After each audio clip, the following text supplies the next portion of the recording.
Shields and Ramparts, Havoc in Wyoming, Part 4 by Millie Copper. Chapter 1. Lindsey Maverick, Tuesday, Day 6, San Jose, California.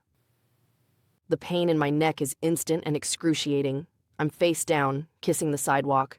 He's on top of me, pulling my hair, pawing at me. The smell is unbearable. Ammonia, sweat, booze. He grunts as he gives a yank on my utility belt. I'm lying with my weapon pinned. Useless. He reaches under my right side, trying to spin me onto my back. I dig into the concrete, resisting his efforts. I turn my head to the side, flattening my body. A pockmarked face and greasy hair greet me. His scrawny forearm pushes on my cheek. "Fight me, baby. Fight me," he slurs. We're having a good time now. From the size of his arm and the hollowness of his cheekbones, I assume he's gaunt and sickly from continual drug abuse. And maybe a drunk. This could play in my favor. I'm in excellent condition and not a small woman by any means. I'm tall, just shy of 6 feet. My daily workouts and training should give me an advantage over a scrawny, decrepit drunk. At least that's my hope. That he's on the booze and not a PCP or meth high where his strength is pharmaceutically enhanced, along with providing a sense of invulnerability. I dig my feet into the ground and start to crawl away. I need a little distance between us. He lets go of me just long enough to pick up a piece of broken concrete and slam it into my hamstring. I cry out. Did he break my leg? I keep scooting, dragging my injured limb. Now, baby, don't be like that. I don't want to hurt you too much. This can be good for both of us. There's finally space between us, several feet. I flip to my butt and pull my service weapon. Stop. Now. His eyes, glazed and unfocused, dead-looking, drop slightly, eyeballing my Glock. One side of his lip curls up.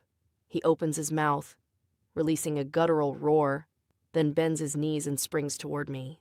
I squeeze the trigger. The first shot catches him square in the chest. The second shot, immediately following, catches his shoulder. He's knocked back, landing on the ground. I keep my Glock trained on him, watching for movement. He sucks in a breath, then lets out a loud rattle. His chest shakes several times as blood flows freely. His left arm twitches, moving toward the discarded concrete. The movement stops. "Hey," a coarse whisper says. "Hey, officer, are you okay? Can I get you some help?" Glock at the ready, I spin my torso. Wait, the lady says. "We can help you." Hands in the air, she gestures with her head to the man standing next to her. Eyes wide, his hands are also up. I let the Glock sag to my thigh. A few days ago, I would have had a partner to help, to back me up. But everything changed when the power went out. San Jose, where I work for the police department, had its share of violence when the power was on. I've been with SJPD for about 18 months. I'm part of the Bureau of Field Operations, or BFO, what many would refer to as a beat cop. This has been a big change from my first position after the academy. I was one of 68 commissioned officers in a small city of 100,000 people, south of Seattle. With the SJPD, there are just under 1,000 of us serving the city of over 1 million. It can get crazy on a normal day. What we've experienced recently is anything but normal. I work out of the Southern Division, and for the most part, it's been business as usual since the planes crashed Thursday night. Well, mostly business as usual. Until Sunday, when things started to get a little bit hinky. By the time my shift ended, we'd gone from hinky to bad. Very bad. I showed for my regular shift on Monday to discover we'd lost half of our force overnight. Some had quit, some were just missing, and a few had been killed. To say we were distraught would be an understatement. My regular partner is one of the missing. I wanted to go by his place and check on him, but we were ordered to conserve fuel. I considered going on my own time after work, but knew conserving my personal fuel was also necessary. As of yesterday, we're no longer driving, but rather doing walking beats, alone. Fortunately, I'm assigned an area pretty close to the division headquarters. Yesterday was fine, but today, I guess I wasn't paying enough attention. Head on a swivel is something I've always tried to practice. Why not today? Seems with everything happening, I'd be more alert than ever. "Can we help you get up?" the lady asks. I'm not sure. He hit me with the block. I reach up to wipe my face, blood, and likely tears. I straighten my back to pull myself together. What must these two think of me? Tears at times have the weight of speech. Yeah, thanks, Ovid, but not now. I represent SJPD. I pick up my service cap and place it back on my head. Hats are no longer part of our daily uniform, at least they weren't when we were driving. It was decided we'd wear them now that we are on foot, to give us more of a presence. Didn't help me much. "Yeah, we saw him hit you," the man says. "We were just down the sidewalk. We wanted to help, but..." His voice fades off as he gives a small, embarrassed shrug. I put my weapon away as they help me stand. The pain is intense, not just in my leg, but in my neck and my back, too. There's blood dripping from my arm. I try my radio, but can't get it to work. It must have been damaged in the struggle. "What should we do with him?" the woman asks. I take a deep breath and momentarily close my eyes. "What should we do with him?" "I'm not sure I can move him," the guy says with a small shudder. "No, probably not," I agree. I take a look around. We're at the edge of an alleyway, a well-cluttered alleyway with the stink of garbage beginning to take over. Like the SJPD, other city services, fire trucks, ambulances, libraries, schools, and sanitation are limited or fully shut down. No garbage trucks are running, and the smell of the city is bordering on offensive. The worst part, it's only been 4 days since the lights went out and everything shut down. What's it going to be like in a week? 2 weeks? The stench will be unbearable. Unzipping a small pocket on my utility belt, I pull out an emergency thermal blanket, the cheap space-age kind. They're handy to have on hand to help prevent people from going into shock before an ambulance arrives. It'll also work to cover the dead man. I killed him. I'm shaking so badly I can't manage the sealed package. The Good Samaritan offers to help. He uses his teeth to open the package, then struggles with unfolding the sticky mylar as it crinkles its objection. I watch as the woman helps him. "Wait, let me get his identification before you cover him." A chunky, blood-splattered silver chain hangs limply from his right hip, the large clasp hooked around a belt loop. Following the chain, I lift his hips slightly and slide a large black wallet out of his back pocket. The wallet has fancy tooling and stitching with a silver skull in the center. The skull, like the rest of the wallet, is bejeweled in blood. I quickly look for his driver's license. Stanley James Parker. I compare the photo on the license to the dead guy, the guy I killed. It's him, but definitely a picture from better times. He had more weight on him and better skin. His hair is clean and styled in the photo, and he's smiling. A nice, wholesome, guy-next-door type of smile. The guy on the concrete looks considerably different, and not just because he's dead. I step away from Stanley James Parker as the couple covers him with the blanket. The man grabs a couple of small pieces of concrete to hold down each corner. Then they help me limp back to headquarters. The reception room is overly crowded, with people spilling outside onto the steps. I thank the couple and assure them I'll be fine from here. Using the building as a crutch, I make my way to a side door. Usually we use an electronic code to open the door, but with the power out, the keypad isn't functioning. Someone is supposed to be nearby to let us in, after verifying who's at the door. I knock the code. 3 short, pause, 2 long. After a good minute, a female voice calls out, "Yes?" "Lindsey Maverick, alone and injured," I respond. "What?" I clear my throat and try again, louder this time. The door cracks open, and a civilian aide peeks out. "Oh no!" she gasps, reaching out for me and helping me inside to a nearby chair. "Don't move. I'll get help." She runs down the hall. In less than a minute, she returns with Sergeant Cunningham. He was a medic in the Army and is likely the most qualified in the building to evaluate me. His initial expression tells me I look about how I feel. He quickly puts on a mask of professionalism and barks. "Maverick, report." I don't know, sir. I was attacked from behind. I had to. He's dead, sir. I'm struggling to keep it together. It wouldn't do any good for me to burst into tears. Where? Next block. A couple helped me. Afterward, they helped me get back. I grab the guy's identification. I pull his license from my pocket. Sarge spends several minutes looking me over. "You're going to hurt even more tomorrow. You'll have a nice shiner also. The good news, it doesn't seem you've broken anything. You lose consciousness at all?" No, it wasn't said. But I knew going to the hospital would be reserved as a final option. The hospital's gone to heck in a handbasket and is fully overloaded. My mom reads a lot of books about the end of the world, and she's always sharing parts of what she reads. Sometimes I halfway listen. She talks about avoiding hospitals, if at all possible, when things go bad. We're in our own end-of-the-world situation right now. Not as bad as some of those crazy books, but it's not looking too good. I wish the phones were working so I could call her. She and her husband, Evan, are probably freaking out over my safety.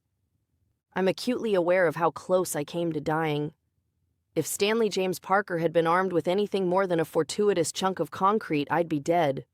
Would Sarge have sent someone out looking for me if I didn't show up at the end of my shift? If not, would my husband ever know what happened? Would Mom always wonder? "Well, Maverick, you'll live." He hands me a wet wipe from the medical kit and motions to my face. I gently dab under my nose, bringing back blood. "Probably want to go into the locker room, do a proper cleanup job. Do you need someone to assist you?" "No, sir. I'll be fine." "Good enough, then." "Thanks, Sarge.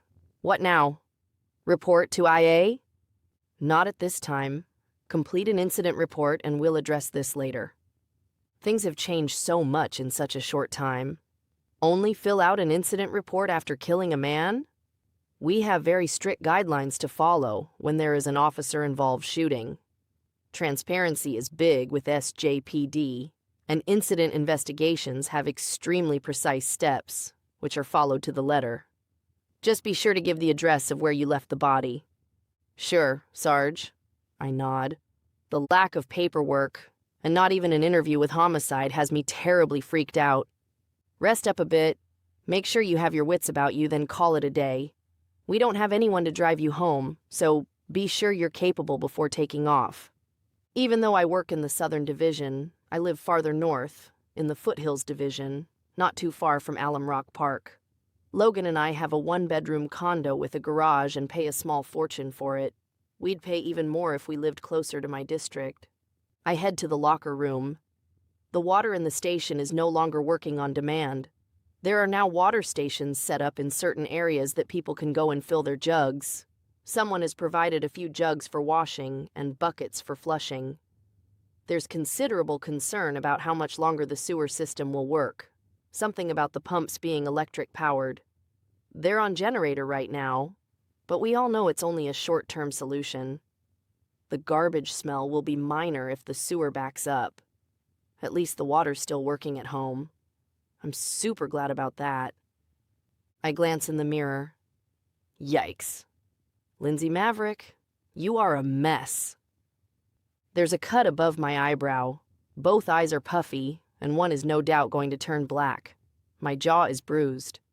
My hair, usually worn in a bun at the nape of my neck, is partially undone.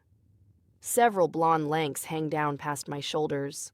The collar of my uniform is torn, hanging loose with the top two buttons missing, and my white tank top's peeking out.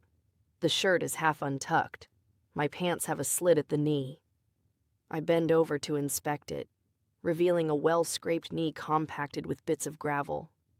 Lovely. I set the plug in the sink and put in a little water, washing my hands first. The water quickly turns a muddy red, blood and dirt. Draining the sink, I reset the plug and add fresh water, then gently wash my face. Next, I take care of my knee. Everything stings as the water touches it. Once I'm somewhat clean, I fix my hair. The bun, while not as tidy as I'd like, looks better. I retuck my uniform, knowing there isn't anything I can do about the cuts and tears until I'm home with a sewing kit. After I deem myself presentable, I head to the squad room to take care of the paperwork. While I'm finishing my incident report, Sarge spreads the word we are done. Fully and completely done. Chapter 2. Lindsey. Tuesday, Day 6. San Jose, California. SJPD is finished until the crisis passes. Besides my incident, 2 officers are missing and assumed dead. Dozens have been injured. Things have gone crazy, and without vehicles, we're pretty much sitting ducks. We're told to go home, stay safe, and protect our families and neighborhoods as best as we can. While we all see the wisdom in stepping down, I don't think many of us like it. I figure the ones who would really be okay with it are likely in the group that stopped showing up for work. "Maverick, can I see you for a moment?" Sergeant Cunningham bellows. My married name, Maverick, brought me a bit of grief when I was in the academy and early on the job. At first, I tried to encourage people to call me Lindsey, but that's just not done. I know many thought I'd fit my name, and maybe once I'm seasoned it'll be okay to be a Maverick, but as a rookie, nope. I've endeavored to prove myself as someone who's by the book and dependable. "Yes, Sergeant," I respond, while limping toward him. He lowers his voice. "You feeling well enough to get on that bike of yours?" "Yes, I can make it home." "Stop by the arms room. Winchester will have a package for you." "A package?" I asked dumbly. "Yes. When things stop being a crap sandwich, bring back what you can. In the meantime, stay safe. I seem to remember you have family in the Midwest. You might want to head there. Fewer people might mean less violence." "Course. Getting there..." He shakes his head and says nothing more. "Wyoming. My mom and stepdad live in Wyoming." "Yeah, I remember meeting them when they visited you. Your stepdad's a retired deputy, right? And your mom was Army or something?" "Navy. She was active duty, then retired from the reserves. And yes, Evan's a retired deputy sheriff." "Lois, right? Your mom's name is Lois?" "Doris." He shrugs. "Well, I'd be heading to Wyoming if it was me. Go down and get your package. Best to clean out your locker, too. Do you have a backpack here?" "Yes, my usual one for commuting." "That tiny little thing?" "I think we have some saddlebags that were given to us for something. Ask Winchester. He'll know where they are. And see if he has a bigger backpack you can use to get your gear home. I'm always amused our armory guy is named Winchester. There are several people ahead of me, waiting for their own package. When it's my turn, he takes me back, and, as with everyone else, we speak privately. I wonder, do we all end up with the same things, or does he customize our packages based on individual needs? "Hey, Maverick, you on your bike today?" "Absolutely. Sarge said you might have some saddlebags I can use?" "Yep, sure do. Have a few specialty items you might like also. Wait here." He's back in a few minutes with 2 rifles. Neither are department issued. My eyes go wide as he begins to tear one of them down, separating the barrel from the action. "It's only a .22, and I don't have much ammo for it. But it'll fit in a backpack, maybe help you not be such a target on your trip home. And this one," he says, motioning to the second, larger rifle. "It's a beauty. The foreign separates, giving you a bipod. There are 2 extra magazines stored in the stock. It's a 5.56, so the size you're used to." "Wow. Nice. But these aren't..." "Maverick, don't ask, don't tell. Okay? Let's find you a backpack, too. By the time Winchester's finished with me, I have a decent amount of ammo for the 5.56, a small amount for the .22, a few tear gas grenades, several flashbangs, and a non-department issued 9mm. Another don't ask, don't tell situation. After I'm outfitted, he has an officer help me carry the goods to my bike. Getting the saddlebags in place around my little tail bag, which I keep on the passenger seat for hauling things, takes some doing, but it works. I'm loaded a little more than I'm comfortable with, but not terribly so. The trip home is mostly uneventful. I do have one guy try to stop me and think I may hear a shot, but no real issues. Are they shooting at me or someone else? Who knows? I'm later getting home than I should be, and Logan, my husband of 5 years, is near frantic when I arrive. "Lindsey, I was just thinking I should go look for you." "I'm here." "I'm okay," I answer, taking off my helmet. He looks at my face, showing evidence of the earlier attack, and quickly pulls me into his arms. What happened? In the safety of Logan's arms, I break down sobbing. Several minutes pass before I can gulp out the story of the attack and how I had to kill the guy, Stanley James Parker. I know his name will stick with me forever. The dead look in his eyes and his smell. That smell. Through my tears, I let him know the department is done, shut down until this, whatever it is over. Logan says little but makes appropriate soothing responses while stroking my hair. When I'm done, I carefully step away. I take a large breath. "Now what?" Sarge said we should head for Mom and Evan's place. "What do you think?" Logan starts to talk, then stops. I suspect he's thinking of his folks in upstate New York and wishing we could go there. The idea of trying to make it to Wyoming right now is hard enough. I can't even imagine getting to New York. He gives me a sad look. Probably not a bad idea. Seems less people might be smart. I know it's one of the reasons your folks live there. "How will we get there? I don't think we have enough gas to make it that far, do you?" Logan contorts his mouth slightly to chew on the inside of his lip. He does this when he's thinking. I find it to be adorable and irritating at the same time. The contortion of his mouth gives his slightly round face an entirely different look. It's cute, but isn't the Logan I love. Of course, the stress from the last few days has also given him a different look. He looks tired, and like he needs a shave, not just his face, but also his usual silky, hairless head. He took to a clean shave a year or two back when his hairline began to recede. He was faced with buying Rogaine in bulk or embracing the baldness. I'll be the first to say, I wasn't in favor of him shaving his head, but now, what I affectionately refer to as his chrome dome is amazingly sexy and fits him perfectly. You know, your mom insisted on us filling up the bikes after the bridges were hit. Logan and I both switched to motorcycles last year to help save on fuel costs. We had a small car until last month. We sold it since we drove it so rarely. Besides, Logan's filled up our garage with bikes. In addition to our commuter bikes, my Honda and Logan's Kawasaki, the garage also houses Logan's old kickstart bikes. Somehow, he developed a fascination with these crazy bikes. He currently owns a 1984 Harley-Davidson FXST Softail in candy red and a mostly white 92 Suzuki DR 650. He refers to them as old-school bikes. I filled up the Harley and the Zuki and haven't driven them since, Logan says. I took my Kawa to the grocery store, 3 times? I nod and say, and I've been driving my bike back and forth to work after topping it off on Saturday afternoon. Your mom also told me to buy and fill a few gas cans, Logan replies. We already had one to fill up our fuel bottle holders. I bought another 2-gallon can. Of course, I think that may have been a dumb move since we don't have a good way to haul gas cans. Winchester set me up with saddlebags for my trip home. They're somewhat like ours, each with a fuel bottle and a holder. That will help some. And we can figure out something else. Maybe zip tie a can on each of the pillion pads. Did he give you fuel for them? Nope, just the empty bottles and the little holders. He asked me if I wanted to take them, so I did. Maybe? I know you aren't going to like this, Linz, but I think we should take the kickstarts. Ugh, no. He gives me a sweet smile.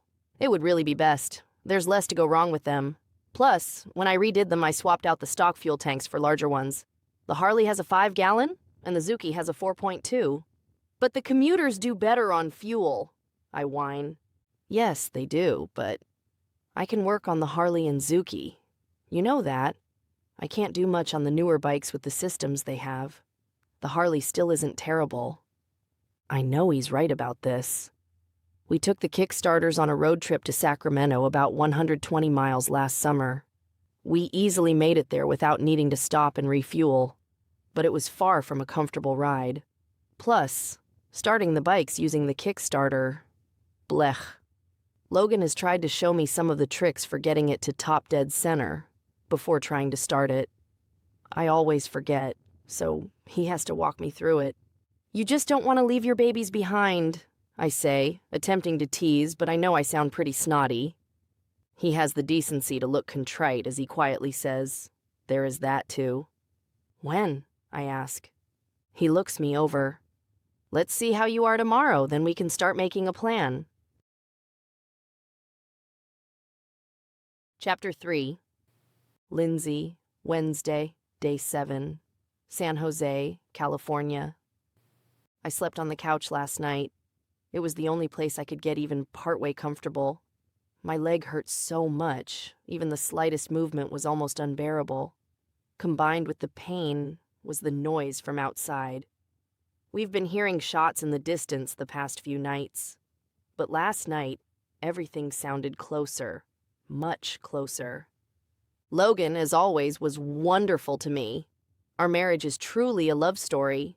From our first date, he's gone out of his way to make me feel appreciated and special. Life with him is fun and easy. I have to admit, he spoils me terribly. Moving to San Jose was not something he wanted. We did it for me, for my career. California and SJPD is just a pit stop, a way to gain experience for my true desire, my ideal career, my dream job. Special agent with the Federal Bureau of Investigations, the FBI.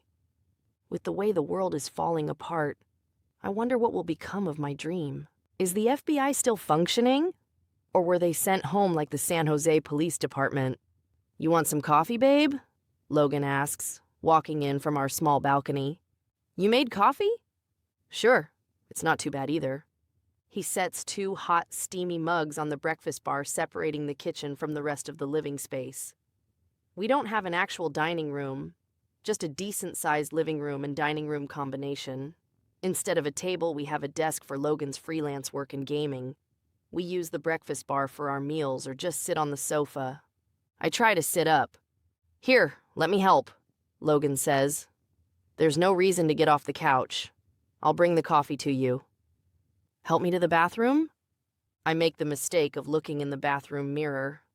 I'm a scary sight. Not only do I sport a blackened right eye, the left one is puffy and bruised. The small cut above my eyebrow is showing new blood. I must have scratched the scab off in the night. My nose is swollen and puffy. I thought my voice sounded funny. It makes sense now. I do my best to make myself presentable. Once that task is complete, Logan helps me back to the couch. He moves a small ottoman under my injured leg, gives me my mug, and sits next to me. I take a small sip. It's good. Strong, but good. "How'd you make the coffee?" Our electric coffee maker stopped working when the power went out. I saw Felix Turner yesterday. I happened to tell him how much I was missing coffee. He suggested boiling water on the gas grill, using a small strainer or colander lined with a coffee filter, and then slowly pouring the water through it. Turned out pretty good, if I do say so myself. It turned out great. We sip in silence for several minutes. My mind keeps going back to yesterday. I know I did what I had to do, but I still hate that I did it. "I think I'll start packing us up," Logan says. "When do you think we should leave?" "A few days. Let's wait until you're well enough to travel and when you think it's safe to leave. Sounds pretty bad out there right now." I nod my response and take another sip. Felix said several people in his neighborhood have left. He and Anna are planning to stay put. They don't really have anywhere to go. Her parents live on the East Coast. I saw your friend Amy yesterday, too. She and her husband, what's his name? "Chris," I answer. "Right. They're going to leave, heading to Texas where his family is." She said they're waiting a few more days, thinking the craziness might calm down a bit. It might, I agree. Or it could get even worse. Some of the guys at the station were talking about a lull in the violence, They think a lot of people will die in the next several days, then it'll calm down a bit until a second wave hits. So we should leave in the lull? Ideally, but I'm not sure we'd know when the lull happens. We're kind of protected here. It's not the same as it is out there. I take a deep breath. Home is different. I rest on the couch while Logan starts organizing things. Taking the old bikes does make the most sense. He's right. There's less stuff to go wrong with them. I hate the idea of leaving our home and so much of our stuff behind. Because we're traveling on the bikes, we're truly taking only what we need to survive. We each have a tail bag on our commuter bikes. Logan moved those over to the Harley and the Suzuki, along with setting up the saddlebags on each bike. Each saddlebag has two 30-ounce fuel bottles tucked into a little holder, along with the two fuel holders Winchester provided in the saddlebags and our two 11-ounce MSR liquid fuel canisters. We are able to carry just over 1.5 gallons pretty safely. We still have a little under half a gallon in one of the 2-gallon gas cans, plus a full 2-gallon can from the fuel Logan bought at my mom's suggestion. Logan topped off the tanks with the almost empty can, then siphoned from our commuter bikes to refill it. He strapped one can on top of each of our filled tail bags. Once he had it all put together, he helped me out to the garage so I could check out his handiwork. I'll be riding on a motorcycle bomb. That much gas doesn't seem safe at all. On the other hand, getting stuck somewhere because we can't refuel doesn't sound much better. Sadly, even with what he's done, we'll only be able to get out of California. We hope. We'll have to find more along the way, or we'll be walking. I know what you're thinking, Logan says, and I agree, but we'll be careful. Besides, it beats walking. True, but I think we should plan to end up on foot. We'll need to pack light. He looks at me, taking in my injuries and how I hobbled out here. I just need a day or two. If we can start on the bikes, I should be fine to walk if we have to. Want to go back into the house? Or can I get you a chair and you can supervise while I start getting gear together? You know, I'm an excellent supervisor. I chuckle. That you are, babe. So, you know we'll be camping. I nod my agreement. The problem is, we don't camp. Camping is not my idea of fun. I went a few times with Evan after he and Mom were married, but it wasn't something I enjoyed.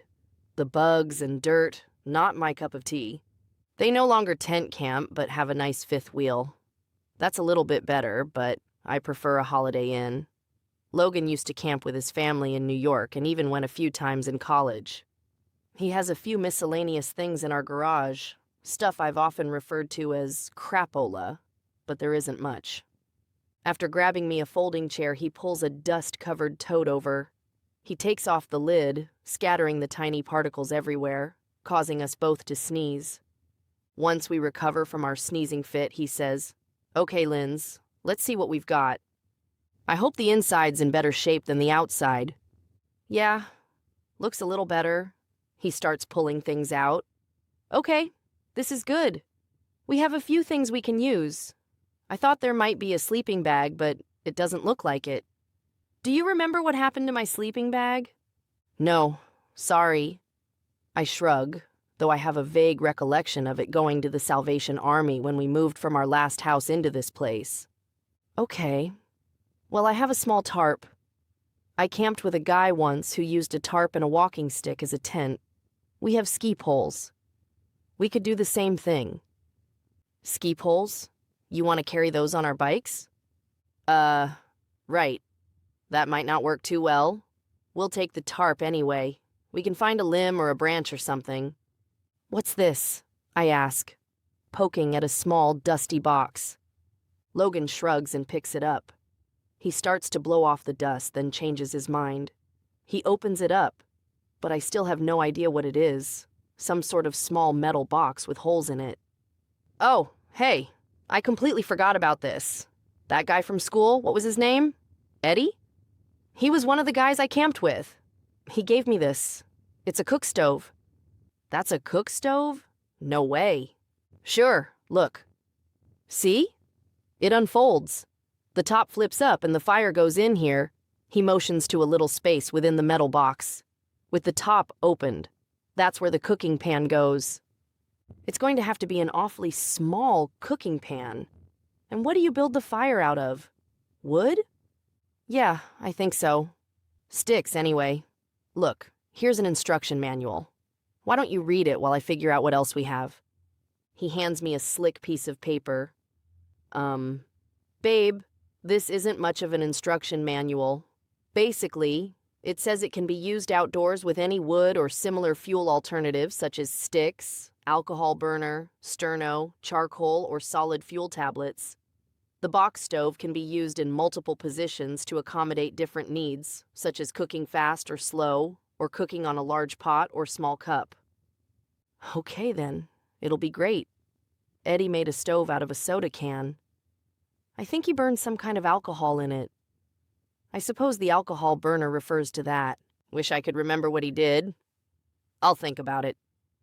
We have briquettes we can use, and I have a can of sterno, maybe even 2, left over from that baby shower I helped host. I put the stove back in its box and set it on top of the tarp. You find anything else interesting? Or helpful? Yep, a hatchet, a headlamp, a small lantern thing. It's kind of neat, rechargeable, a bigger tarp, a multi-tool, and a metal coffee mug. So, do you have anything else out here we can use? Bungee cords. I have a new package and some zip ties.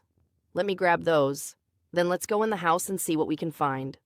Back in the house, we roll up a couple of light blankets and secure them with the bungee cord so they'll travel well. When visiting Mom last fall during hunting season, I ended up bringing home a few things she'd given me in case we got stuck. Zipped up in the inside pocket of my coat were 3 emergency blankets. Not the Mylar kind I use for work, but the higher quality heat sheet brand. 3 disposable hand warmers, 2 toe warmers, a small box of matches, and a few packets of water purification tablets. I stashed these in my vanity drawer. Forgotten. Until we started rummaging for things we might need. Instead of packing up, we're laying things out on the bed so we can see what we have. Then we'll figure out how best to load everything up. Next, we go through our hunting gear. In addition to firearms, we have various other essentials. 2 small pairs of binoculars, paracord, knives, and a rangefinder. I also add a dozen of my cheap Mylar blankets. We'll go light on clothes, bringing only 1 extra set each plus something to sleep in. I choose yoga pants and a tank top. Logan picks shorts and a t-shirt. We both pull out several pairs of underclothes and socks, along with a light hoodie. On the bikes, we'll wear boots and our riding leathers, but we'll both bring a pair of athletic shoes too. We also pack our swimsuits, just in case we need to bathe in rivers or lakes. Let me grab my toiletries kit. I don't think I have room for the whole thing, but I at least want to get a few things out, Logan says. Same here. Guess I don't need a bunch of makeup, but a tube of mascara won't take up too much room. And we both need deodorant. I'll bring some soap and shampoo we can share. I have a couple of travel-sized containers. We finish gathering essentials from the bathroom and tuck in a few more items from the bedroom. We move to the kitchen next. Why don't you sit down? Rest a bit. Logan motions me to the couch. You can supervise from there. Sounds like a plan. I'm feeling pretty rough. Logan starts to empty our cabinets, scrounging for food. With our schedules, neither of us spends much time cooking, so we have lots of easy-to-prepare items. When Mom suggested we fill up the gas tanks, she also recommended food purchases. Things like small packages of mashed potatoes, pasta, and rice sides, and packages in cans of tuna, chicken, and other meats. You know, the kind of food that's super easy to cook and haul around, which isn't much different than our normal fare, just packaged differently. We were also ahead of the crowd when we bought a container of plain bleach on the first day the news came out about the food and water poisonings. We've been using that, along with boiling, since everyone was told to drink only treated or filtered water due to the threat of E. coli and typhoid fever. When was that? Saturday, I think. The days all kind of blend together. I have a small glass bottle that'll work for taking the bleach. Not much is needed for purifying, so I hope it'll be enough. We'll use the bleach first and save the tablets for an emergency. Once Logan has the food we want to take laid out on the breakfast bar, I move to a bar stool so we can evaluate everything. So, I think we can still wear our commuter backpacks. We can fill up the saddlebags and attach a second backpack above the tail bags. You already have the gas cans strapped to the tail bags, I remind him. Yeah. I'll take them off, add the backpacks, then reattach the gas cans. Sounds even more dangerous and crazy. Logan gives me a shrug. I don't think he likes it either. But what can we do? We'll keep the second packs light. I don't want to mess up our weight distribution. We'll utilize the saddlebags first, making sure the heavier stuff is in those. I think we'll be fine, Linz. We really need larger backpacks in case we end up on foot. Our commuters just don't hold enough. I nod my agreement. I can use the one Winchester gave me. What will you use? I found an old backpack in the closet, one from college. It's smaller than the one you have, but larger than my commuter bag. If we end up on foot, we'll really have to pare down our supplies. Maybe we'll be able to find larger backpacks along the way. You look tired, babe. Why don't you stretch out on the couch and rest? I'll start filling the bags. I'd appreciate it. Yesterday is really catching up with me.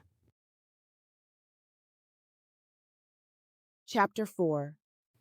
Sylvia Erickson, Friday, Day 9, outside of Shoshone, Wyoming. I turn my head, gasping for breath, as I try to shake off the hand covering my mouth. Don't move, the husky voice orders. Fetid breath accompanies the command, causing me to curl my nose in an attempt to avoid the stench. I nod my agreement as the sides of the tent shake slightly. A bear? Grizzly bears aren't in this area, are they? I heard a rumor about grizzlies moving into the Wind River mountain range, but I don't know if it's true. Besides, we're well away from the range, in the flatlands. We made last night's camp in a nice level field. I turn my head slightly to try to remove the hand from my mouth. Sabrina and her stinky breath move closer, whispering, I'm not sure what's going on. Hey! A loud, booming male voice yells from outside the tent. You in there? What do you think you're doing? With wide eyes, Sabrina motions to me, pursing her lips and jabbing her finger into my left bicep. I mouth, ow, while rubbing my arm. That hurt. She narrows her eyes and then points toward the shadow on the nylon wall of the tent. The human outline includes either a rifle or a shotgun. I watch as Sabrina silently pulls her sidearm out of the holster, resting it on the floor of our tent. Sabrina and I talked about this last night, about the fact we were likely camping in someone's field, not on one of the numerous patches of public land checkerboarded across Wyoming. Sabrina packed a Wyoming Gazetteer, an incredibly detailed map book that indicates state and federal land, along with private land and many other things. When we were driving, she had the book intact. When we switched to walking, she tore out the relevant pages to reach Bakerville. We've been using it along the way. Problem is, we aren't always exactly sure where we are. Sabrina didn't want to stop. She thought there was a good chance we weren't on a block of state land, which is where I tried to convince her we were, but on a private section. I was done, dog-tired, and not going another step. She conceded and made it clear that if we ran into trouble, I'd better talk us out of it. I shrug and roll my eyes. Fine, I mouth. She grabs my arm and bows her head, no doubt sending a petition to her God for help. We're better off relying on my linguistic skills and charm than her useless prayers. I square up my shoulders and in my sweetest, most polite voice say, So sorry. It's my fault, sir. I was so tired last night. We thought we might be on public land. Well, you're not, he bellows back. I don't know where you come from, but around these parts, we make sure we know where we are before we go setting up tents. Now, you come on out here, and let's get you on your way. Please, Lord, help us, Sabrina whispers. While she doesn't have her gun at the ready, I can tell it won't take much. It's lying next to her thigh, finger indexed properly, well away from the trigger but ready for action. Okay, yes, sure. I'm coming out. I'm unarmed. unarmed. What are you, some kind of hippie? He asked incredulously. Only a hippie or a nitwit would be out here without some way to defend himself. Herself. Sabrina and I share a look. I don't think I'm a hippie or a nitwit, sir. I just don't want to get shot stepping out of my tent. Gah, I'm not going to shoot you. What gives you a fool idea like that? I just want to get you on your way before my cows come over here and start licking your tent or some such thing. Who knows what they could catch from you vagrants? Sabrina suppresses a smile. She motions for me to unzip the tent. She'll still try to provide some sort of cover in case he isn't being truthful. Immediately, I realize we're at his mercy. Opening the tent flap will leave me fully exposed. Of course, it's only a tent. Not like he couldn't just start blasting away if he wanted to. Nylon isn't exactly bulletproof. Within a few seconds, I'm out of the tent. He's standing completely nonchalant, cradling the shotgun in his arm. He's the quintessential farmer, wearing overalls, a floppy straw hat, and scuffed boots, all of which have seen better days. He lets loose a large stream of brown tobacco juice. How about your friend? He coming out too?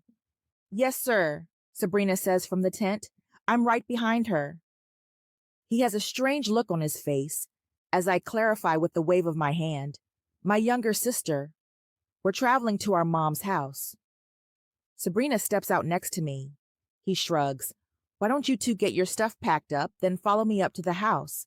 My missus said I should invite you for breakfast if you seem like decent folks. Thank you. That's extremely kind of you, Sabrina says with a large smile. Yeah, well, my wife's that way. Always putting up a fuss over people. Me? I think you spending the night in our field is more than enough hospitality. The kindness on his face belays the gruffness of his words. Get yourselves pulled together, then head on up to the house. He motions toward the east, where the sun is just peeking over the horizon.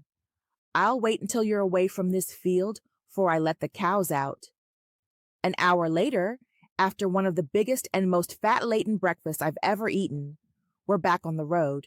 Well, not really a road. We've been skirting the river, making our way toward a large reservoir on the way to our mom and stepdad's house. I light a cigarette, inhaling deeply. Dessert after my breakfast feast. Also, my first smoke of the day. I'll allow myself 2 more.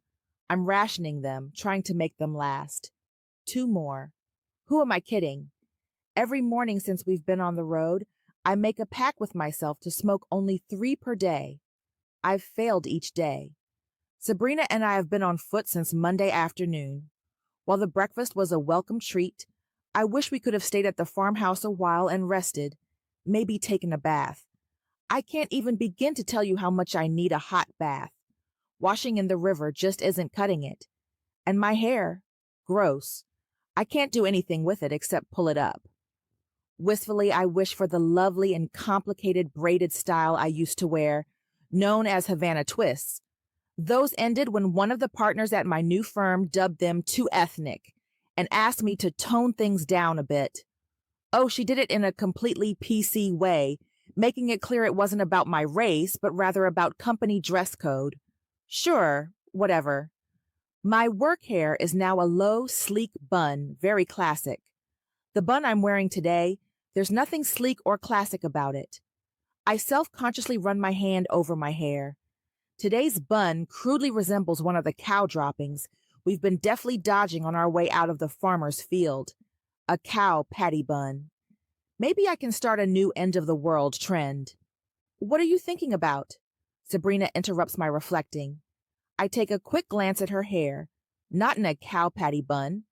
Her hair is in a stylish, messy bun with just the right amount of tension and locks hanging loose.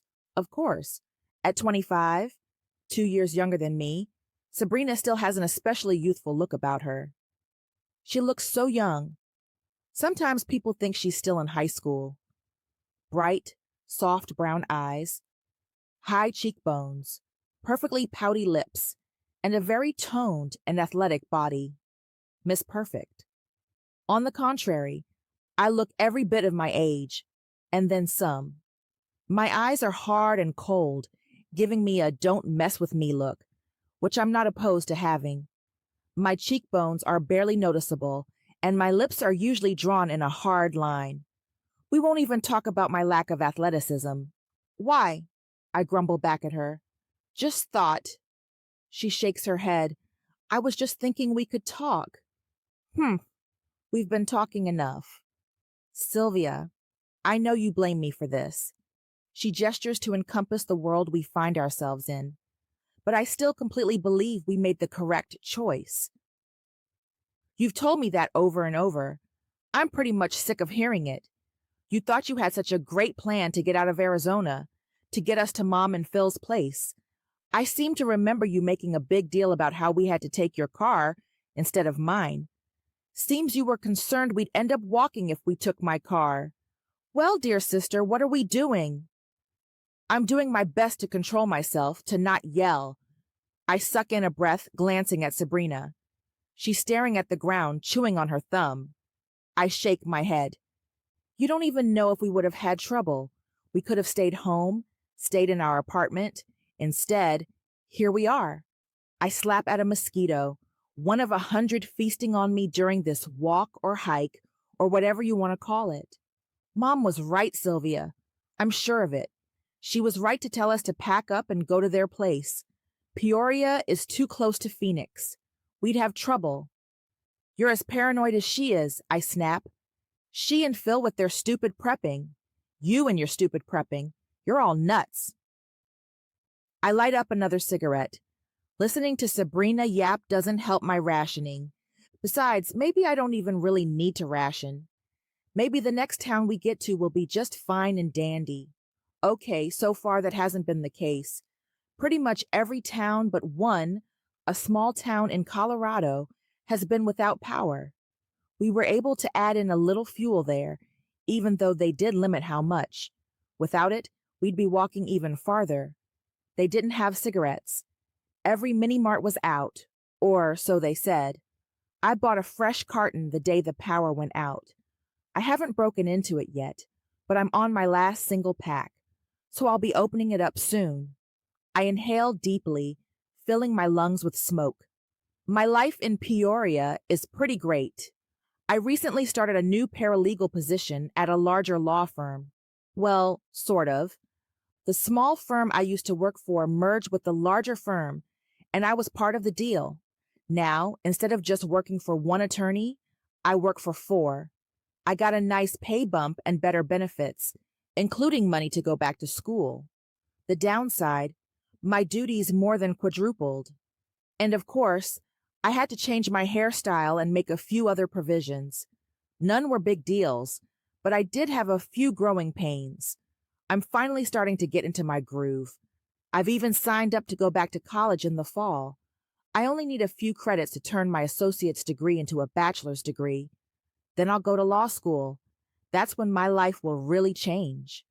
I'll finally be able to afford my own apartment instead of sharing with Sabrina.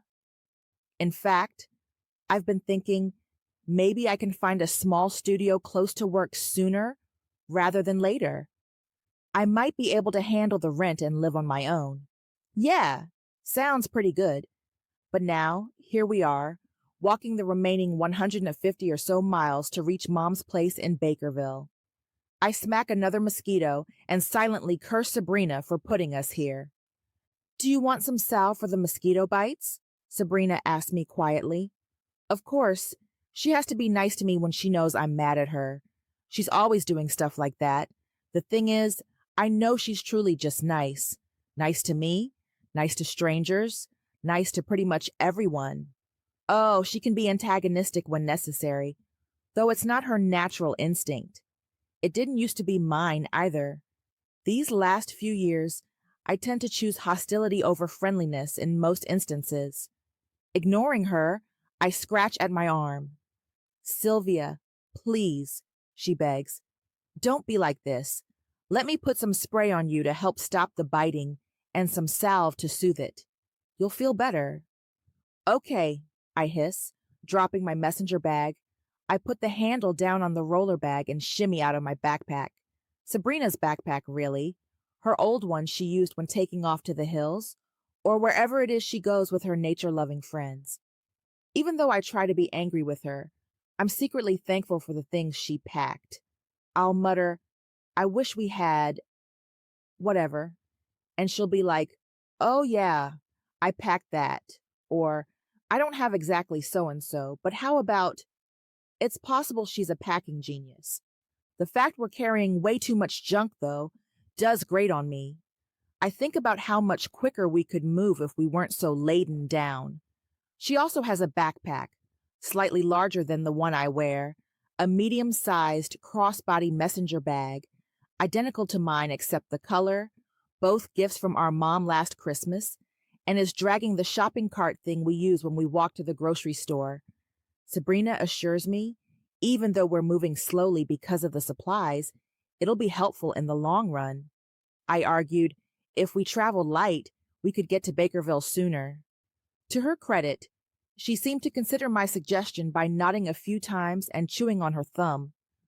Finally, she said, there is some merit to your suggestion, but I just can't shake the feeling we need everything we have.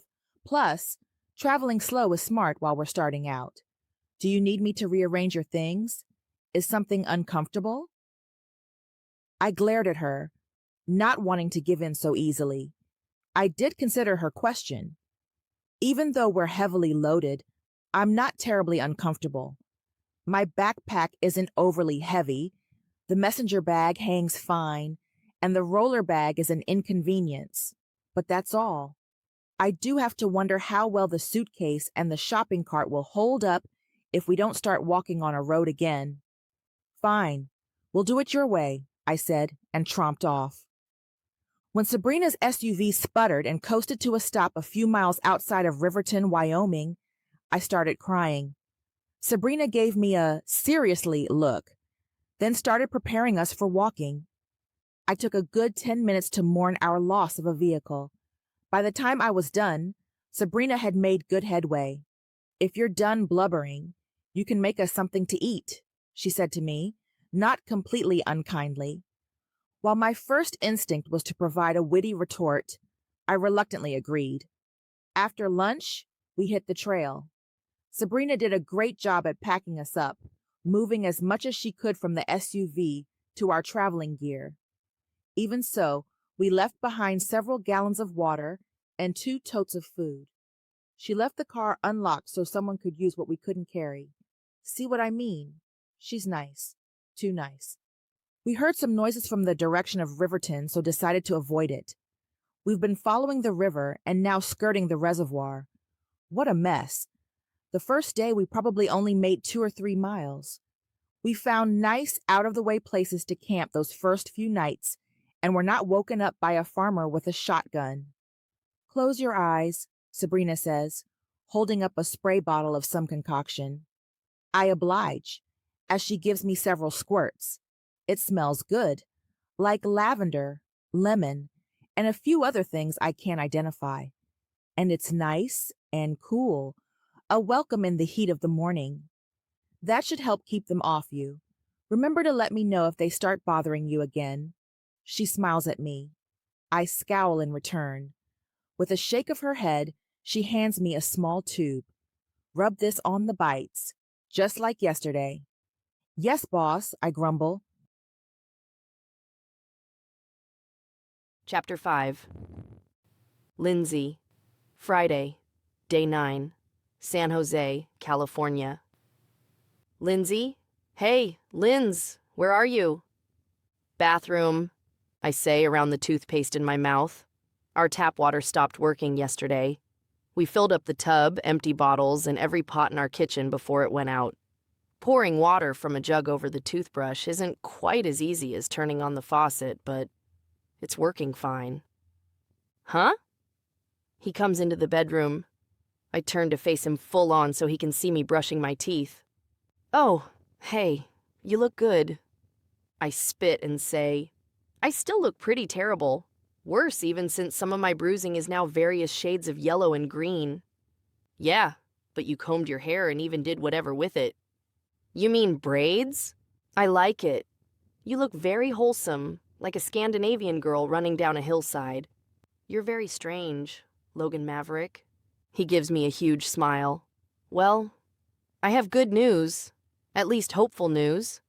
The guy in the condo next to us, the one with the crazy beard? I nod. Right. Anyway, he said he heard from someone else who spoke with another guy, who said the phones were working. Not reliably, but a few people were successful calling and even getting calls. I thought we should try our folks. Really? That's great.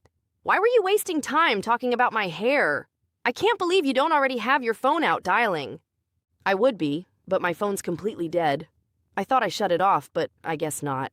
I'm not sure where yours is. Oh, good question. Try the junk drawer in the kitchen. Already did. We spend several minutes and finally find my phone in my jewelry box. I don't even remember putting it there, but must have when we were packing our bags. We discussed not needing to take the phones since they didn't work, but now, if the phones are working, maybe the lights will come back on. Maybe things will return to normal and we won't even need to leave our home. Go ahead, Logan. Try your parents first. You sure? He asks, swiping the screen with a huge smile on his face. Let me put it on speaker. After waiting several minutes for it to start ringing, we realize the call has failed. He tries again. It rings once and drops. Logan's smile is gone. Let me try my dad's phone and then their home number. When those also fail, he says, your mom is next. My mom's and Evan's phones go straight to voicemail. We leave a message on both. Without being able to reach anyone, I'm feeling less hopeful about things returning to normal than I was just a few short minutes ago. Leave your phone on, Linz. I'm going to charge mine on your commuter bike's USB charger. Once it's charged, I'll give your phone a full charge. Maybe we should rethink taking my commuter bike, I say hopefully. Now that the phones are starting to work, it'd be good to have a charger. Way ahead of you. I'm already thinking about how I can remove the USB charger from your commuter and wire it to the battery on the Suzuki. I close my eyes and envision the bike. With the gas can strapped to the back, it already resembles a motorcycle bomb. Adding the charger, yeah, that's really going to add to the effect. I shake my head. Linz, you are doing better. Maybe we should think about going. Things seemed a little calmer last night. Yeah, I think Thursday night was definitely the peak.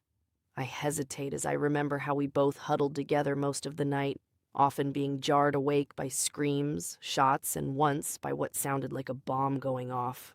Yesterday morning, Logan ventured out of the neighborhood and found a couple of burned-out cars.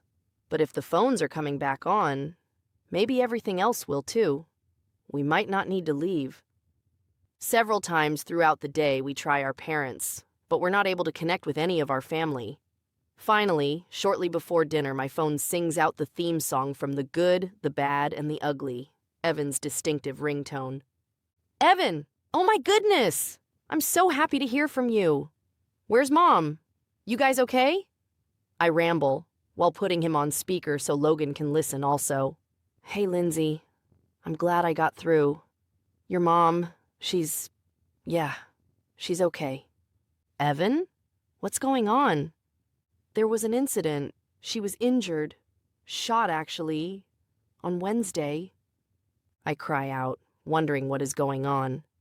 Evan quickly says, she's doing okay. We have a nurse. Belinda Bosco. Have you met her? A nurse? Evan, if Mom was shot, she needs more than a nurse. Belinda is more than a nurse. She's a surgical nurse practitioner. She has her own practice, even assisted her doctor with surgeries. Your mom is in good hands, and there's a doctor here. He was, visiting when things went down. He's also caring for your mom. So she has a doctor. That's good, but why not just take her to the hospital in Prospect? It's gone, Lindsey. Evan says it so softly I'm not sure I heard him. Gone? Yeah, gone. Things are not good here, around here anyway. We seem to be safe in Bakerville, and your mom will be okay. The bullet broke her leg, and she'll have a long recovery, but she's doing okay, and asking about you. Are you safe? I'm no longer working. They told us to stay home. Sarge said I should head your way, but we're not sure. It's a bit of a war zone here, and getting out might be hard. We're waiting for now, but we're ready to go at a moment's notice. Maybe, if the power comes back, we can just stay here. I'll let you know if we do leave. We spend a few more minutes on the phone before the call drops. I try to call back, but am unsuccessful. Logan tries his parents again. It rings once, and then goes dead. His second and third tries are also unsuccessful. He lets out a big sigh. At least you talked to Evan, and it sounds like your mom's in good hands. Why didn't you tell him about your injuries? I shrug. He has enough on his plate. He doesn't need to worry about me, and Mom definitely doesn't need to be worrying. Besides, I'm pretty much fine now. Chapter 6. Lindsey, Saturday, Day 10, San Jose, California. Lindsey, wake up. Linz, you need to get up. What's going on? I ask, sitting up quickly. Big mistake. Both my head and leg rebel. Smoke. There's a fire somewhere. Our condo? I exclaim, while quickly and carefully moving from the bed. It's just turning to dawn, and the room has a slight glow to it. I can see Logan is already dressed. Fully dressed, including his leathers. No, I don't think so. It seems like a grassland fire, but I don't think we should stick around. Grassland fires in the foothills around San Jose are pretty common, but not usually in June when things are still greenish. We'll often have small fires in the fall, which are quickly put out. The last few years have been rough for fires, with many areas in California burning. Even the small town of Paradise, about an hour and a half from Sacramento, was devastated. We had a couple of small brush fires too, but nothing like they experienced. It'll be years before Paradise makes a full recovery. I can't imagine our fire department is in any shape to battle this fire. I'll get dressed. You really think we need to leave?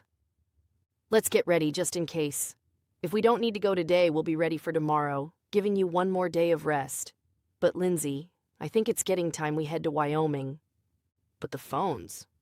Maybe the power will come back. We'll see. I get dressed in my leathers while Logan finishes our packing. The sun is trying to come up, but the sky is darkening from smoke. Within the hour, we know without a doubt it's time to leave. We finish our last-minute preparations, which takes less than half an hour, then lock the house and go to the garage. From here, we can see flames only a few blocks away. I start crying as I realize we'll likely never be able to return to our home. Then I see people running, carrying whatever they can in an effort to retreat from the fire. Lindsey, we need to go. The fire's coming fast, Logan says while putting on his helmet. I nod and buckle the strap on my helmet. I climb on the bike and begin the process of trying to start the stupid thing using the kick. I hear Logan in my ear via the communicator in my helmet. Calm down, Linz. Take a deep breath. Leave the kill switch and key in the off position. Now turn on the choke and switch the fuel to the prime position. I catch his eye and motion to the little fuel knob on the side. Yes, that's it. Now hold the decompression lever and prime it with your foot 6 times. That puts a little fuel in the system. I use my right foot and count to 6 while pushing down. Perfect, Linz. Now turn the key on. Switch the fuel back to the normal position. I'm starting to remember this process now. I move the Kickstarter down and press it until it won't move. The top dead center position. Now there is something with the decompression lever. What is it? The decompression lever? Yep, pull it back and release it, then just let it go. Now push it down to start and get it back to top dead center. Perfect. Okay, pull the decompression lever again and start her up. I'm shocked when it works. Great, Lindsey. Give me a second to get going and we'll head out. Let's head toward Piedmont. Over the past few days, we've looked over our maps to find the best way out of town. We think Piedmont will likely be crazy, but we want to check it out. If it's bad, we'll skirt around on side streets. With fuel being a big concern, we don't want to have to do too much extra driving or backtracking. We have a plan for getting more fuel, or I should say, Logan has a plan. I don't like his idea.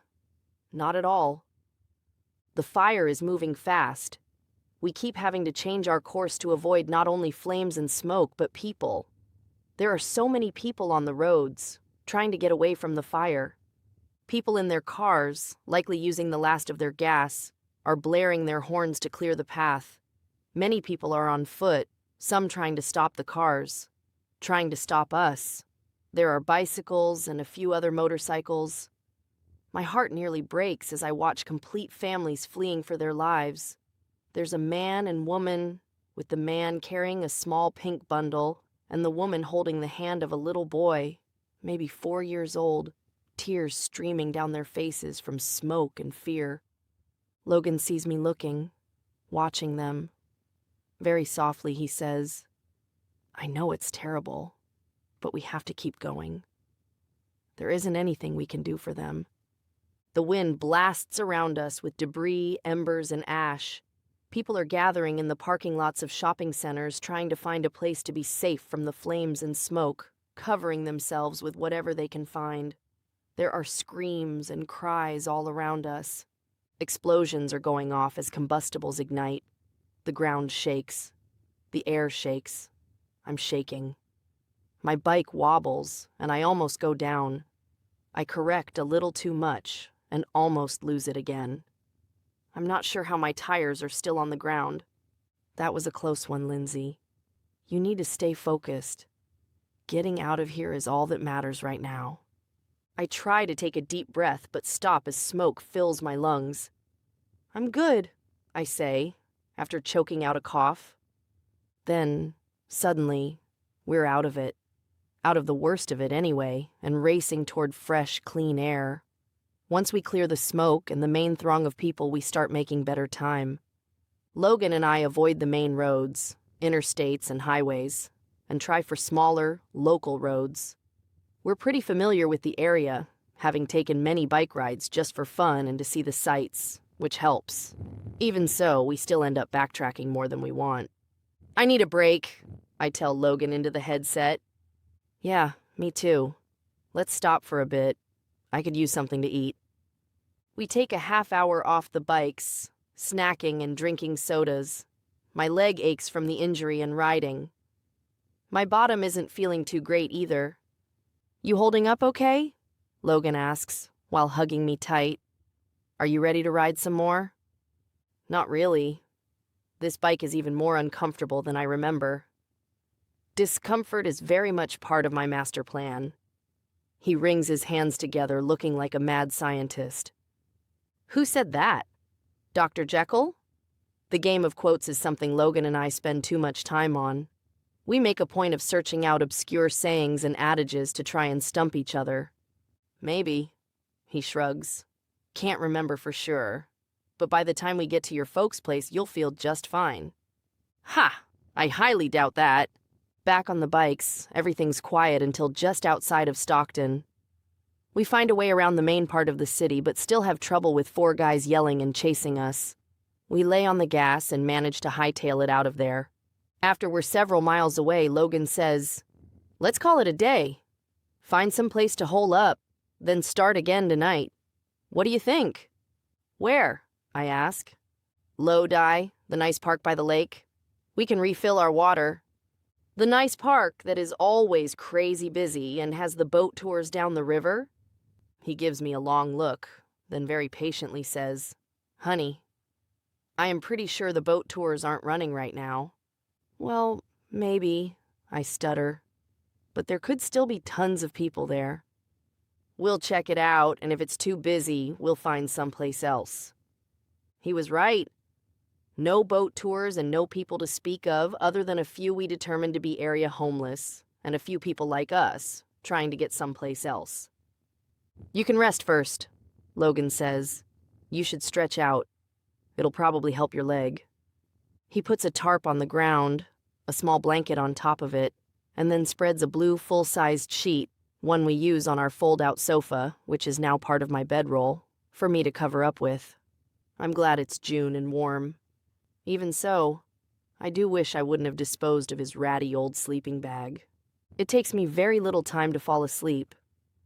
Logan wakes me up at 7 o'clock so he can sleep. He doesn't bother spreading out his own blanket and sheet, just hops into my setup. I have strict instructions to wake him up at 11 so we can hit the road. Our plan is to ride all night and sleep during the day, thinking it might be safer. At 11:30, we're back on the bikes. This time, we decide to stay on main roads. Chapter 7. Sylvia, Saturday, Day 10. Between Shoshone and Thermopolis, Wyoming. Tents of various sizes and conditions dot the landscape. I'm reminded of a photo of a New Mexico tent city. The difference? That tent city housed about 50. This tent city, in a Wyoming state park, consists of several hundred, more people than in many Wyoming towns. The official camping spots are filled, and people are, essentially, dispersed camping, setting up tents wherever it looks good.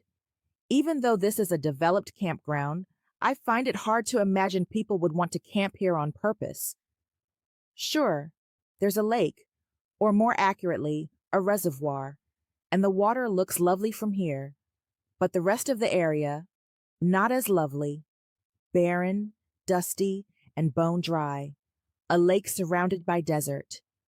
Oh, it's beautiful, Sabrina gushes, like an oasis in the desert, the shimmering blue of the water against the rolling hills. Isn't it amazing, Sylvia? Not particularly. Those hills look like giant ant hills. Nothing's even growing on them. Not true.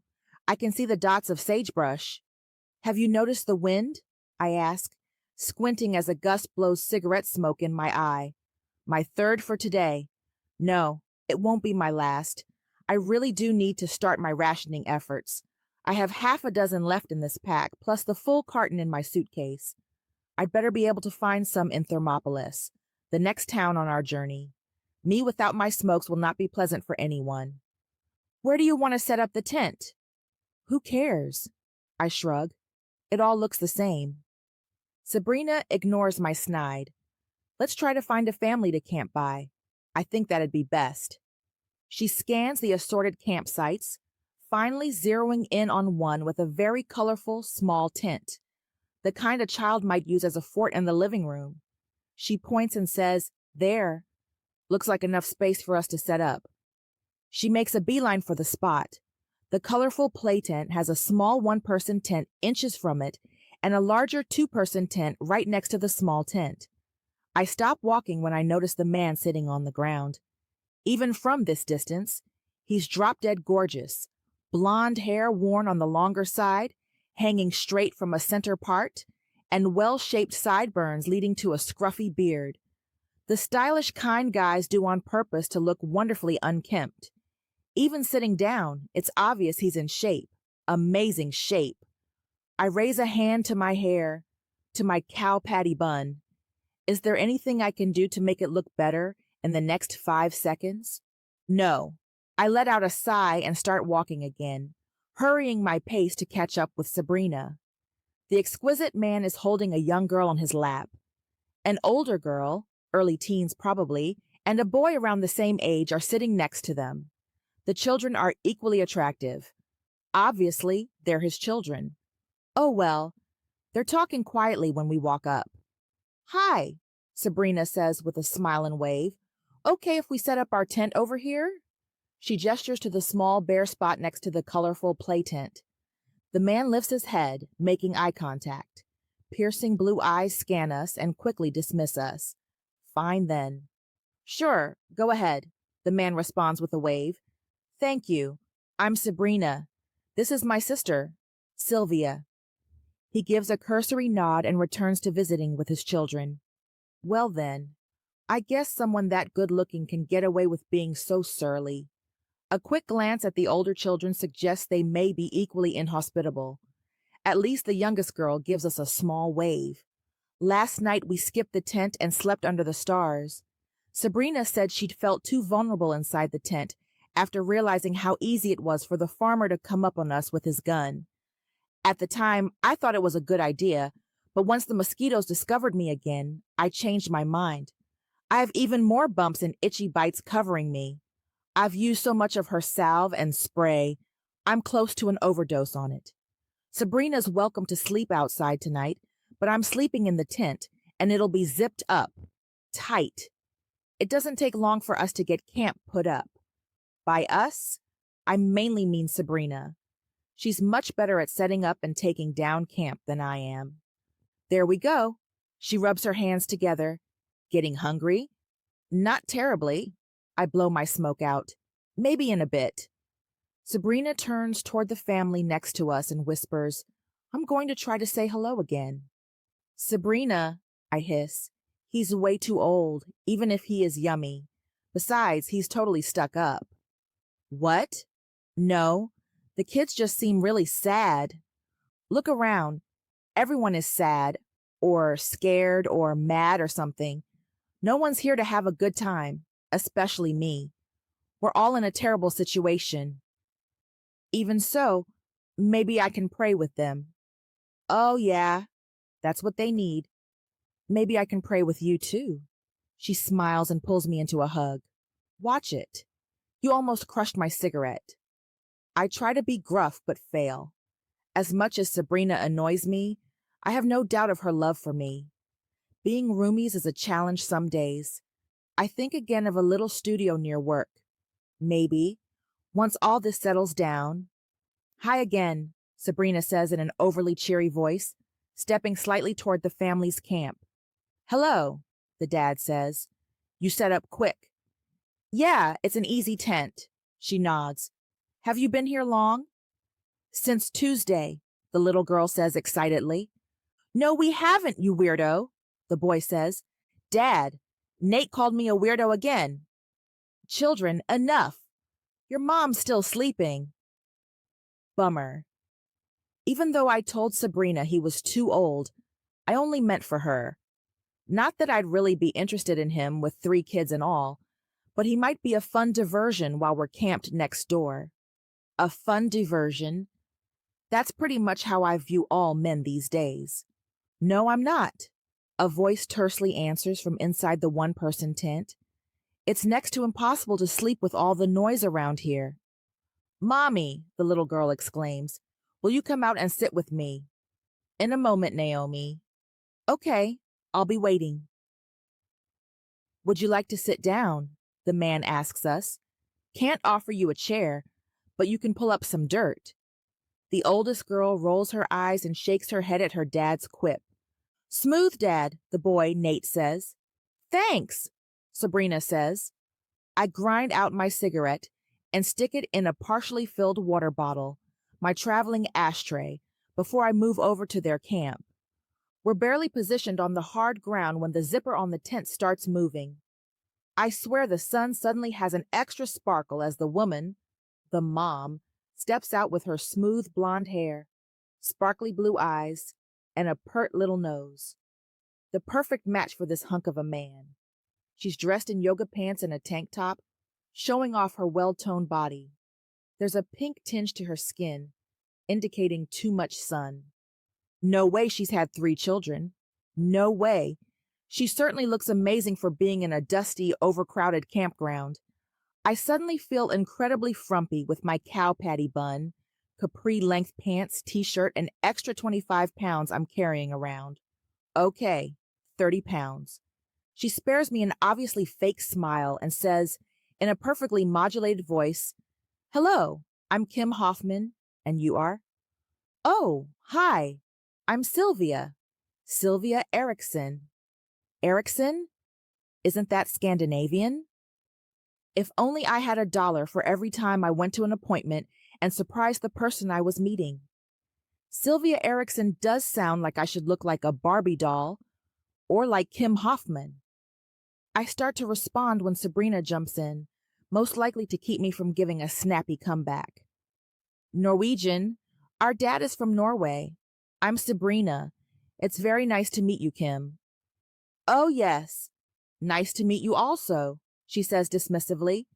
Now, which one of you has the cigarettes? Sabrina yanks her thumb in my direction.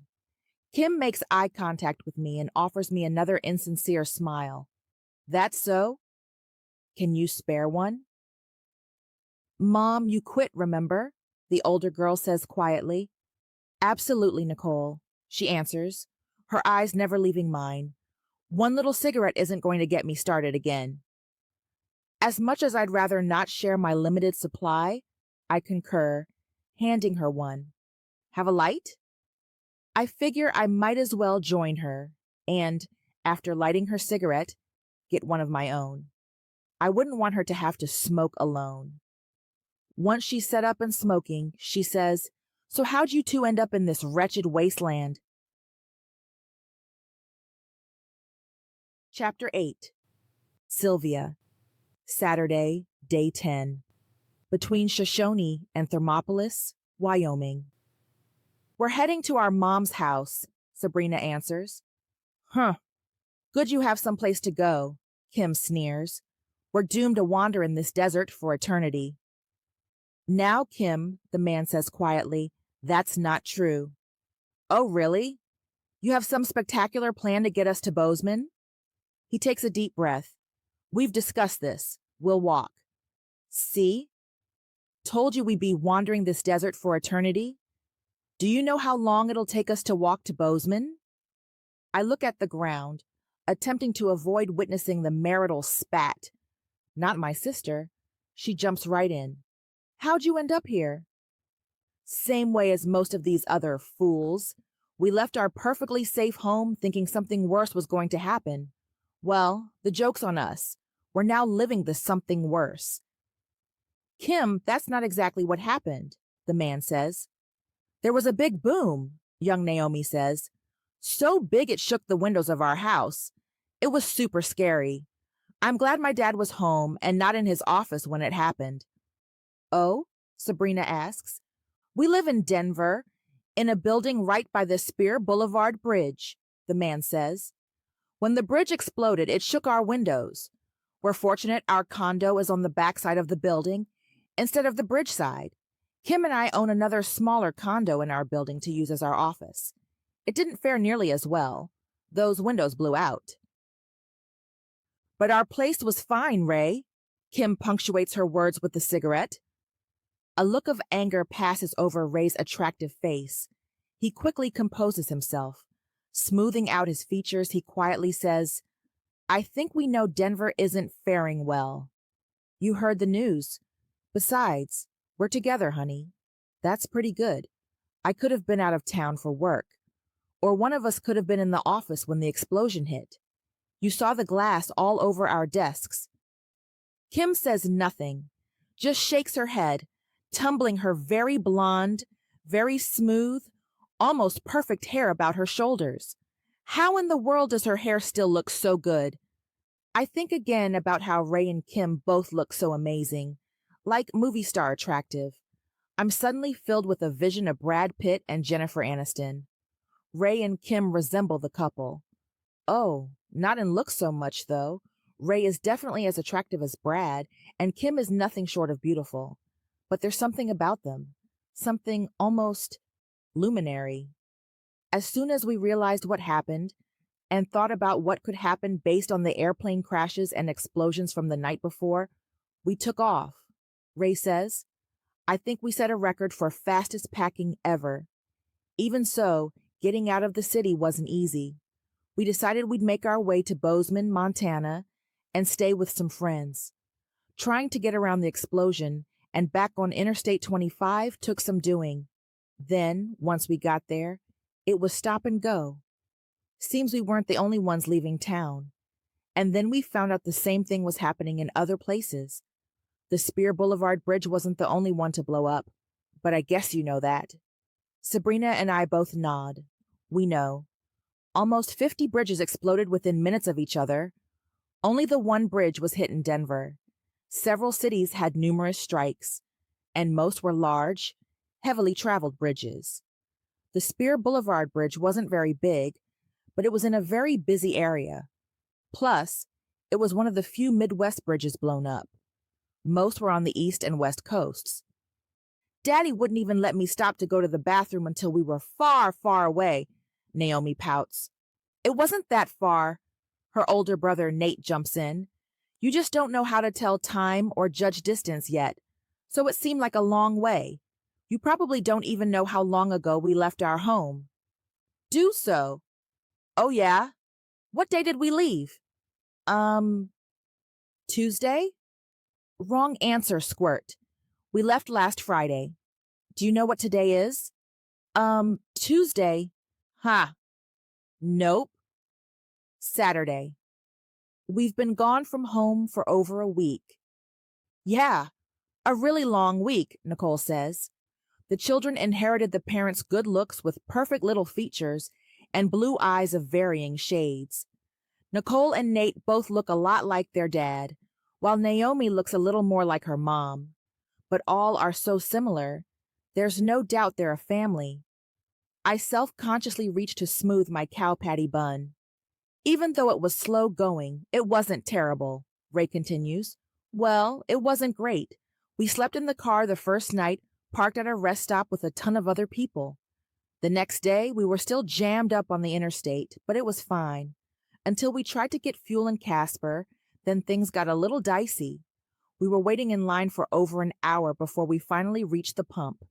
Then, because of the number of people needing fuel, they were limiting everyone to 2 gallons. 2 gallons. Can you believe that? We encountered the same thing, Sabrina says softly. I just nod. I guess you probably did. Heard it from others here and on the way. We were all in the same situation. Thought I'd try a few more stations since Casper was the largest town we'd be passing through for a while. That turned out to be a mistake. We were in line at the second station.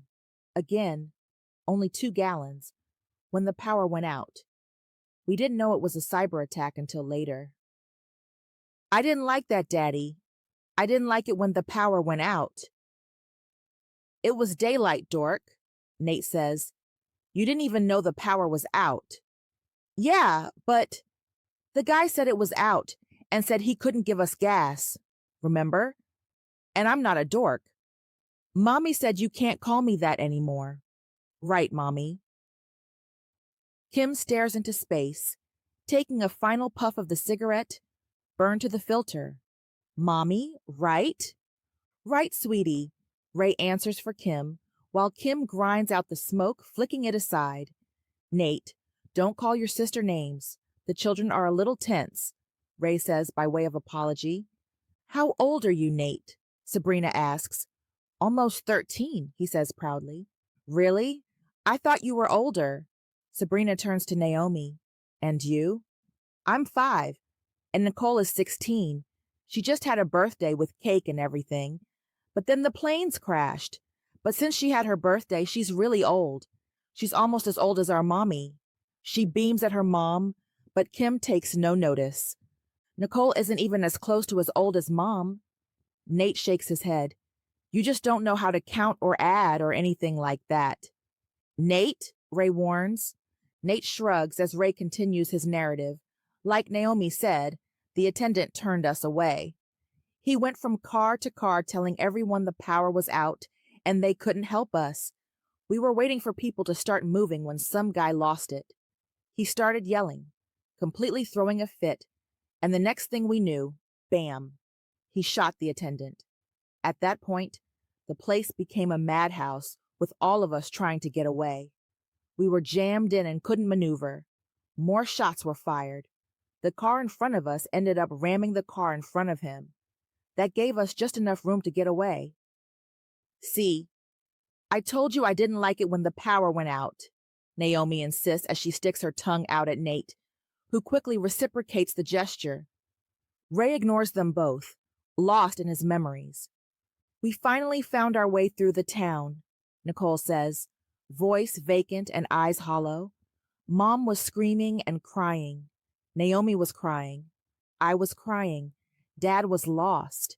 We ended up by the airport, which wasn't the right way to go. We were supposed to stay on the interstate, but Dad said he'd been this way before, so we stayed on the road. Eventually, Mom pulled a map out of the glove box. The rest stop we stayed at the night before had maps to give away for free. Good thing we picked it up. Very good thing, Ray agrees with a nod. Even though I've been through the Wind River Canyon before, the map has been helpful, especially now that we're on foot. I thought we might have enough to make it to the next little town, but we didn't find any gas stations before we ran out. The bumper-to-bumper along the little highway didn't help, and we weren't the only ones who ran out. The cars along the side of the road just added to the highway troubles. We were about 20 miles from Shoshone when the car belched and we coasted to a stop. Kim seems to come around a little, joining the conversation. She now has the same vacant eyes and hollow voice as her daughter Nicole. At that point, I thought we were done for. We'd been seeing other people walking and knew there was a chance we'd be joining them. But I thought we'd make it into Shoshone at least, and there would be enough gas to get us to the next town, that we'd be able to limp along until we reached Bozeman. It's okay, Mama, Naomi says. We found a nice spot here, and with the lake, we have water and fish, but I'm going to get pretty tired of fish soon. Yeah, Nate chimes in. Fish is getting old fast. Kim is once again staring into the distance. We had no choice but to walk, Ray says. That stretch of road is pretty desolate. We thought maybe we could walk into Shoshone and get a tow truck to go back for the car. Ha! Kim scoffs. We were so naive, or maybe delusional. Something. Definitely not based in reality. Chapter 9. Sylvia. Saturday, Day 10. Between Shoshone and Thermopolis, Wyoming. Ray pats his wife's hand, the way a grandmother would comfort a small child. We spent some time deciding what to take from the car. Not that we had much stuff since we'd packed so quickly.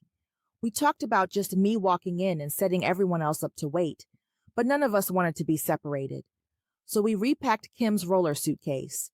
Nicole and Nate each had school backpacks, along with small duffel bags. I have my Dora the Explorer suitcase, Naomi says proudly.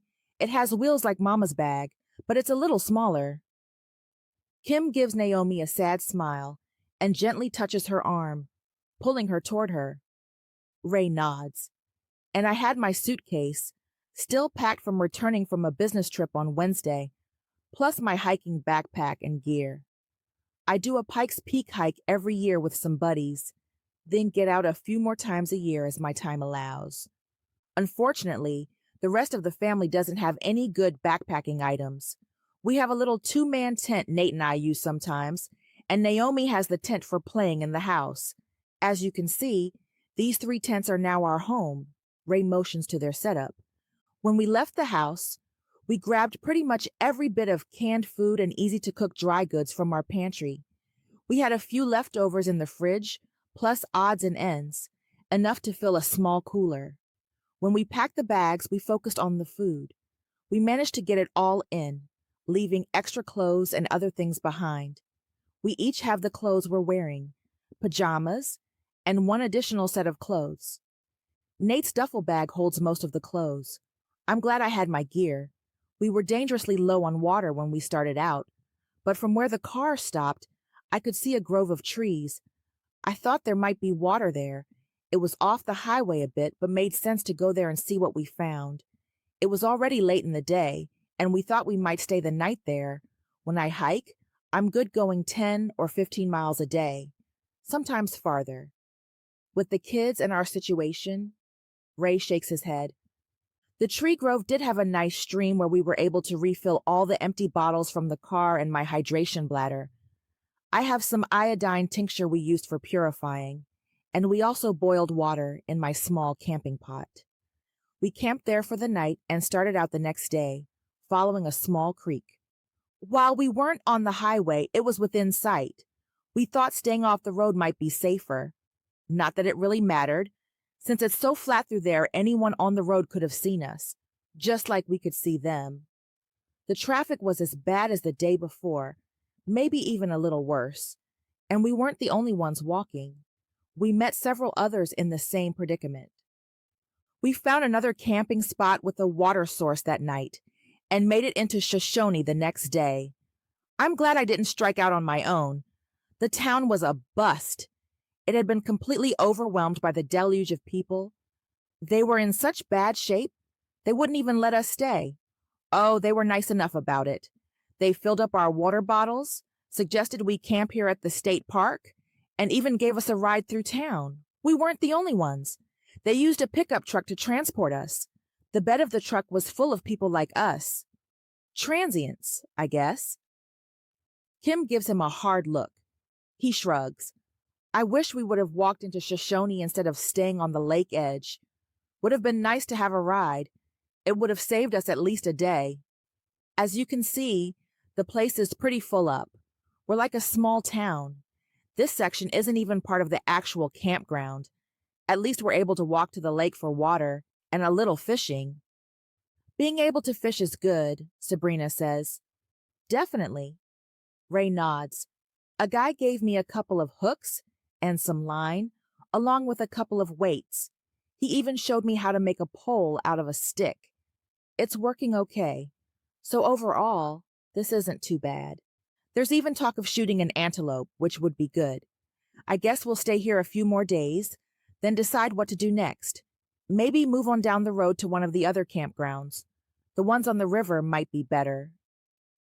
Ray's voice trails off. Sabrina gives me a look.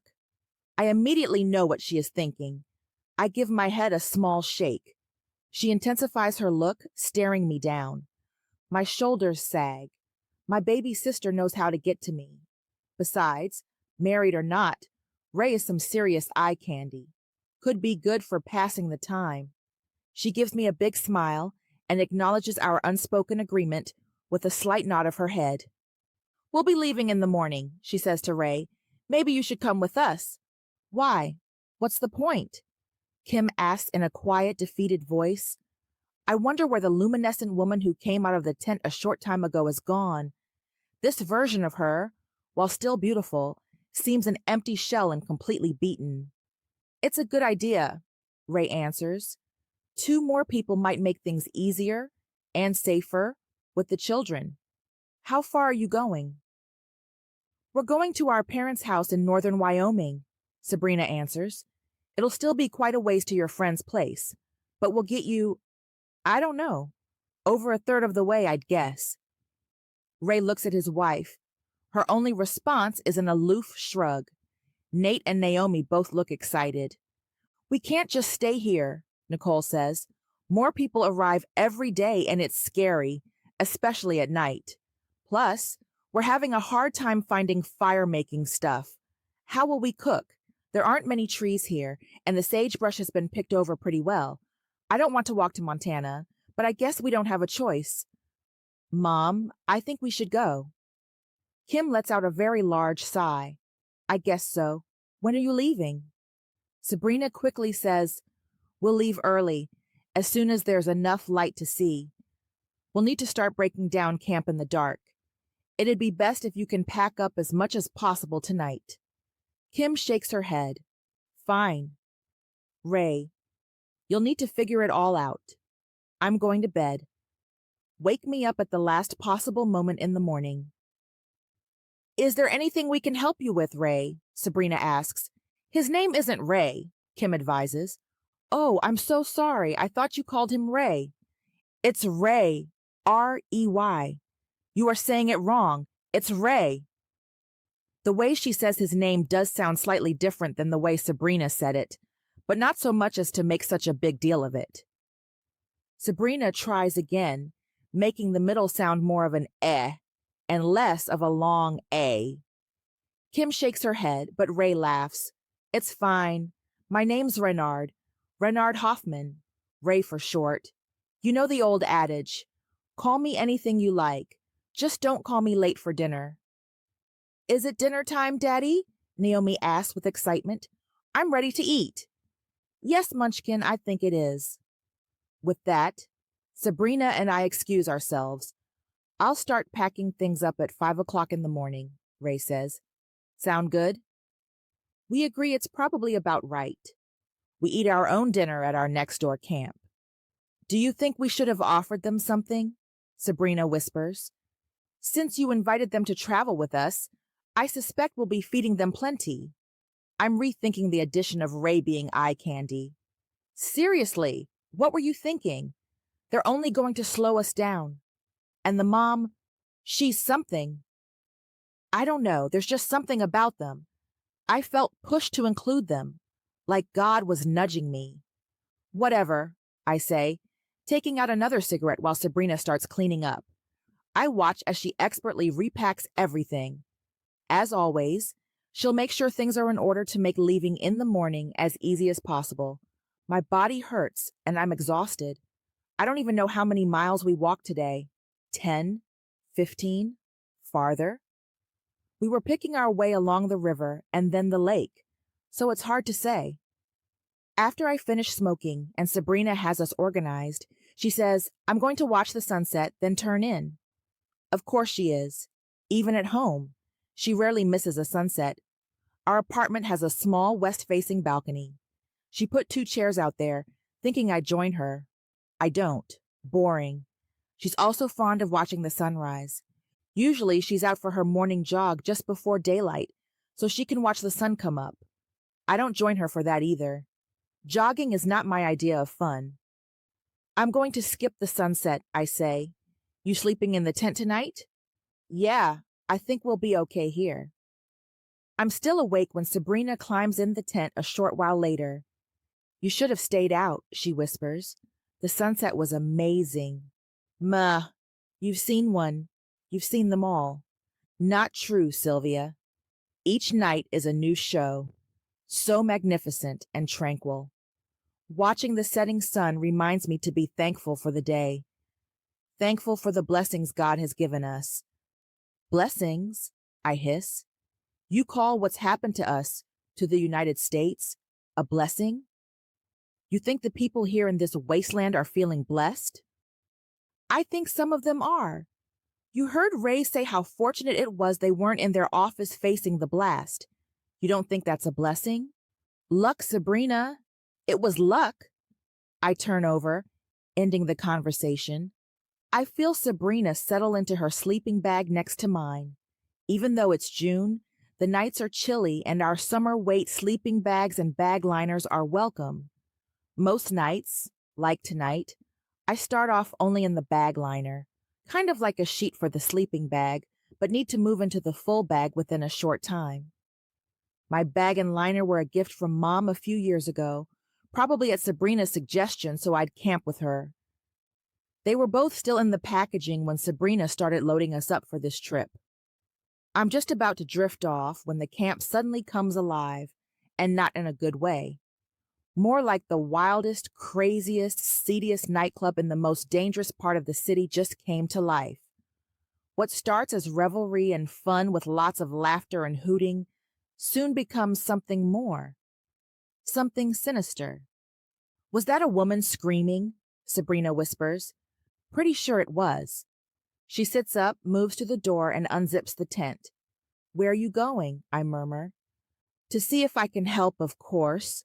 She answers like I'm a brain-dead fool. Sabrina, no. Shh. She sticks her head out. You don't want to come out here, Ray says quietly. It's best just to stay in your tent and try to sleep. You want me to ignore what's going on? Sabrina stammers.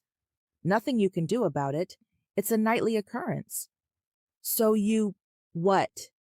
Just ignore it? I figure if I can watch out for my family, then that'll have to do. You should zip your tent back up. Try and get some rest. Try and get some rest? Are you nuts? She hisses. No, I'm not nuts.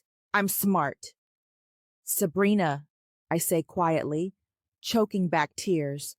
I'm trying not to lose my composure as I'm transported to a different time, a different night. He's right. From the sounds of it, it's not just one woman in trouble with one person causing the trouble. I'm not sure what it is, but you can't stop it. We can't stop it. Chapter 10. Lindsey. Sunday, Day 11. Central California. There are many, many stalled cars along Highway 99. Perfect for Logan's refueling plan. In a section on 99, without people around but with plenty of abandoned cars. He starts punching holes in gas tanks. Even though the cars are mostly stopped due to running out of gas, he still finds a small amount in each. He planned his procedure out. First, empty all our canisters into the bikes, then use a rechargeable cordless screwdriver with a screw in place. Leave the screw in the newly made hole and set up a funnel with a coffee filter over a Gatorade bottle to filter out any bottom of the tank sediment. Then, take the screw out slightly and let it run slowly into the funnel. My job is sentry while he's draining the tanks. It takes some time, but the process works well, and we've been able to refill the 2 small bottles. "See, Linz, piece of cake," he says with a huge grin. "Sure, Logan. People always say stealing is easy," I snipe. He avoids taking the bait and moves on to the next car. "Whoa, baby," he says after a few seconds. "This one's a gusher." "What do you mean?" "Coming out faster than the others. I don't think it was empty." With this car, we have enough fuel to finish filling both of our little cans and all but 1 bottle. The final bottle is over half full before the flow stops. "Why do you think this car was here?" I ask. "It didn't run out of gas, did it?" "Doesn't seem so. Not sure why it's here." I have to admit, I feel pretty bad about our refueling method. I'm sworn to uphold the law, and here I am, not only stealing but causing destruction of property. This, combined with our illegal firearms transfer, I guess I'm not the person I've always thought I was. Even though I don't like the refueling method, we repeated on a stretch of I-80 before leaving it to take a lesser-traveled road to avoid the larger towns. We did pretty well, making it through Sacramento on Highway 99 and then getting on I-80, but Logan wants to avoid Reno. A bad experience during a bachelor party weekend has him convinced it's better to stay away from the biggest little city in the world. On this small state highway, with cars few and far between, we've still managed to fully refill. With the sun starting to rise, we call it a night and find a forest access road of some sort, maybe an old logging road to set up camp. I reach into the sky as far as possible, then bend at the waist and sweep my fingers on the ground, feeling a definite pinch in my injured hamstring. Ouch. Easy, Lindsey. I'm better, but definitely not fully healed. After traveling all night, it feels amazing to be off of the bike. The last half hour of our ride, in the twilight before dawn, was beautiful, with a pale yellow-orange glow streaming through the trees. Now that it is almost full daylight, we're finished riding and ready to rest. Removing my rubber band, I shake out my hair. It's good to have it freed from the helmet. I realize I should have washed my hair before we left yesterday. Brrr. Logan rubs his arms. It's chilly. I'm thinking I should put my leathers back on. Bet you wish you would have brought something a little more substantial than shorts and a t-shirt for sleeping. You're not kidding. He pulls a hoodie over his head. I totally forgot how cold it can get in these mountains. It should warm up, though, with the sunrise. Put your jacket back on at least, I suggest. Our leather jackets aren't lined, but will offer some protection. I started getting cold a few hours ago. We had to stop for me then so I could put my hoodie on under my jacket. I've yet to take either off. I'm still wearing my chaps, too. He gives me a look. At least give it a try, I say. You may not be able to zip up the jacket, but it could help. Logan's put on some weight over the last several months. His riding gear has become noticeably smaller, to the point he doesn't even bother with it when commuting, just wears a windbreaker and jeans. He was able to expand the chaps to the largest option, so they somewhat fit. Only the top 2 buttons on the jacket snap, so he left it open while we rode. I'll be fine. He gives a dismissive wave. Let's get some food. Then you can sleep for a while. Logan uses his little stove with a few twigs. We brought along several charcoal briquettes, but decide to save those for places where there aren't many trees. Our breakfast is a can of soup and a can of peaches. We decided starting with the canned goods would be smart in case we end up walking. We'll want as little weight as possible. Good thing you have all this nice camping stuff we never use, honey, I say with a smile. You're telling me. I guess I'm glad we didn't trash it after all. I didn't even remember having this stove. Glad Eddie gave it to me. Well, I'm enjoying my hot soup, thanks to your top-of-the-line gear. I do kind of wish we had a real tent and sleeping bags. Yesterday was too hot, but up here, I gesture to encompass the entire forest. It's starting to warm up, but not to the point I'm ready to take off any of my clothes. I was thinking it probably won't be too cold once we reach your parents' place, but, well, I guess you know we'll probably be there through the winter at least. Hopefully they'll have some warmer clothes we can wear. I can't imagine things getting much better before winter. And now, with the fire back home, his voice fades off as he gives a slight shrug. A few minutes later, Logan breaks the silence. You ready? I'll wake you up in a few hours, then I can sleep. Maybe we could sleep at the same time. It's so quiet and desolate here. Plus, we're well off the road, and you used brush to scratch out our tire marks. Let's both sleep. I'd rather be smart about it. Besides, I'm going to try calling our parents, then look for some water to replenish what we've used. Okay. Where are you planning to go? Oh, just up the hill a bit. He gestures farther up the Forest Service road. I won't go far. Taking the bike? Nope. On foot. I'll keep the camp in view. Yeah, good idea.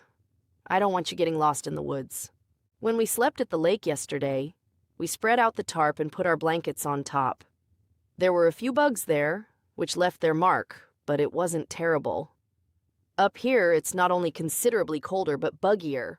I'm wishing for a tent we can seal up tight from the elements. Logan spends several minutes turning the larger tarp into a shelter. While he's working on the shelter, I change into my sleeping clothes, layering my hoodie over the top. The rising sun has warmed things up, but it's still on the cool side, with the sharp breeze giving me goosebumps. Okay, babe. Give it a try. I can't do anything to make it fully mosquito-proof, but it should be a little warmer at least. Once you get in, I'll finish it up. I crawl into the leaning A-frame-like structure. The tarp is perched precariously over an assortment of branches. Ready? He asks. Ready. A full-sized white sheet, also from our fold-out sofa at home and now part of Logan's bedroll, billows through the air. It finally comes to rest over the opening I just crawled into. I'll secure it with a few rocks to keep all but the most determined bloodsuckers out. You're very good to me, Logan Maverick, I say from inside my refuge, as I gently press my hand to the white sheet. He presses back from the outside. You're my best girl, Lindsey Maverick. Don't you ever forget it. Now get some sleep. I'll wake you up in a few hours so I can take over your warm, bug-free abode and you can sit out here swatting and shivering. Great, I can't wait. Sleep well, he says as I settle in. Chapter 11. Sylvia. Sunday, Day 11. Between Shoshone and Thermopolis, Wyoming. Sylvia? Sylvia? It's time to get going. Not yet, I say with a moan. Give me 5 more minutes. It's time, Sylvia, Sabrina insists, tapping my shoulder repeatedly. Fine, I huff, sitting up, making sure to knock her hand away. I brush the side of the tent in the process, dampening my arm with the overnight condensation. Thanks, Sabrina. We need to get going, she says, as she crawls out of the tent. The eastern sky is just beginning to lighten as I stumble out. Sabrina hands me a flashlight, already on the red light option. She insists the red light is best so we can maintain our night vision. I could care less about night vision on my trek to the bathroom. I hold my breath as I stagger into the neglected vault toilet. The stench is nearly unbearable. I'm glad Sabrina insisted I keep a few squares of toilet paper in my pocket because there isn't any in the toilet. Ick. What a mess. Back in camp, Sabrina has the tent down and everything ready. As always, she's even repacked my sleeping mat, bag liner, and sleeping bag, readying my backpack for the day. She gives me a big smile and hands me a warm cup, some kind of tea from her stash. I'd prefer coffee, but she doesn't drink it, so we don't have any. Ray, looking amazingly wonderful, has most of his camp ready. He doesn't bother with a red light. Instead, he has a very bright LED lantern lighting up his camp. The 3 children are up. Nate is helping Ray, while Nicole and Naomi huddle together in the pre-dawn chill. When we're almost ready to go, he wakes Kim. She stumbles out and heads to the Malodorous vault toilet. While she's gone, Ray packs the tent she was using. I wonder how well this trek is going to go with the makeshift items they have. The 1-man tent looks like a decent quality, and maybe the 2-man is sufficient. But the play tent and their luggage, I'm not so sure about. Mostly, I wonder about their attitudes. We still have about 150 miles to go before we get to Mom's place. At the rate we're going, it'll take us over 2 weeks. We need to start making better time, but with the addition of the Hoffman family, we'll be even slower. Kim returns from the bathroom, and we start our journey. Sabrina gives Ray a headset lantern to wear, asking him to use the red light version in hopes of not disturbing the other inhabitants. There's very little conversation as we pick our way out of the camping area. Once we reach the highway, the sound of Kim's, Naomi's, and my roller bags provide a cadence. After a few minutes, Kim asks, "Spare me a smoke?" "Mom," Nicole hisses. I'd been putting off my first for the day, thinking about rationing again. I stifle a sigh as I pull 2 out. I light hers, then my own. The first inhale is glorious. I get a slight head rush. Way too soon? I'm down to the filter. After the sun has come up enough for us to see clearly, Sabrina says, "Let's stop for a minute and look at the map." We're now well away from the state park and the large group of campers in the new tent city. At the suggestion of stopping, Kim and Nicole find a spot to sit down. Then little Naomi joins them. Sabrina stretches the map across a large boulder on the side of the road, with Nate and Ray looking over her shoulder. I take a long drink of water. Sabrina purchased a new gravity water filtration system last month as an upgrade to her camping gear. She'd always had a small straw filter before, but loved the gravity system her friend used on one of their trips last summer. A gallon bag and mini filter setup. She was, in my opinion, overly excited about it when it arrived. I faked interest while helping her master working it a few times. Now, I'm super glad for it. Not that I'll admit it to her. "Okay, so I was thinking, maybe we should go across the dam here." Sabrina points to the map. "Why?" I ask, not bothering to mask my annoyance at how ridiculous the idea is. Following the railroad track on the other side of the river, through the canyon, might give us some better places to camp tonight. Remember how the road is mostly rock on the right side with the river on the left side? I know there are a couple of open spaces, but not many, and I don't want to try and camp so close to the highway. We've traveled this route before, by car of course, and I vaguely recall this road through the Wind River Canyon. We still have quite a ways until the series of 3 tunnels signals the start of the canyon. Seems she's right about it being mostly cliff and rock along the roadside. There's also rock and cliff on the train side. Doesn't sound much better. You think the railroad track would be better? Isn't that on the edge of a cliff also? Yes, for the most part. But we know trains aren't running, so we could go ahead and set up on the track if we had to. It's around 30 miles to Thermopolis, so we'll definitely have to camp somewhere tonight and probably tomorrow night. On this side, I wouldn't feel comfortable setting up on the road, since we do still see cars occasionally. Yeah, I guess that makes sense, I shrug. Not just cars, but bikes and motorcycles, plus people walking, like us. I guess there will probably be people walking on the tracks too, don't you think? Sure. We'll need to be careful, just like we've been so far. Sabrina turns to Ray. What do you think? I like the idea. I think you're right about the rock cliffs. Seems smart to try to avoid issues if we can. But with the attacks on the railroads, they might have destroyed it. We could have trouble. I can't imagine they'd target these tracks. Did you hear anything about where the incidents happened? Not much. There was a presidential address. Someone played it at the camp, and he briefly spoke about the railroad issue. That was the same day Congress was hit. So the assassinations were the focus. Sabrina and I both nod. as Ray says, "Probably worth trying it. This is such a remote area, why bother?" "All right, fine then. Let's cross the dam and walk the tracks," I agree. "Okay, good," Sabrina says. "Sylvia, while we're stopped, do you want to check your phone? We might be in a good spot for reception." Our phone stopped working last Saturday during the cyber attacks. We tried them off and on while we were in the car, without success. We made a point of keeping them fully charged by way of the car charger, just in case. When we ditched the car, we took our phones, but left them off. A couple of days ago, we met up with a couple who said they heard the phones were working intermittently. The Hoffman family confirmed they'd heard the same thing and even tried using someone's phone in camp to reach Kim's parents. It did ring, but no one answered. Sabrina and I decided we'd try Mom and Phil 3 times a day on each phone in hopes of getting through.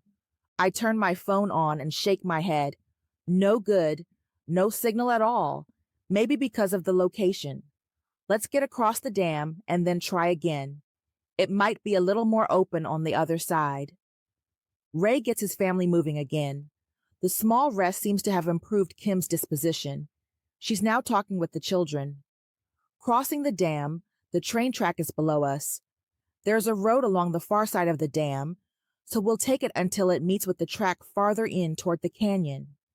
About half an hour later, we connect with the railroad track. We've been on a slight downhill slope and making good time. A few minutes later, I'm startled by a loud beeping noise. "What is that? Your phone?" Nate asks.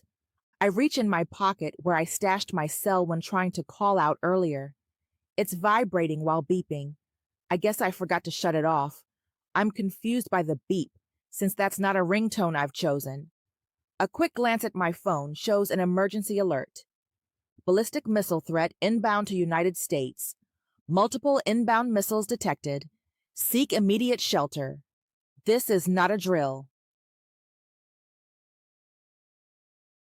Chapter 12.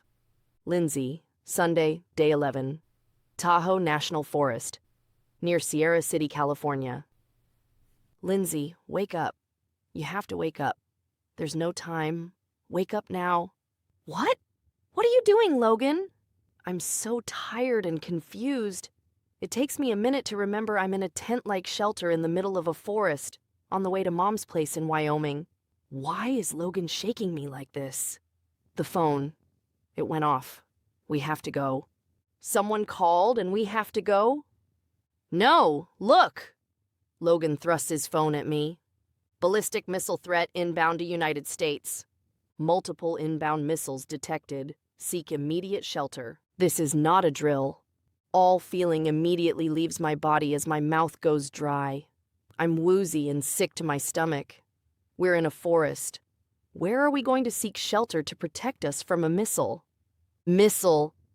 A nuclear missile? How can this end but badly? They nuke us and we nuke them back? We're in so much trouble. I start to cry. Stop. Logan grabs my shoulder with his left hand and puts his right index finger on my chin, forcing me to look at him. I know you're scared. I am too. But you have to pull yourself together. We have to go. We need to find a place to hide. Hide from a nuke? How's that going to work, Logan? I say with a sniffle. He takes a breath and says calmly, much too calmly in my opinion, "We're pretty much in the middle of nowhere. Chances are good we won't get nuked here, but we need protection from the fallout. Remember the class you took in the academy? What did you learn? You told me some, but I'm sure you learned more than you shared. Let's think." He's right. I did have a short training on nuclear warfare.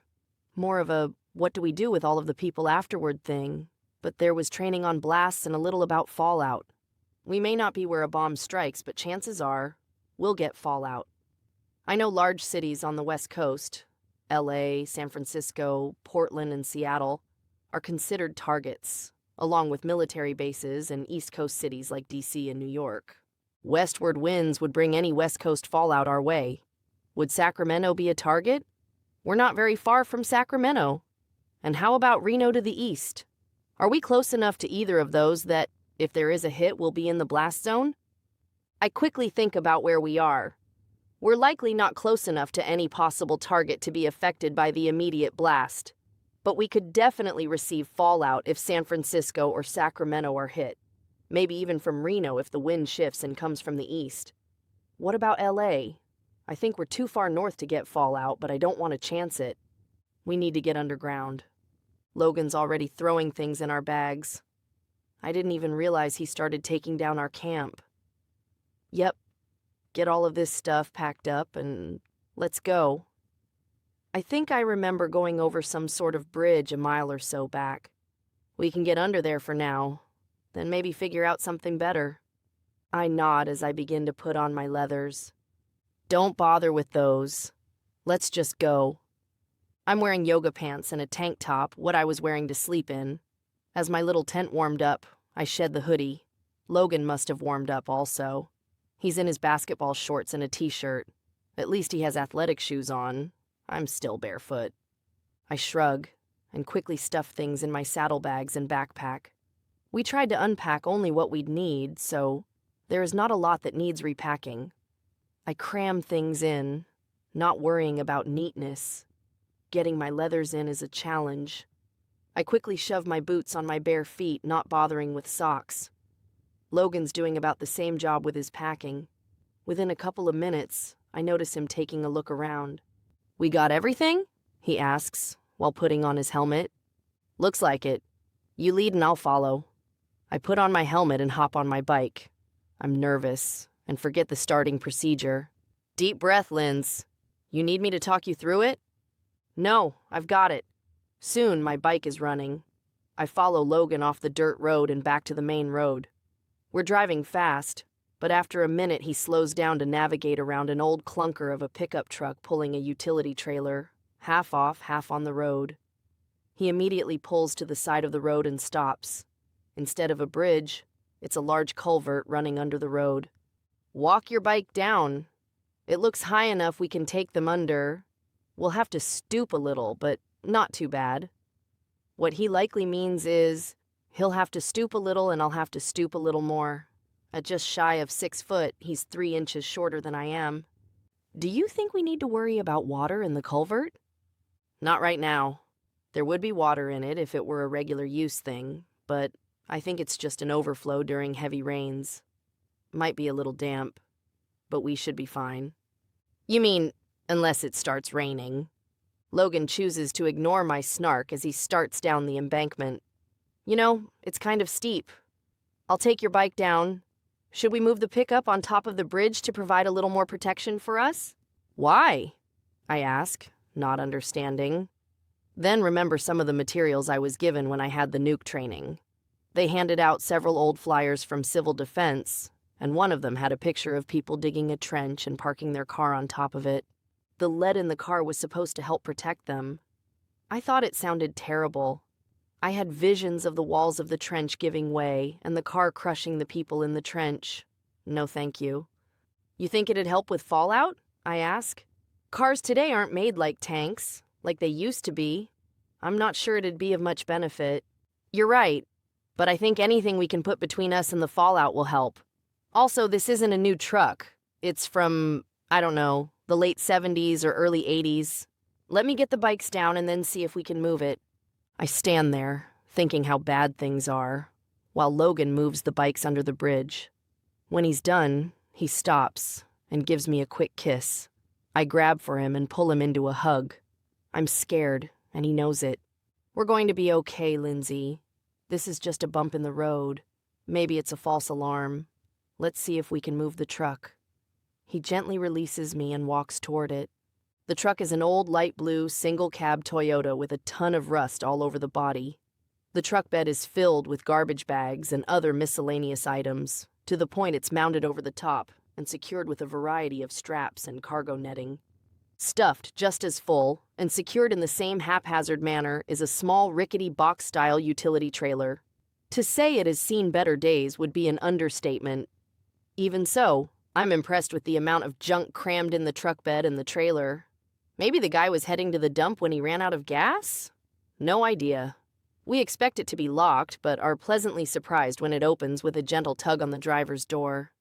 The inside doesn't look any better than the outside. The seats are ripped, the passenger's side floorboard is being used as a trash can, and the accompanying smell is definitely reminiscent of a garbage bin. I make a face. Logan breaks into a big grin, which I find totally inappropriate for the severity of our situation. It's a manual. I thought it might be. That should make things easier. Hop on in, Linz. Put it in neutral, and I'll give you a push. No, that thing is disgusting. You hop in. Logan sighs. I need to push. Since it's on an incline, it'll start moving once it's in neutral. You need to keep some pressure on the brake while we navigate it back onto the road. If this thing's fully in the ditch, it isn't going to help us any. Fine. It takes only a few minutes to move the truck over the bridge. We position it near the edge so there's still room to get by in case another car comes along. As I step out of the truck, a flash catches my eye. Is it lightning? Oh no, Logan whispers. A little louder, he says, I think it was a detonation. We're pretty far away, but the light, it might have been a detonation. I look toward the west in time to see the beginnings of a cloud formation, a mushroom cloud. Lindsey. I turn to look at Logan as there is another dim flash. Will we be affected by the blast? I exclaim. I don't think so. We're pretty far away. San Francisco? You think it was San Francisco? Yeah, maybe Sacramento too, he quietly answers. I involuntarily start to cry and rush into his arms. He takes a minute to hold me before gently saying, We need to get ready. We might be within the fallout zone. I nod in agreement. In the training, we were told we had half an hour after a blast to find shelter. Of course, that was assuming a nearby blast. Maybe we have a little longer with the distance? Maybe so, but let's not risk it. Logan pulls out his phone. It's 8:42. Let's make sure we're secured no later than 9:12. He releases me and starts removing the full bags of trash from the back of the pickup. What are you doing?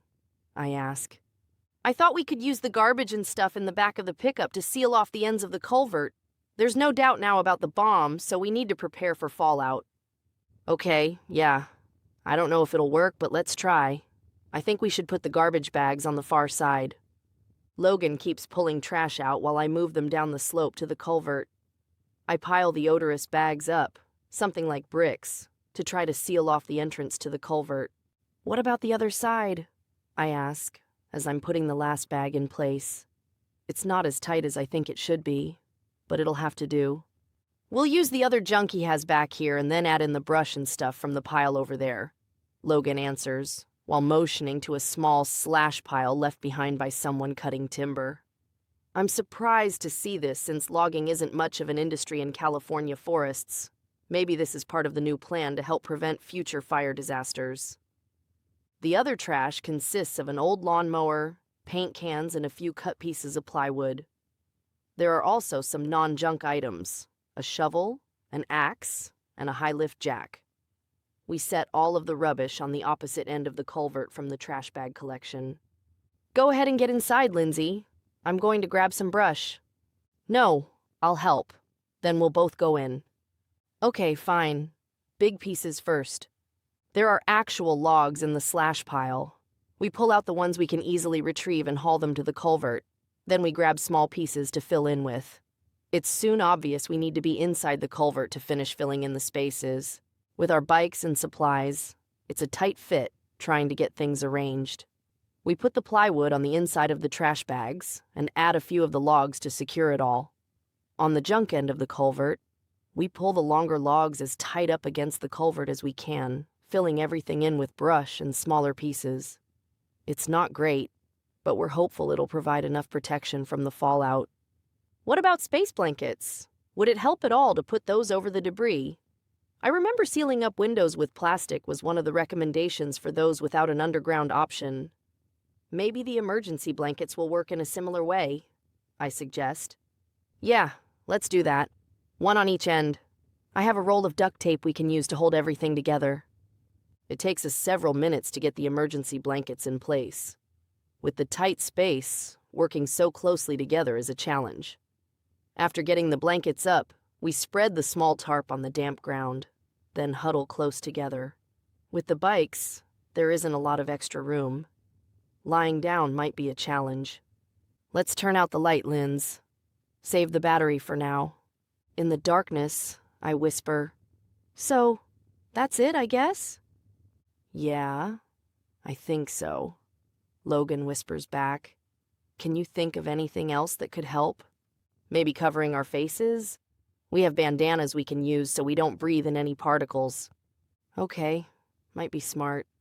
With our faces covered, we decide we're as set as we can be. I wonder if Mom knows what's happening.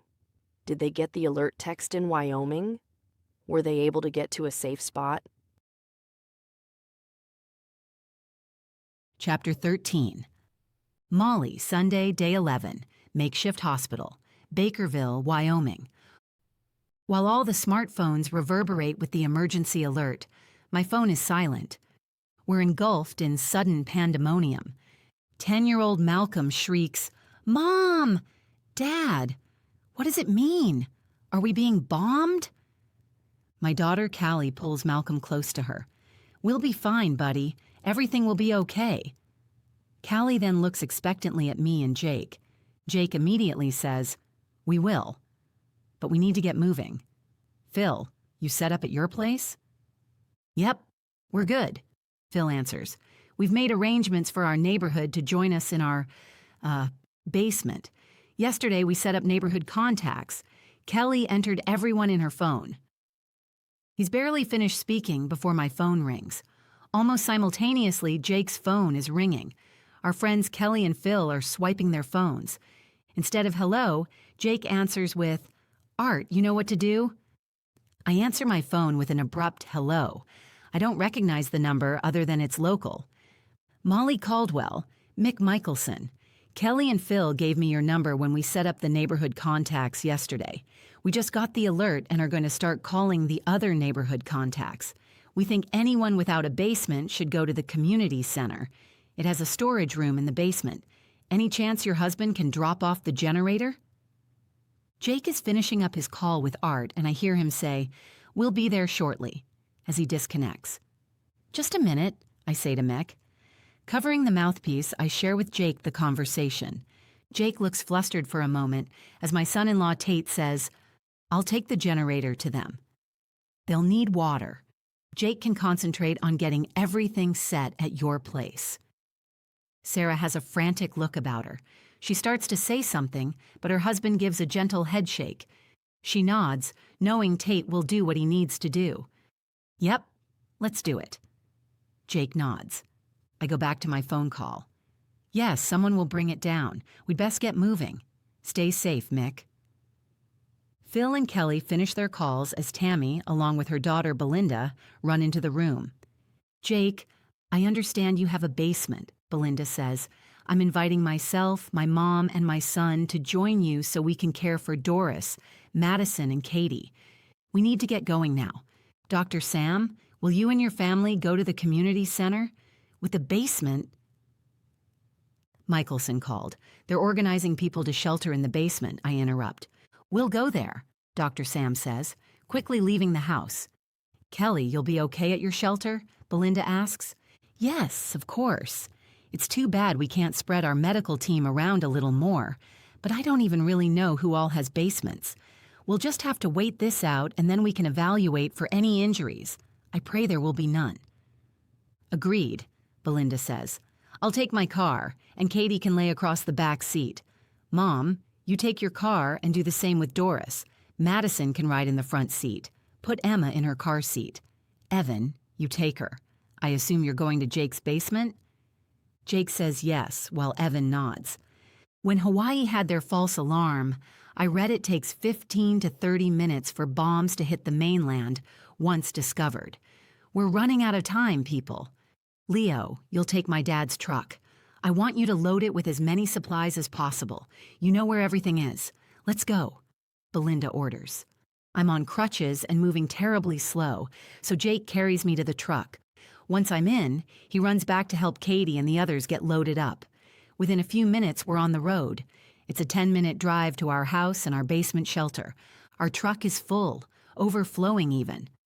My husband drives, I'm in the passenger seat, and my oldest daughter, Sarah, is in the middle front. In the back seat is our son, Malcolm, and daughters, Callie and Angela. Our 3 sons-in-law, Tate, Tim, and Mike, ride in the bed. Alvin, my father-in-law, is riding with Evan. Katie's boyfriend, Leo, will follow behind. The cab is filled with cries and sobs.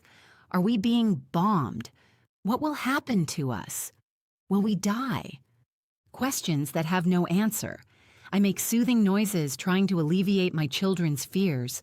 3 of them are adults, full-grown women, but they're still my babies. Can I protect them? Chapter 14. Sylvia, Sunday, Day 11, Railroad Tracks, between Shoshone and Thermopolis, Wyoming. What is it, Sylvia? I shake my head, unable to speak, as I thrust the phone toward Sabrina. She pales as she scans it, then reads aloud. Ballistic missile threat inbound to United States. Multiple inbound missiles detected. Seek immediate shelter. This is not a drill. Kim immediately starts wailing, Why? Why? Why us? Naomi is too young to really know what's going on, but she starts crying along with her mom. We should go back across the dam, I say. There's a series of tunnels into the canyon. We're going to need to run. Sabrina starts to agree, then says, There's a tunnel for the train also. Remember? We noticed it once when we were going into the car tunnels. Really? You sure? I ask, trying hard to control my own emotions. Like Kim, I feel like wailing. She's right, Ray says. I remember seeing it when I came through here years ago. Let's go. We need to get to shelter. Nate starts to run, but his dad says, Slow down, Nate. We stick together. We'll move quickly but safely. I don't think it's very far. We've been fast walking for several minutes when Naomi says, I'm tired. I need to stop. Sabrina adjusts her load and puts Naomi on her hip.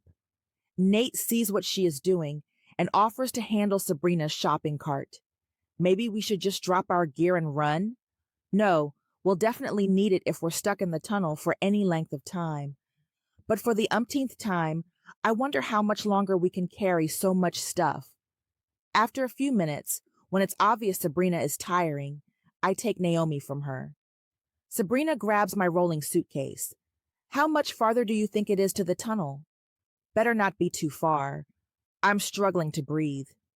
Ray, also well loaded with trying to jostle his family's items, says between haggard breaths, Not far, I don't think. There's the second campground over there. He gestures ahead a good quarter of a mile. If I remember correctly, the tunnels on the road begin right after that campground. The train tunnel should be about the same area. Looking across the river, I see the campground, and like the campground we spent last night in, it's full of people. None of them seem to be moving toward the tunnels. I wonder if they know about the alert. With the roar of the water, yelling across to warn them would be a futile effort. Yep, we're close, Sabrina says. Good, because this kid is heavy. Nate soon exclaims, There it is. We all get a second wind.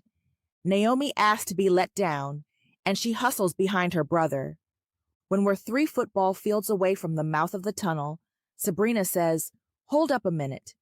Let's make sure we're not running in on someone else who's holed up in here. Good idea, Ray says.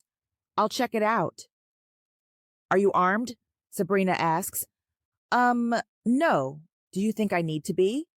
He looks around and reaches for a medium-sized rock. There, now I am. Sabrina gives a slight eye roll as she carefully removes her pistol from inside her waistband. Let me check it out. Sylvia, you stay at the mouth of the tunnel and be ready. Sabrina puts her headlamp back on, again using the red light option, while I remove my pistol from my hip and pull out my flashlight, leaving it switched off. With her voice laced with disgust, Kim says, "You two have guns? You have guns around my children? How dare you? You should have told us you're gun nuts. We never would have joined you. Tell them, Ray. Tell them how we feel about guns." "I don't think I need to, Kim. You've stated your position rather well. And remember, I'm fine with guns." Ray then turns to Sabrina. "I've been around guns. It's fine. I'd back you up if I had one." Sabrina glances at me. I lift one shoulder. She quickly removes her backpack and opens an outside pocket, removing a small holster containing an 8-shot .22 revolver, a gift from her previous boyfriend. Not something she would have chosen herself for personal protection, but something used for competition. She could have given him the backup weapon in her bra holster, or the one in my ankle holster, or the little subcompact 9mm holstered inside my messenger bag. Firepower is something we made sure we brought along. Well, Sabrina made sure to arm us. While the 9mm Beretta I carry on my hip belongs to me and is usually in my nightstand collecting dust, the rest of the handguns belong to Sabrina. And we won't even think to mention the weapons Sabrina managed to stow in the shopping cart she's dragging along. Blankets and tarps do a fine job of concealing long guns. While she's not a gun nut, as Kim suggested, she does enjoy firearms and shooting for fun. A few years ago, she started getting serious about practicing, even entering several shooting competitions. She's tried to get me to join her, gently prodding, reminding me of things, but I'm just not in that place right now. Even though I agree with her, I just can't. Kim shoots daggers at Ray as he takes the revolver. He checks to make sure it's loaded, pulls out his flashlight, and moves to the left side of the tunnel mouth, while I move to the right. "Kim, take the kids and go down on the edge so you're out of harm's way," Ray says quietly. Kim continues her death stare. "Kim, go. Now," Ray says between clenched teeth. "Fine." After several murmured expletives, Kim moves the children slightly down the bank toward the river, behind a large boulder. We quickly cover the remaining distance to the mouth of the train tunnel. Each of us catches our breath. Then Sabrina nods as she cautiously enters the tunnel from my side, staying close to the wall. After only a few steps, the only thing visible is a dot of red light, which disappears a few seconds later. We're silent for many minutes. Then Ray whispers, "You think she's okay?" "Probably," I whisper back, hoping she is. Minutes later, I see a pinprick of red in the distance. "There she is," Ray says. "Let's make sure," I respond. "Be ready, just in case." While I don't have my weapon aimed, I'm at the ready and can pull it up if the light bobbing toward us isn't my sister. Ray follows my lead. From the tunnel, I hear, "It's me. Everything's okay. You can relax." "Really?" I ask. "Yes, Bongo, really." Bongo is the word I was looking for. It's one of the safe words we use, one she insisted on me learning. If she would have called me Charlene, I would have known I couldn't really relax. Something would be wrong, and she'd be under some sort of duress. But Bongo means all is well. Sabrina's finally at the mouth of the tunnel. "Ray, get your family inside. Gather all of your water containers and leave them here. Sylvia and I will fill them. We need to be prepared to stay in the tunnel for a few days." "Gee, thanks for volunteering me." Ray nods, removes 2 empty containers from his pack, a Mountain Dew and a Smart Water bottle, then hustles back for Kim and the children. It's way too steep by the mouth of the tunnel to try to get down to the river's edge. Sabrina motions me to walk with her while we look for a better access. "You doing okay?" she asks quietly.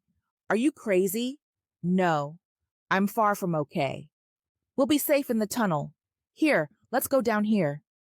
It's still steep. She sees the look on my face and says, "I'll go down.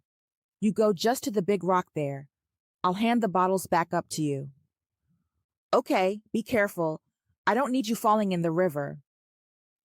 Sabrina winds her way down to the edge of the river. The large rocks are helpful, but it's still nerve-wracking. I'm on my perch when Ray startles me. Here's a few more bottles. I throw out my arms, trying to keep my balance. Once stable, I shoot him a look. Oops, sorry. You want me to bring them down to you or just toss them? Can you toss them carefully so we don't lose them? Absolutely. After sending 4 bottles down, he waits. Sabrina already has a few filled up. From my perch, it's a stretch for me to get the full ones from her and give her the empties. I look up to Ray. He's down a few feet below the tracks on a large rock. Here, I'll take them up, he says. We finally finish filling all of the bottles. Sabrina also fills the 1-gallon bladder of the gravity filter system, knowing we can filter it out when a few of the containers are empty. Climbing back up the side of the cliff is harder for me than it should be. Ray offers me his hand, which helps. Sabrina has little trouble, scurrying up like a mountain goat. At the tunnel, the Hoffman family is a few feet inside from the mouth. Let's move farther in, Sabrina says. The tunnel's about 40 feet in length. I think we should go about halfway. You think a missile will hit here? Kim asks with disbelief. I don't know, Sabrina answers. I can't imagine it would, but I'd rather not hang out here and find out. Plus, if it's a nuclear strike, we could get fallout. We'd be better protected deeper inside the tunnel. Even in the dim lighting of the tunnel, I can see the color fade from Kim's face. She almost trips over her feet as she starts to move farther inside. Sabrina, Ray, and I have our flashlights to help guide the way. Soon, Sabrina says, "This is probably good. I'd say we're about halfway." "Did you walk all the way to the end?" I ask. "I did. I think this is a good place for us to be right now." "Can you get a signal on your phone?" Ray asks. I pull it out to see, even though I can't imagine I would deepen the tunnel like this. The phone lights up, still showing the alert I'd left on the screen, but the service indicator is showing as off. "No, sorry." "What's the time?" Sabrina asks. 8 minutes before 10 o'clock. We got the alert at 9:29. "Okay, so we should probably get comfortable. If everything remains quiet, maybe we'll go to the mouth in a few hours. See what we see." "What do you mean, see what we see?" Kim asks. "Nothing more than that. We may be able to get an idea about what's happening, or we might not. Right now, we don't have much info, other than the alert on the phone. We assume it's legit and not a false alarm." "You mean like Hawaii?" Nicole asks. "Right, like Hawaii," I answer. "If it's a false alarm, won't they send out a second alert, letting us know? You should go to service now and wait for it," Kim demands. I give Kim a hard look and start to reply, but Sabrina jumps in. "No, if it's not a false alarm, then this is the safest place to be. We'll wait until, I don't know, 1 o'clock? Then check it out." I think, if nothing else happens between now and then, 1 o'clock sounds good, Ray says. "Fine," Kim huffs. "I guess my opinion counts for nothing. Ray, since we're going to be stuck in here, set up the tent so we can get some sleep. We got up way too early this morning to end up stuck in a tunnel waiting for nothing." "I'll set up the tents, Kim, but you need to lighten up. We need to stay where it's safe and wait for more information. I'm sorry you don't like it, but that's the way it has to be." "Whatever, Ray. I'm going to bed. You do what you want, and make sure our kids get something to eat. I think this is all a crock, so you get to deal with it." Kim physically turns her body away from us. Wow, were we just shunned?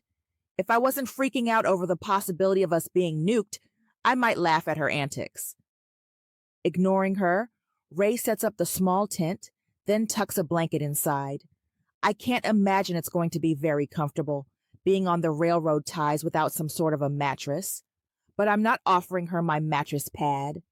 I glare at Sabrina, silently sending her a message of, "Thanks so much for asking them to join us."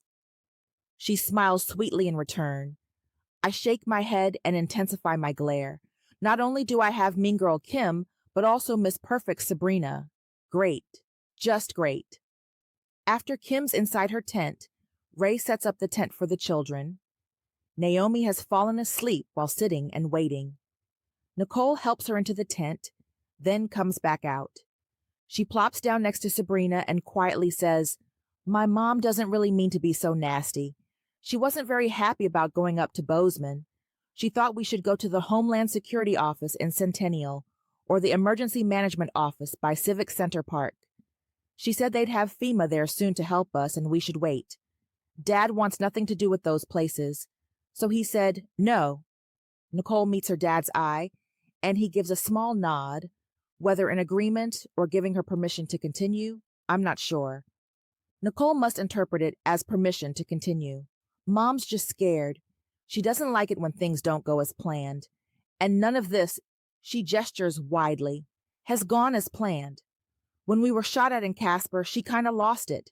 Then the car ran out of gas and we were on foot. We can't really plan for anything. We don't even know where our next meal will come from. Nicole starts to cry. As Ray says, "I cooked all the fish we caught and made a pot of rice last night. Your next meal is in my backpack. We're going to be fine. We're going to get through this, and your mom is going to get better. She'll come around and realize she's only making things worse. She'll be fine." I wonder if he believes this, or if he's also trying to convince himself. She's going to need to show a lot more grit and whine a lot less. Part of me would like to just walk away and leave Ray to handle Kim and her moods on his own. I look at Nicole, leaning against her dad, wiping her eyes. I feel a small desire to help the children. Not the calling Sabrina feels. That would be ridiculous. Oh, and the threat of a nuclear attack making the tunnel a much safer option for the time being also makes me want to stay. Chapter 15. Molly, Sunday, Day 11, Bakerville, Wyoming. Molly? Jake touches my leg. Is that okay? What? Sorry, I didn't hear you. I sniff, wishing for a tissue. I'll help you out of the truck. But can you get inside on your own? I want to get Katie and the others into the basement. Yes, of course, I'm fine. We hope and pray this is nothing more than a false alarm, but we'll prepare for the worst. As we pull into our driveway, it's evident the plans we have in place for a variety of scenarios have been implemented. Nuclear attack is one of the scenarios. Battening down the hatches on our small farm is the main focus of preparation, moving the livestock, goats, sheep, pigs, ducks, and chickens, to our overly large garage, covering the garden crops with plastic, putting sandbags in specific places to help cut down on fallout, and several other items combined with getting the humans into the basement shelter. In the few minutes it took us to get home, our family at the homestead has done an amazing job. Art, along with help from young Tony Hatch, is filling the garage with livestock. Tony's tightly holding a squawking duck to prevent its escape. Its quack of protest is almost a scream. The same kind of scream I'm currently trying to hold inside. Why? Why? The truck is barely stopped as Tate vaults from the bed and dashes toward the pull-start portable generator. Callie's husband, Mike, is at Tate's side to lend a hand loading the beast into Tate's truck. They soon tear off down the road, gravel spitting from the tires. There are so many people at my house. Not just those who now live here, but also people who live nearby. Neighbors. All are moving very quickly and have either grim looks, are openly weeping, or both. Jake made arrangements with our closest neighbors to come to our place in case of a severe emergency. He told them we had a basement. He didn't tell them our basement was more than a normal basement. It has a few secrets. Of course, soon they'll see all of the secrets. While I know I should be a good neighbor and open my home to our community, part of me hates to share our private spaces. A deep bellow catches my attention. A very pregnant cow is being led into my oversized garage by neighbor David Hammer. We don't own a cow, and to my knowledge, neither does David. Apparently, we're not just providing refuge for our neighbors, but for the area livestock. Jake helps me out of the pickup, and I start to hobble toward the house. "Mom, let me help you," Callie says. "Thanks, sweetie. I'm okay on the crutches." "Go into the house, Mom. I'll be right there to help you to the basement." "I need to help." "No, Mom, you can't." Callie looks around and spies her brother. "Malcolm, take Mom downstairs. Can you get her down there on your own?" "Yes, I can do it," Malcolm answers. "Are we going to the safe room or the root cellar?" "The safe room. Don't you think, Mom?" While we thought we'd made some pretty amazing plans, we didn't plan for any of us to be injured, especially not with wounds as severe as Katie's. I think so. That should be the best place." Callie nods decisively. "Yes, everyone injured goes in there. In fact, Malcolm, you run ahead and set the beds up. Then come back up for Mom. Mom, start making your way. I'll be right back." "Malcolm," I say loud enough to stop him, "I need you to do something before going to the basement." "What's that, Mom?" "Grab our e-readers, yours, mine, and your dad's. Keep them turned off and put them inside the Faraday cage. Grab our laptops also." The understanding crosses his face. He's off at close to the speed of sound, declaring, "Good idea, Mom." Callie hustles to Belinda's car where a fold-up stretcher is being opened. Jake's already there to help move Katie to the basement. After a short conversation with Jake, Callie runs, not a jog but a full-out sprint, to the cabin she and her family are occupying. Propped up against the cabin is a solar panel Jake was installing before he was interrupted by recent events. The solar panels. An EMP, or electromagnetic pulse, is a short burst of electromagnetic radiation that goes hand in hand with a nuclear detonation. In fact, they could choose to only cause an EMP by detonating the nuke high in the atmosphere. The solar systems could be ruined if there's an EMP. I yell to capture Jake's attention. "Jake! Jake! EMP! We need to unhook everything." I'm surprised when Roy, Mike's dad, responds, "Already done." It was in the ERG. I took care of it first thing.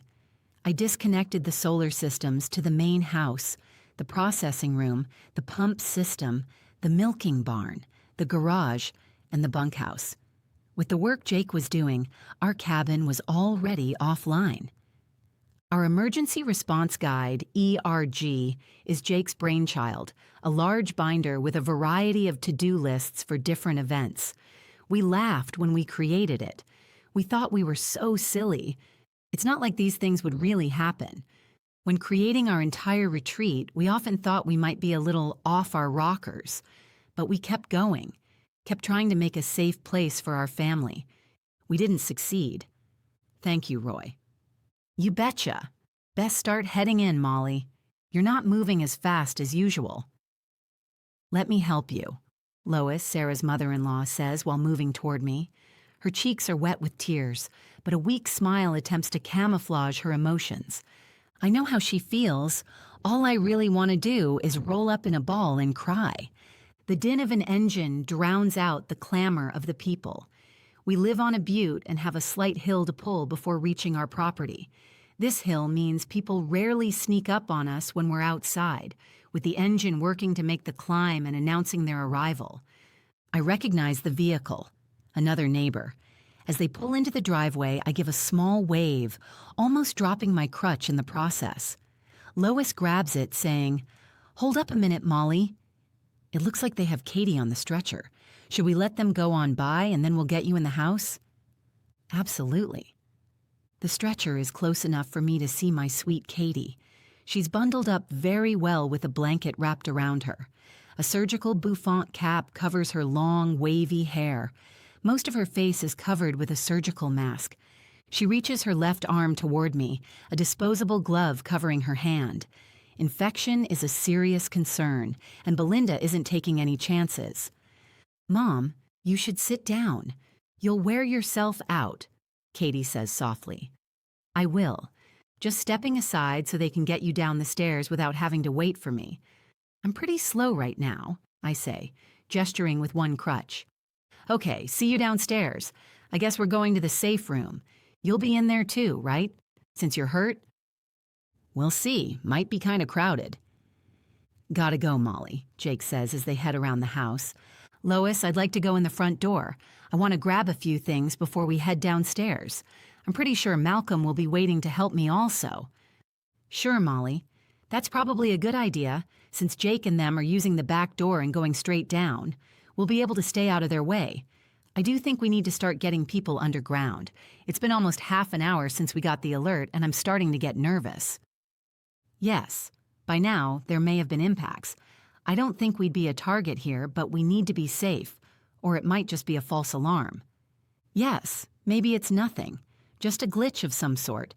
But with everything that has happened, do you think it's possible it's only a glitch? Sure, maybe. If they're working on bringing systems back online, there could be some sort of error causing the alert to go out. At least, I pray so.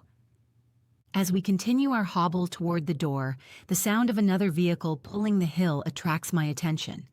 The engine noise suddenly stops. I'm not sure what to think. Did they decide not to continue up the road?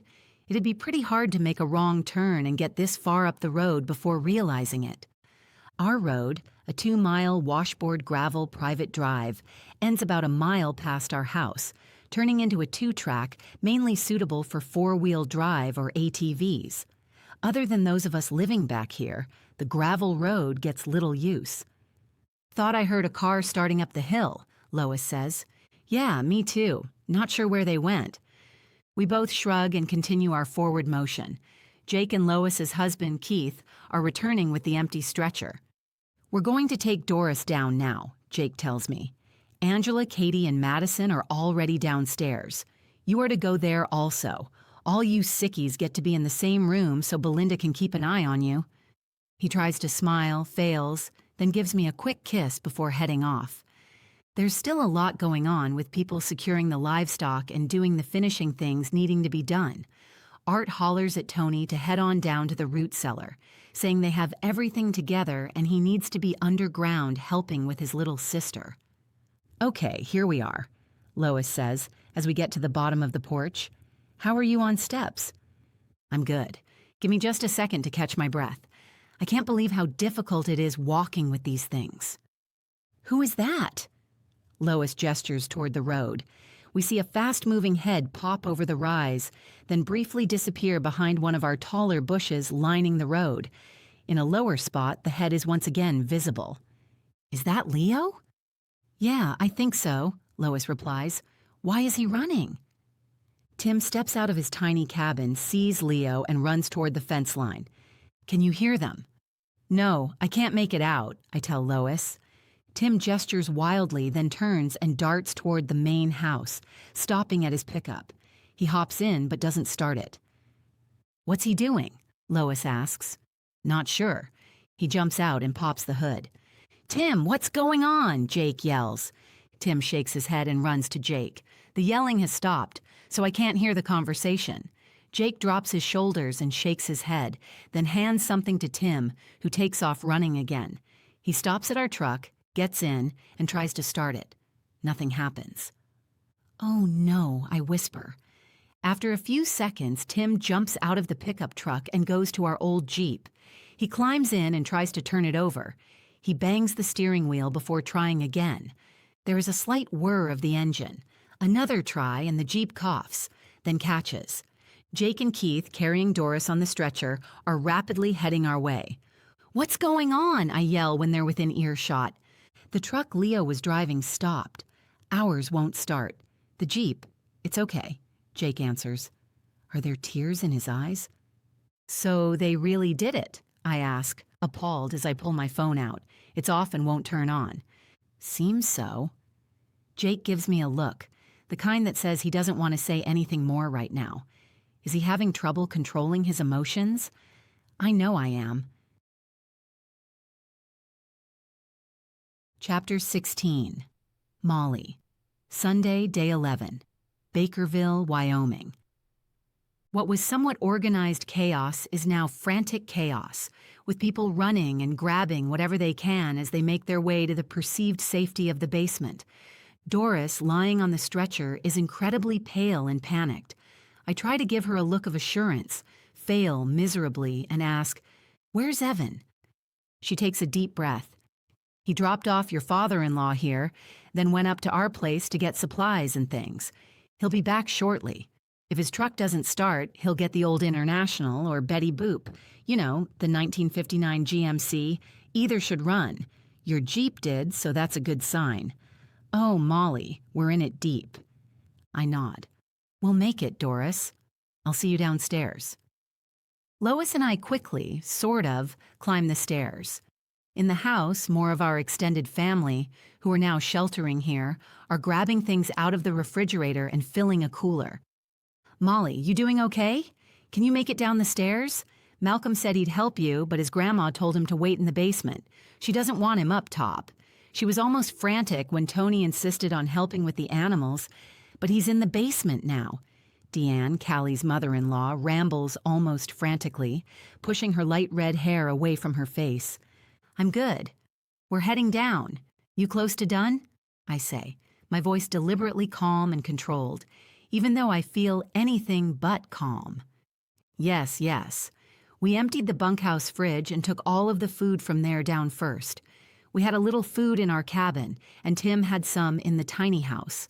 That's all downstairs. We emptied the small fridge, but it was mostly beverages. I think we'll have one more load from the big fridge. We're not worrying about the basement fridge for now. Good, Deanne. I don't think there's much in the basement fridge other than cheese. There's some meat also. We took it out yesterday after processing everything we had thawed. I planned to get it canned today, but now... Anyway, the downstairs freezer is empty except frozen water bottles. If nothing...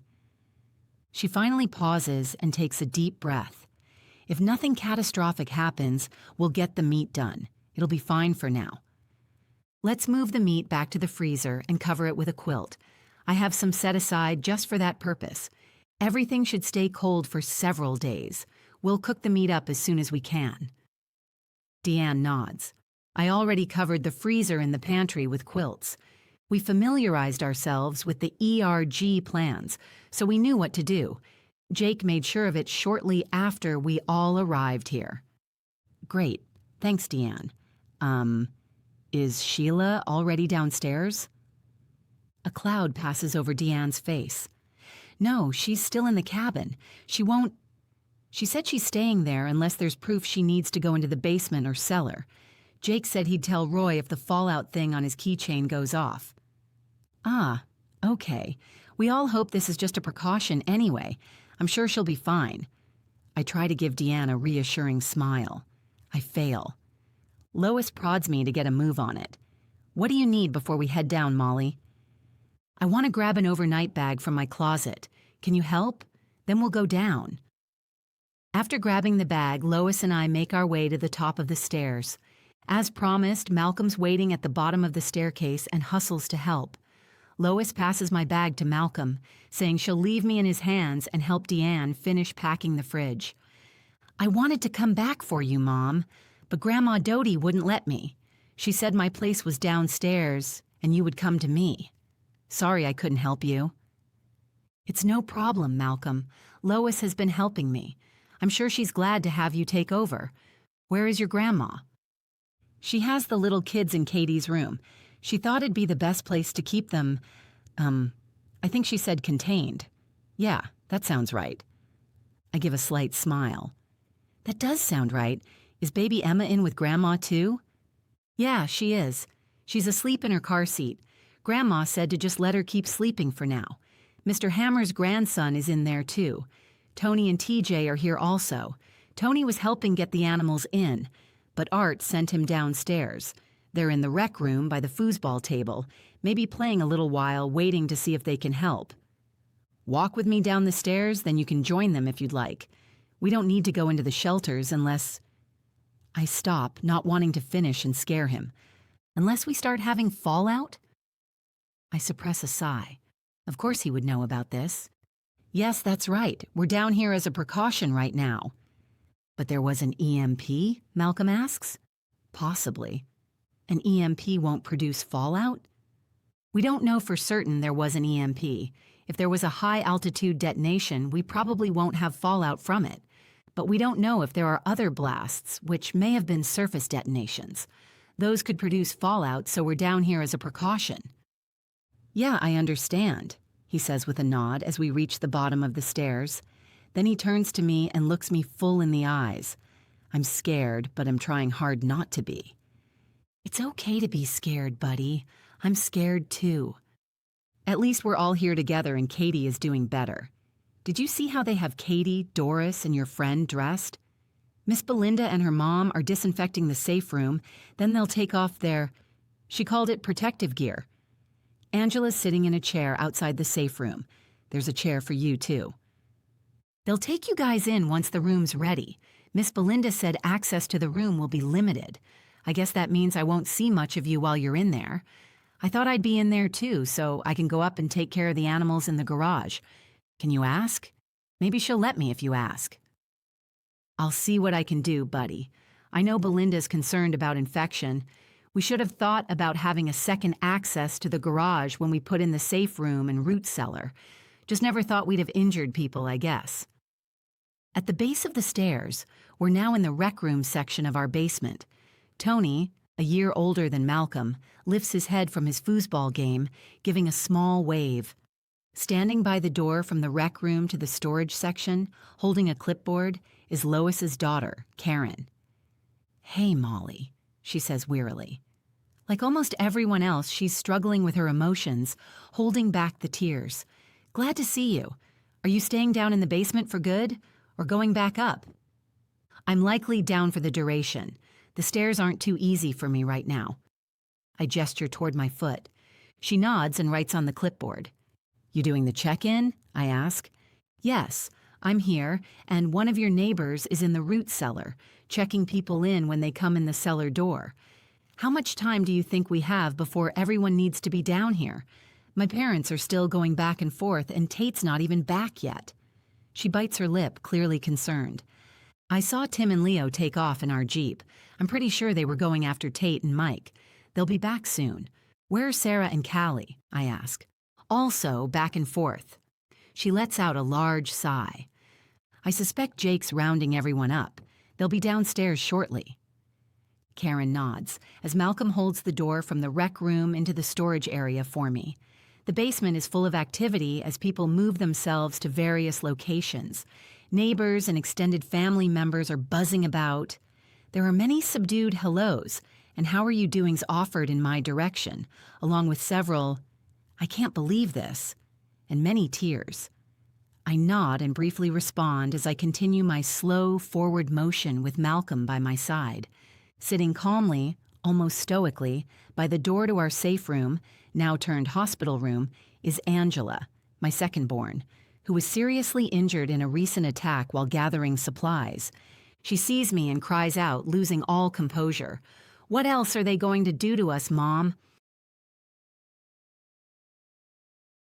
Chapter 17. Molly. Sunday, Day 11, Bakerville, Wyoming. Angela, eyes full of tears, repeats, What else are they going to do? I reach out my hand. I don't know, sweetie. Right now, we don't really know what's happening. I heard there was an EMP. My husband drugged me down here and then left me while he ran off with Leo. She spews. Is it true? I move to the chair beside her and pull her into an awkward hug. Tim and Leo went to find Tate and Mike. They'll be back soon. We don't know exactly what's happening. The truck Leo was driving stopped working and all of the phones quit. Again. This time, they won't even turn on.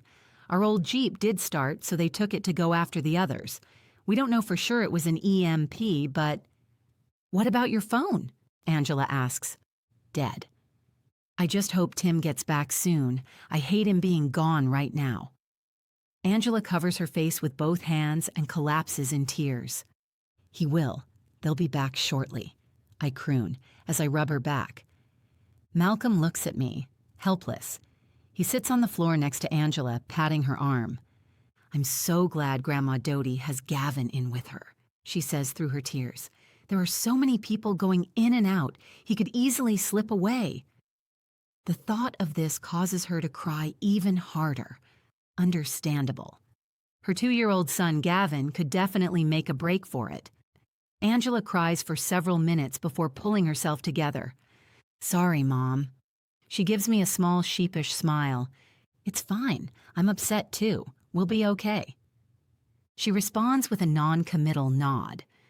We sit in silence for several minutes until I ask, "How are you feeling?" My head hurts and my back and bottom itch. All of those little scabs from the BBs feel terrible. How about you, Mom? Is your foot okay? You look pretty terrible, Angela says, gesturing at my face. Thanks, dear, I answer with mock indignation. We both smile, barely. Malcolm comes to my defense. I think Mom looks great. Well, not too bad anyway. Thank you, buddy. There's Dad, Malcolm says excitedly. Jake is stepping out of the tunnel connecting the basement to the root cellar. He sees us and hustles over. Even with everything going on, seeing him almost takes my breath away. At 51, he's still as handsome as ever. He works hard, we both do, to try to prevent the middle-aged spread. He's solidly built, not fat, but definitely not skinny. His almost 6-foot frame holds his weight well. When he smiles, he displays bilateral cheek dimples. His hair, grown out longer than he usually wears it, looks overly gray. Not gray, silver. A silver fox. Dressed in denim jeans, which have seen better days, and a t-shirt topped with a button-up shirt, I catch a glimpse of the revolver he now carries full-time. In fact, almost everyone now living at our retreat carries. We've had too many incidents to take our security lightly. So much for our refuge. Jake gives me a quick kiss, then says, Molly, I'm sorry I couldn't help you. Are you doing okay? Yes, I'm fine. What about Tim? Angela blurts. He's back. Angela lets out a huge sigh as Jake says, Mike and Tate were almost to our gravel road when the truck stopped. They should be downstairs shortly. They were unloading the medical supplies from the Jeep. We already have a good portion of it put in the root cellar. I closed up the cellar door so everyone will be coming through here now. I have the list of people Betty checked in, Jake says, waving a sheet. I'll give it to you in a bit if you wouldn't mind making the master list. I'm going to go find the main binder. I think it's still in the kitchen. Any fallout? Malcolm asks. No, buddy, we're good. How long has it been since the alert? Angela asks. Jake pulls a watch from his pocket. Like most of us, he's come to rely on his phone for the time over the past several years. However, when I first met him, he didn't have a cell phone and wore a watch.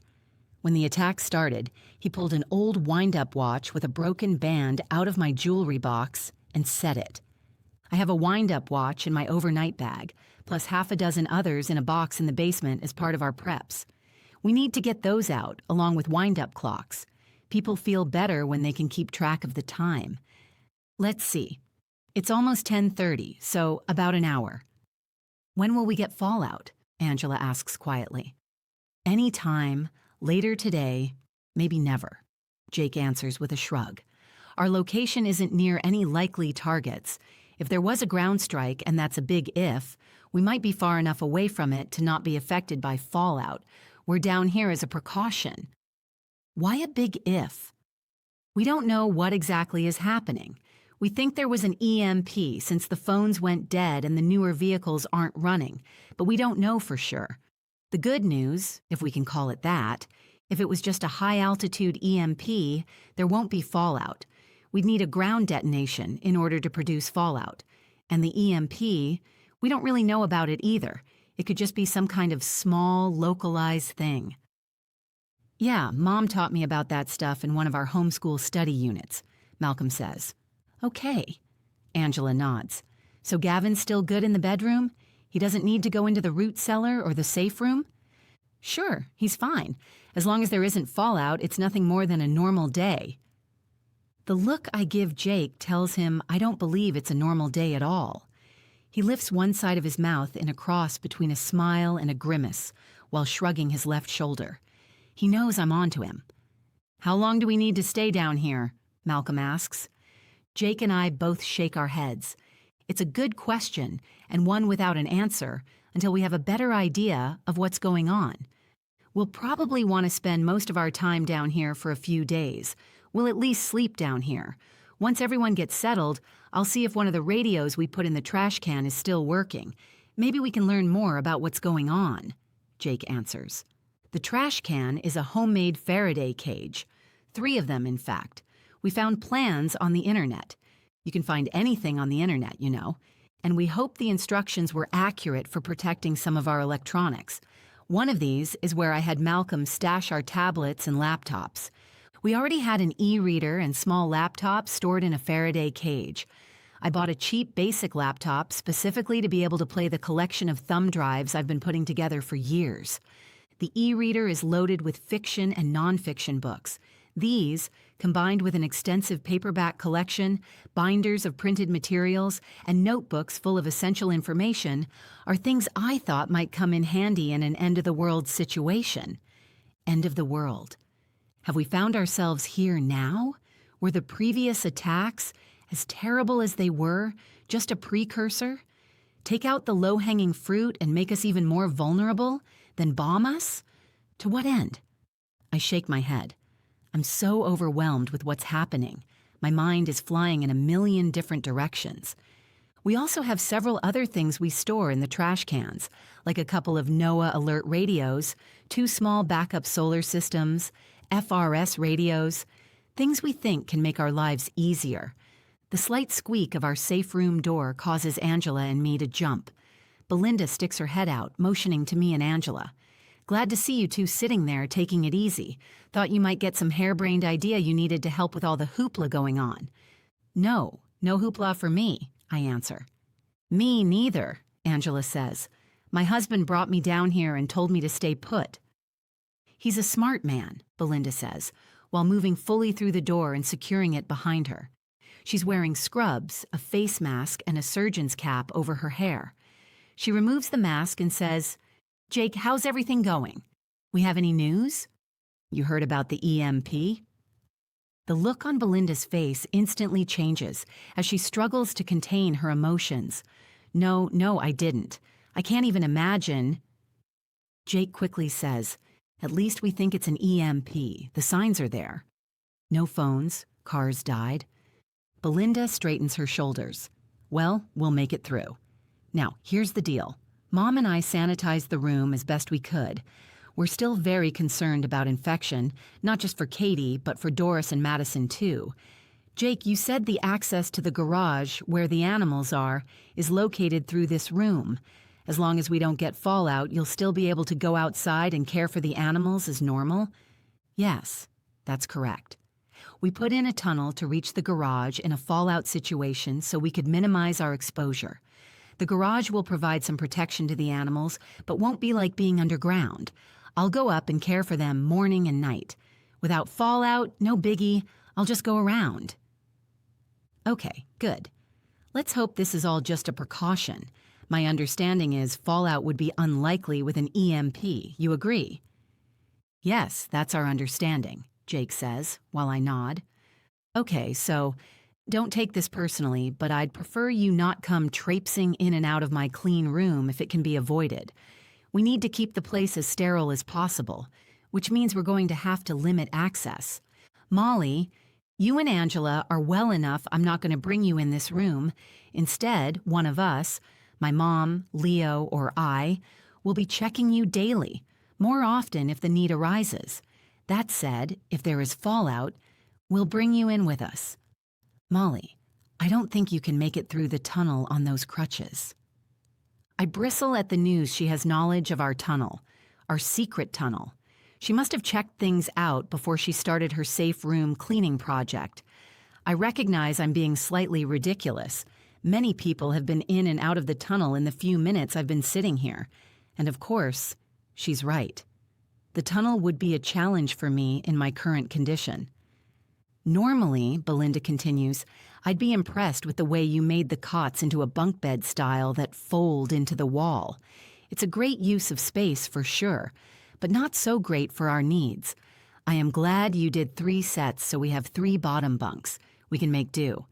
Madison, Doris, and Katie are each using a bottom bunk. Leo, my mom, and I will each use a top bunk. I'll bring out the extra cots and things we don't need in there so you have them available for the people here. Looks like you're getting quite a group. I take a quick look around. Belinda's right. There is quite a group. I've been so focused on whatever is happening, I've developed tunnel vision. I'll need to pull myself together and make the rounds, make sure everyone's doing okay. I smother a sigh. Socializing is the last thing I want to do. Maybe Jake can check on everyone for me. Yeah, Jake says. When things started getting tense with the terrorists, I let our immediate neighbors know they should come if there was an event affecting us locally. So, here they are. Are you keeping track of who's here? Belinda asks. Yep, got it covered, Jake responds, motioning with the check-in sheet. Good. So anyway, can you all keep an eye on my son for me? I don't want him in the room with us. Jake nods while I answer. Of course. TJ's in the rec room right now. He'll be fine. Thanks. What about things like food and water? You have those covered? We should be fine on food for several days. Jake's playing down how long we'd really be okay on food.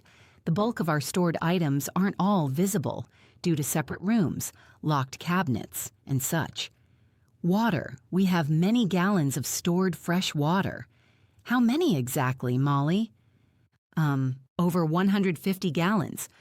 Plus, we have the rain barrels attached to the house, Jake says. We covered each of the rain barrels with a tarp and a layer of sandbags, then disconnected them and capped the holes. The barrels nearest the windows can be utilized by feeding a hose inside. It should work okay.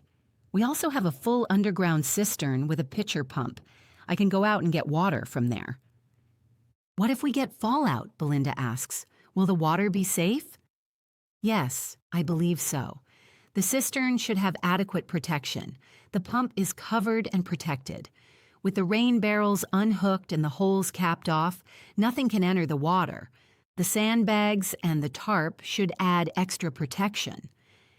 And you have a way to filter the rainwater? Berkey systems. We have them set up over there. They're also filled.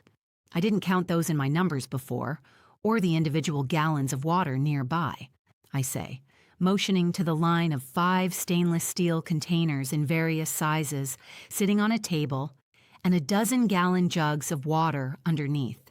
This table and water setup is also detailed in the ERG. I'm incredibly impressed with how well these plans have been carried out. Huh, I thought those were coffee machines, Belinda says. Speaking of coffee, do we have a way to heat water? We have a camping stove we'll use, Jake answers. Is it safe to use inside? Yes. As long as we use it with ventilation and keep the cooking times to a minimum, it'll be fine. I also grabbed the single-burner alcohol stove we put in the tiny house, so there's that too. Provided there's no or minimal fallout, we'll use the grill outside. The large propane tanks are unhooked from the house until we know. Jake's voice fades off. He doesn't want to say we are waiting to make sure there aren't any nearby explosions, which could set off our propane tank. Oh, sure. Belinda nods, seeming to catch on. And how about sanitation? You have a regular bathroom over there and the toilet and sink in the... What did you call it? Safe room? The little room we're using as our hospital. I'm not sure I feel very good about the sink being part of the toilet. Jake and I share a look. We know people can be squeamish about things slightly out of the ordinary.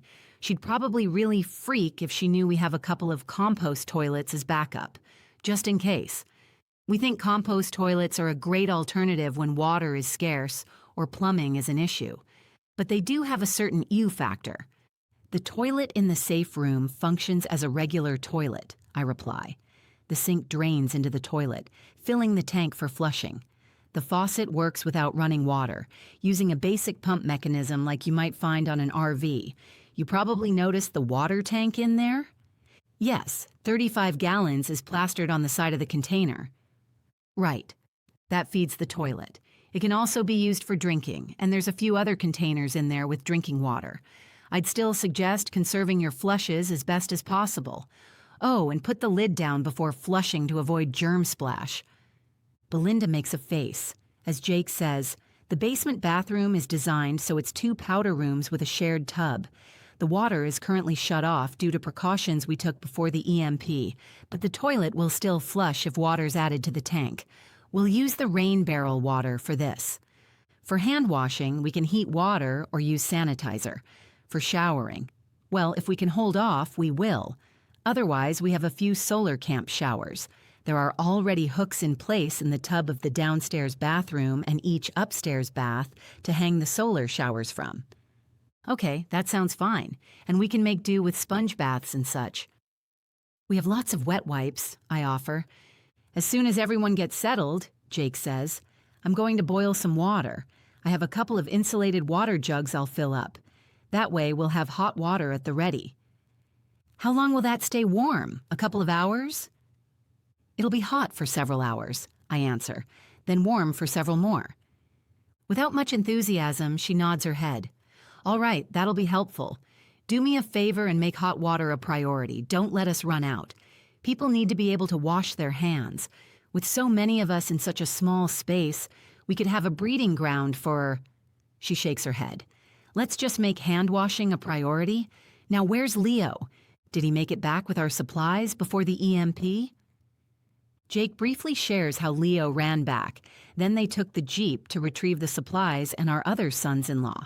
Then he says, Leo was putting some stuff upstairs, out of the way, then bringing the stuff he thought you'd need immediately down here. They should be done. In fact, I need to go and see who's still up top.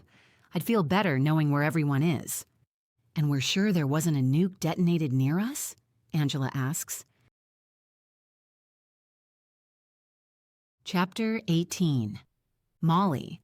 Sunday, day 11, Bakerville, Wyoming. We don't think there was a nearby detonation. We didn't see a flash, feel the percussion in the ground, or anything to make us think there was. We definitely wouldn't want anything that close, Jake says, shaking his head. Agreed, Belinda and I both say. A visible shiver runs through Angela's body. Belinda hands us extra cots, one of the card tables, and all but 3 of the folding chairs we have stowed in the safe room. Then Jake kisses me and heads toward the doorway, stopping to talk with Karen. They both look over the sheet she's using for checking people in. I glance around the room and see many of my friends and neighbors. I make eye contact with several, offering what I hope is a promising smile. We'll be fine, is what I want my face to say. I also notice several people still missing who I would expect to be down here, including Doris's husband, Evan. Hopefully he was able to get one of his vehicles running to bring down supplies. If not, he can easily walk here since it's less than a mile between our homes. Jake's voice reaches my ears. Hey, glad to see you back. His voice fades, and I can't make out anything further. In a few seconds, Evan's making his way through the doorway as Jake gestures toward us. I give him a small wave. Molly, Belinda, Angela, good to see you. Malcolm, how you doing? I'm good, Malcolm answers, sounding anything but. Then he turns to me and asks, Mom, you think I can go over with Tony and TJ? I won't go upstairs. Yeah, sure. That'll be just fine. With a thank you and a nod, he takes off. Belinda, can I see Doris for a minute? Evan asks. You mind just sticking your head in? We have the room somewhat sterilized, and I'd like to preserve it as best we can. Evan frowns but agrees with a curt nod. Not like he's going to argue with Belinda. Belinda opens the main door. Heavy curtains are in place on the inside. We put up a curtain rod inside the door, then hung heavy drapes. We added the drapes in case we needed some sort of barrier between the door and the outside, an extra layer of protection. There's just enough room between the door and the curtain to stand. She ushers Evan over and tells him to poke his head through the curtains. Angela and I make small talk while Evan visits briefly with his wife. We try not to listen, but get the gist of the conversation, at least Evan's side of it. We can't hear Doris's responses. He asks how she is feeling and says he loves her. Then he tells her there's no fallout so far and everything will be fine. Yes, we think there was an EMP. Don't worry, honey. We'll be fine. I pray he's right. Leo and my 3 sons-in-law, along with each of their dads, all make their way to the basement with a few of the neighbors. Men neighbors. I don't see any of the wives. I can only assume they're enjoying the ambiance of the root cellar. Based on the people I've seen and the ones I know should be here, a quick tally in my head tells me we have somewhere around 40 or 45 people. We planned sleeping space for 30 via beds, camping mattresses, and cots. We figured any excess people could share beds or hot racket, as the military term goes. Tim kisses Angela, while Tate and Mike both ask if we know where their wives are. The root cellar, Angela answers. They went in there. I would have gone with them, but was told I had to go into the safe room. Belinda says I don't need to. Mom doesn't either, so I'd like to go over to the root cellar. Let's get Gavin and take him with us. Grandma Dodie is probably ready to lose her mind with all those kids. I'll grab Gavin. Lily, too, Tate says. I think Jake's getting ready to shut the doors. No fallout, but he thought it'd be good if everyone just stays down here for now. Oh, hey, Molly, your sensei is here. My what? I ask, confused. The guy teaching you kung fu or whatever, Mike answers, while Tate does a karate chop in the air. What, Grandmaster Shane, he's here? Yeah, I guess that's his name, Mike answers with a shrug while the others nod.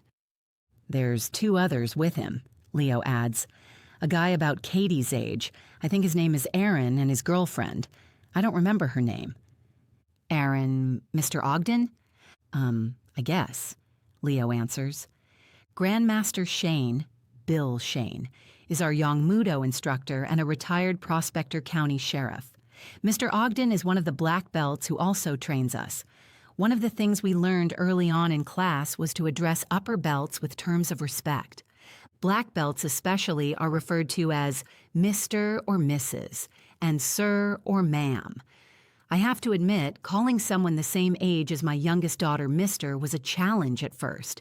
Now, it's second nature. I'm amazed they're here and wondering how they even know where we live. I watch as Tim carefully, lovingly helps Angela through the tunnel entrance. While she's doing so much better after her injuries, it's obvious she's tired. I hope she can use one of the sleeping chambers at the back of the root cellar to take a nap. Tate, with Gavin in his arms and Lily walking next to him, is also making his way to the tunnel. The way Gavin is rubbing his eyes, he should be joining Angela for a nap. I feel like I could use a nap myself. I lean back in the straight-back chair, doing my best to find a comfortable position, and close my eyes.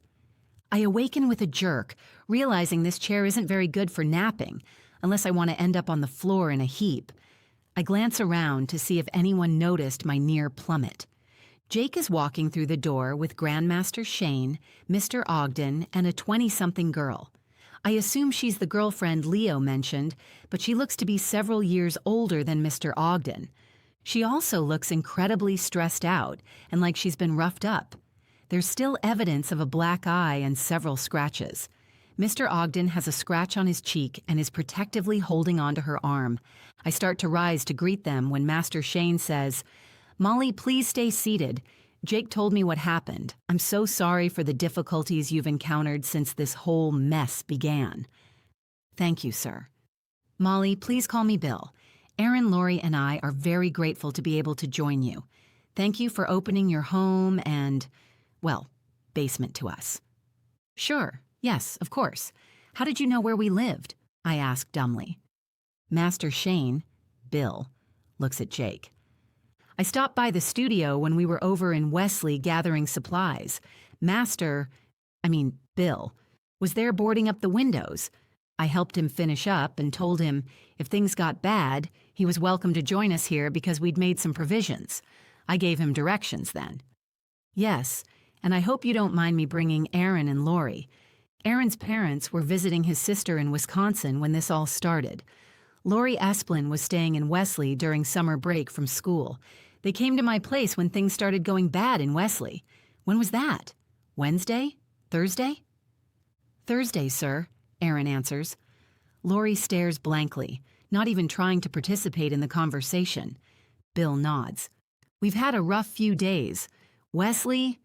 He shakes his head. "So, we're here now. How many people are joining you?" I shrug and Jake says, 40, 50 maybe. I was going to have Molly put a master list together of everyone who has checked in. You up for that, Molly? "Sure. Have you locked up the house?" "Yes, the front gate also. I double-checked no one was still up top roaming around when Bill and all of us came down. My dad's still out on sentry duty for the moment. Let me get the lists. I gave the root cellar list to Karen to keep with the one she was working on. Leo is standing nearby. I tilt my head toward him. He nods and steps closer. "Have you met Leo?" I ask. "Yes, I believe we did," Bill responds. "Yes, sir. Would you like me to show you around? I'd also be happy to introduce you to some of the others. I'm not sure I know everyone here, but most.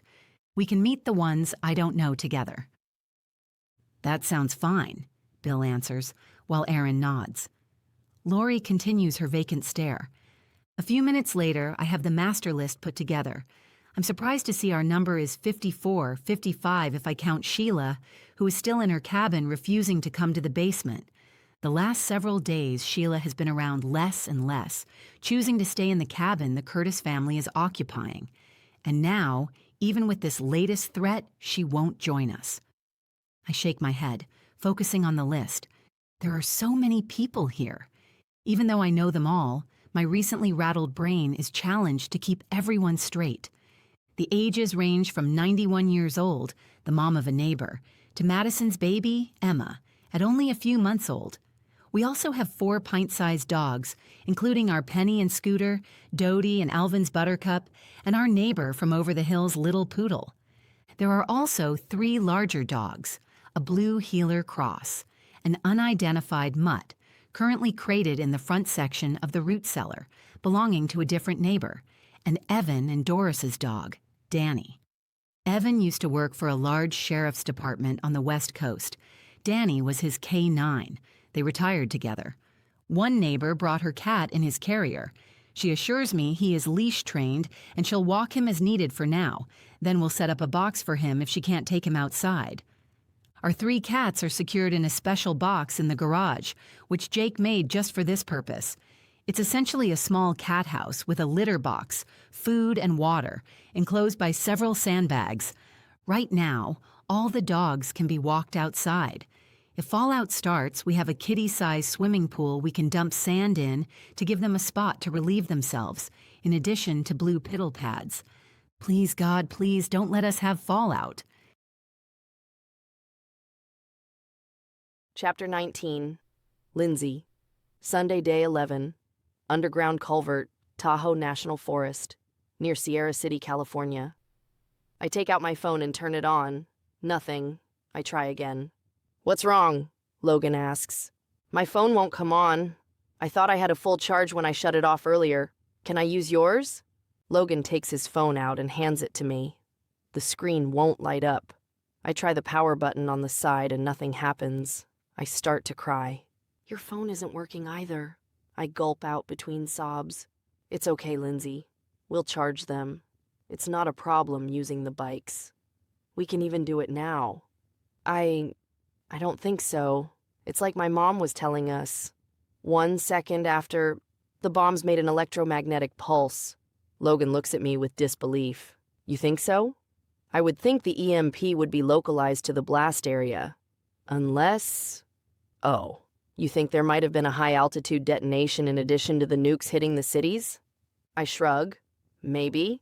I think an EMP could kill the phones. If we had power and it went out, or we were driving our bikes and they stopped, then we'd know for sure. Our bikes. If we can't drive them, how will we ever get to Wyoming? Logan hugs me close. "We'll make it, Lindsey. We'll make it. I'll get you to Wyoming." We hold each other for many minutes as we both let our tears flow. After a while, I say, "So I guess we should stay in here for 72 hours. I think that was the recommendation. 3 days. You think? I'd think it would be longer, maybe a couple of weeks.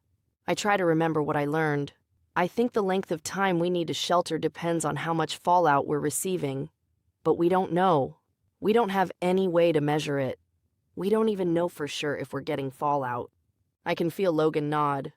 "True. We'll just need to do the best we can. Be as safe as we can." Since we sealed up both ends of the culvert, it's dark inside. Logan flips on a small flashlight attached to his keychain. A quick look shows this space is more than just a little bit damp. Near the bikes, there's a puddle. The water seems to be seeping up from the ground. A shiver overtakes my body. "You cold, Linz?" I guess so. Let's get you warmed up. He helps me fumble in the dark so I can put on my hoodie and pull out my small blanket. I wad up my leather chaps to use as a pillow and stretch out. It's damp and chilly in this tiny hovel. Try to sleep, Lindsey. Logan kisses me on the forehead. What about you?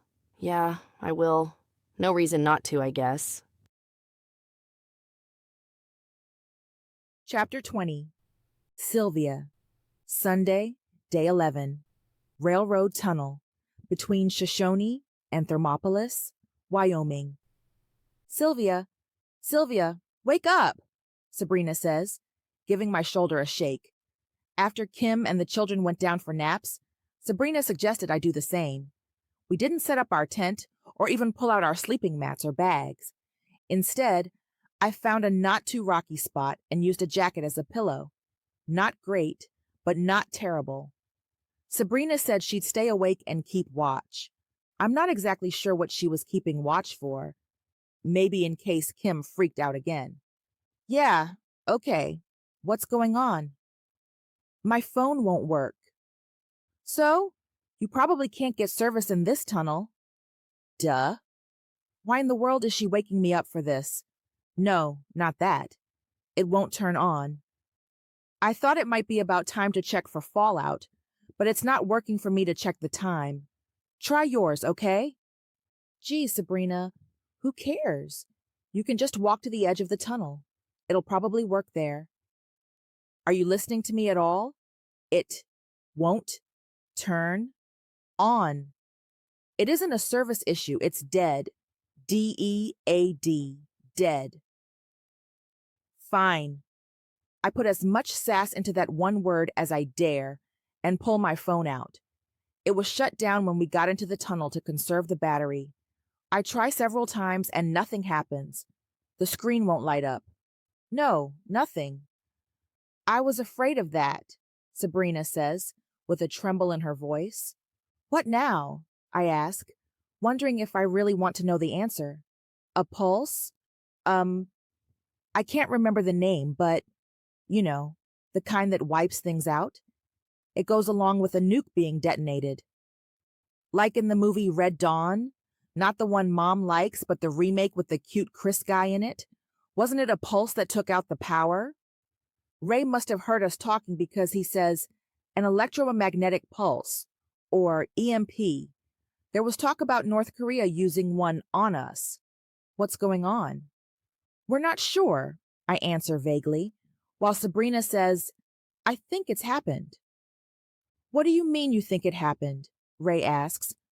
Well, I don't really know, but our phones won't turn on. Okay, so the phones don't turn on. Maybe the batteries are dead. My battery was more than half. How about yours, Sylvia? Yeah, pretty close to half also. We've been keeping them off except to check them. Not true, Ray says. Remember, you left yours on, and that's how we got the missile alert. Yes, but it was still at half charge when I turned it off after we got settled in here. I'm sure of it. Take that, Mr. Gorgeous. You might be good-looking, but you don't know everything. Do you have a phone? Sabrina asks Ray. Not a working one. We didn't leave ours turned off, and they died days ago.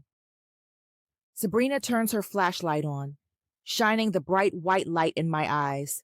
Gee, Sabrina, I'm blind now. Thanks.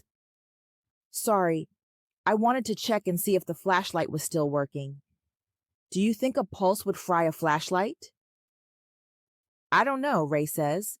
The little I read about the EMP threat led me to believe no one really knows what the full damage would be. Some people think anything with any electronic components, including simple batteries like a flashlight, would be wiped out.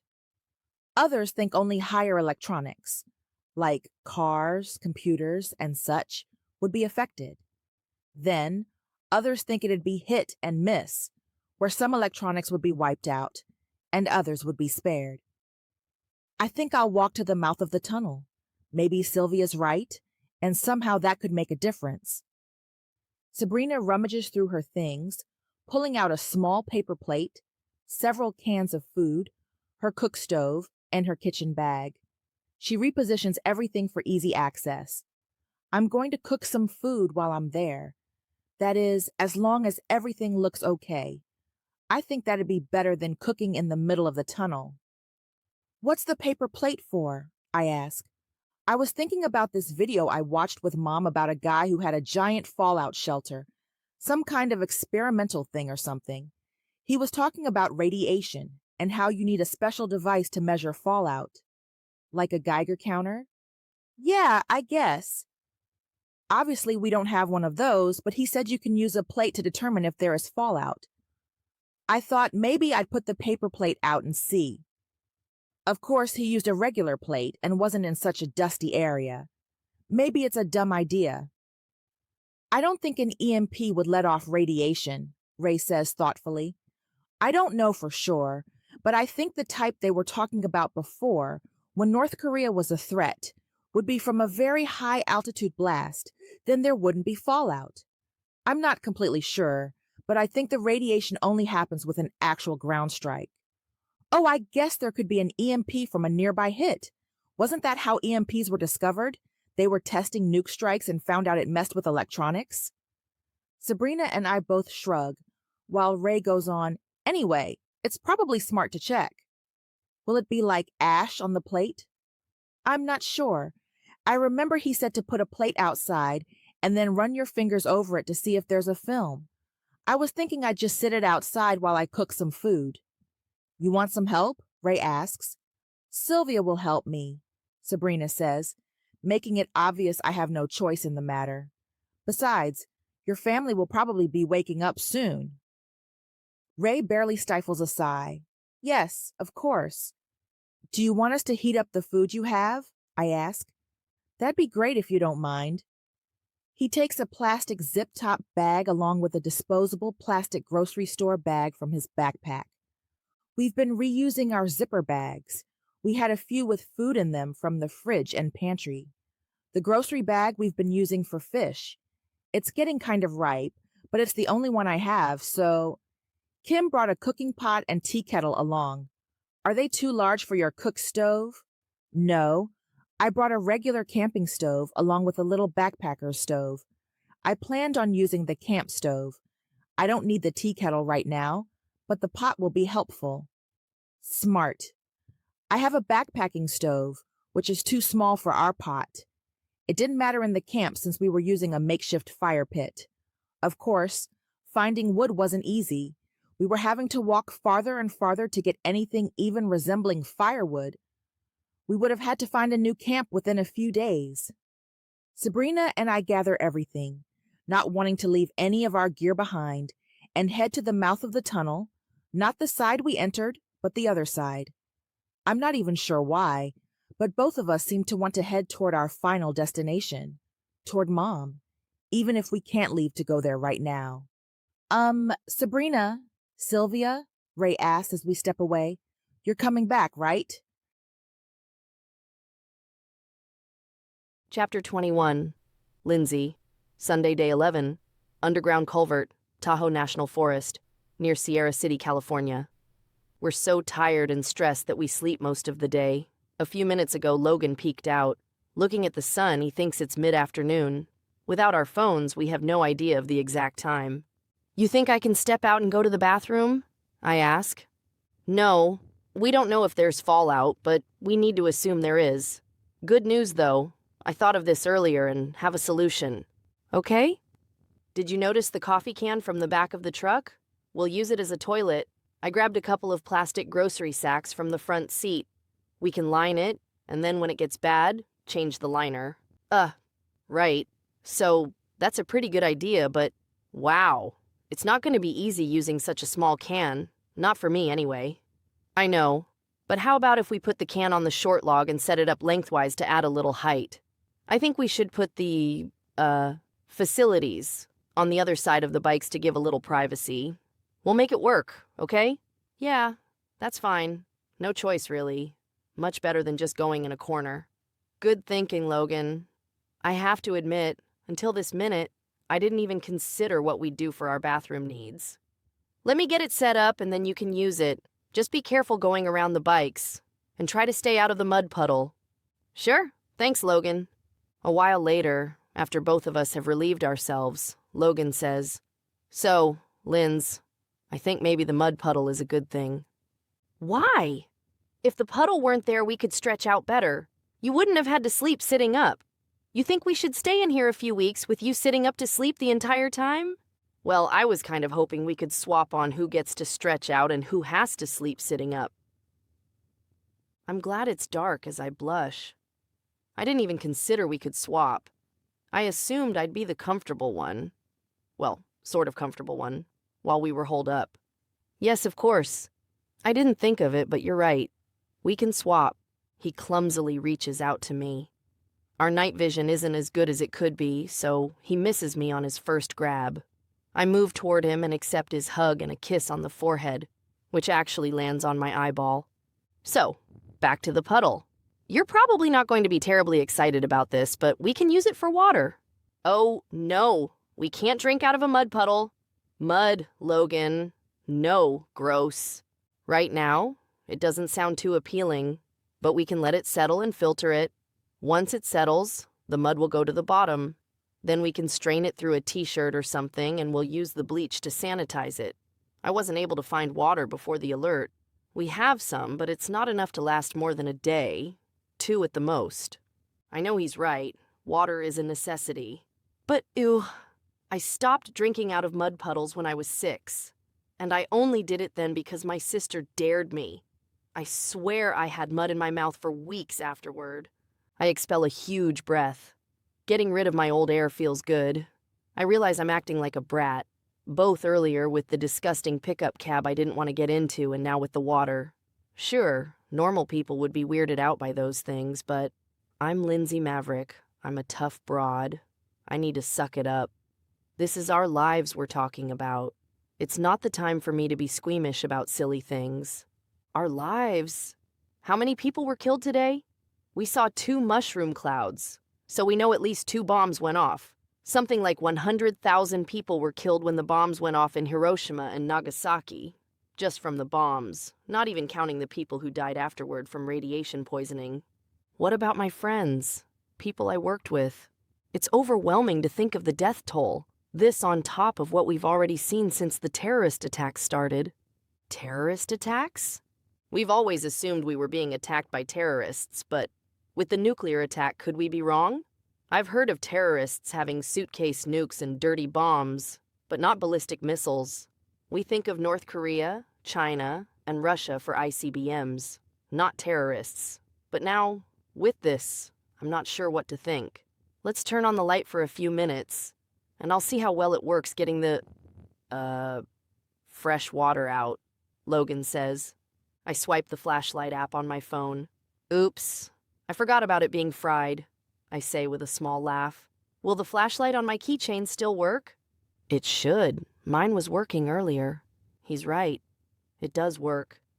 So I think I'll use the extra plastic cup we have to scoop the water from the puddle. Then we can put it in a designated bottle. The bottle and cup will be designated only for dirty water use. We won't drink from them until after we can sterilize them somehow. I think that'll help cut down on us getting any bugs we don't want, Logan says, while vigorously nodding his head. I stifle a laugh.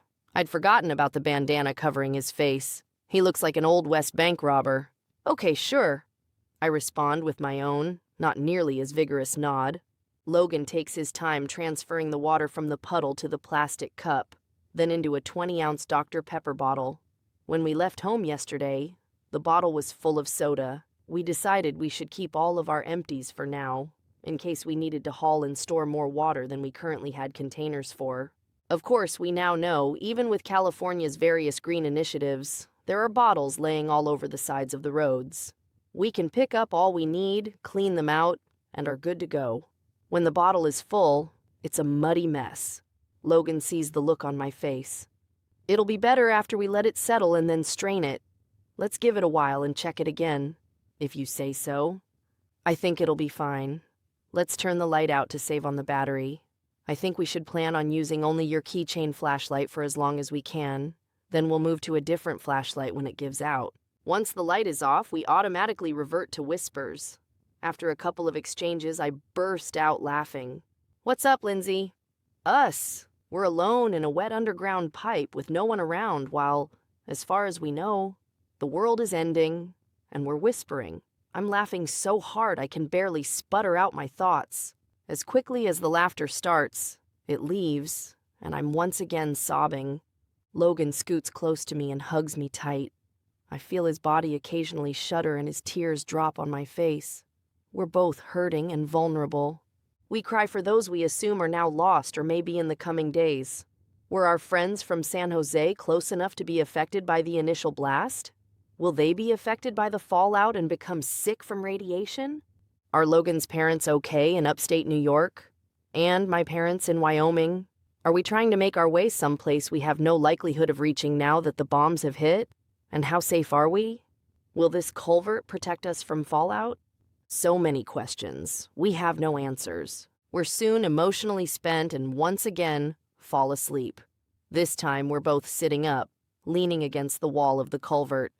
The position isn't great, and when I do wake up, who knows how much later, I have a crick in my neck. As I'm trying to move to relieve the discomfort, Logan wakes up. Hey, beautiful.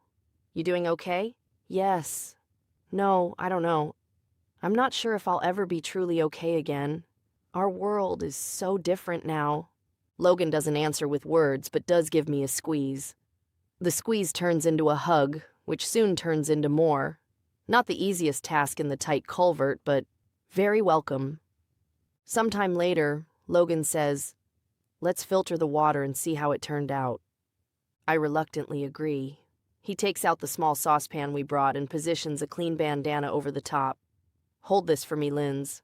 Why not use the coffee filters, like you have been for the fuel? I think we should save those. Mud washes out easily, so there's no reason not to use one of the bandanas. I wouldn't want to try to wash the gas out. Yeah, okay.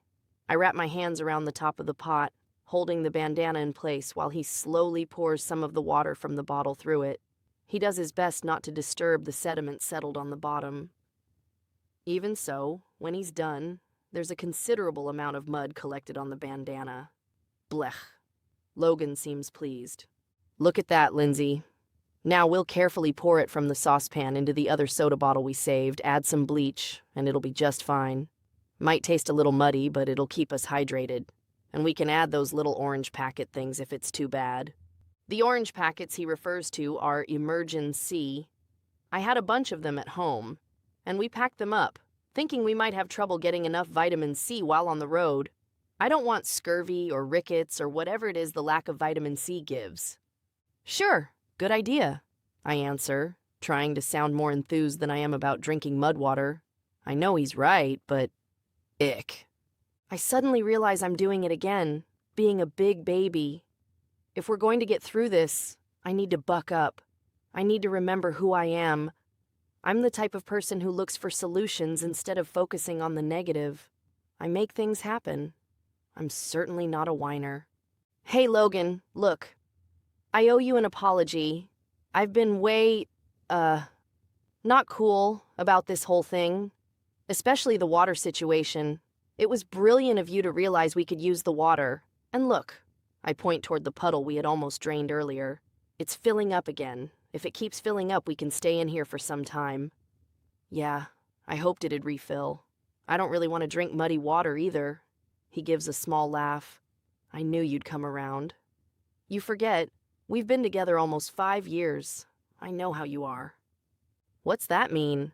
I ask indignantly. You don't like change. This, he gestures widely, is complete change. We had to flee our home. We're currently living in a culvert after watching the West Coast get annihilated, and we're drinking from a mud puddle. Big changes for sure. I don't say anything as I watch Logan add a small amount of bleach to finish making our mud water drinkable. When the water warnings first came out, we Googled how much bleach to add. 2 drops per quart. I didn't have a dropper, and Logan couldn't find one at the store. We've been doing our best with estimating, using a measuring spoon to pour a small amount in until we think we are at the right dose. Too much, and the water tastes terrible and has to sit longer. Too little, and we could get bad bugs. When he's done, I say, I'm glad you get me. It's not everyone a girl can face the end of the world with. Chapter 22. Sylvia. Sunday, day 11.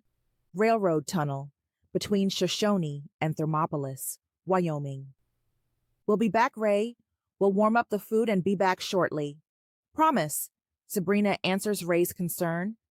Thanks, Sabrina. A golden opportunity to ditch the Hoffman family, and you ruin it.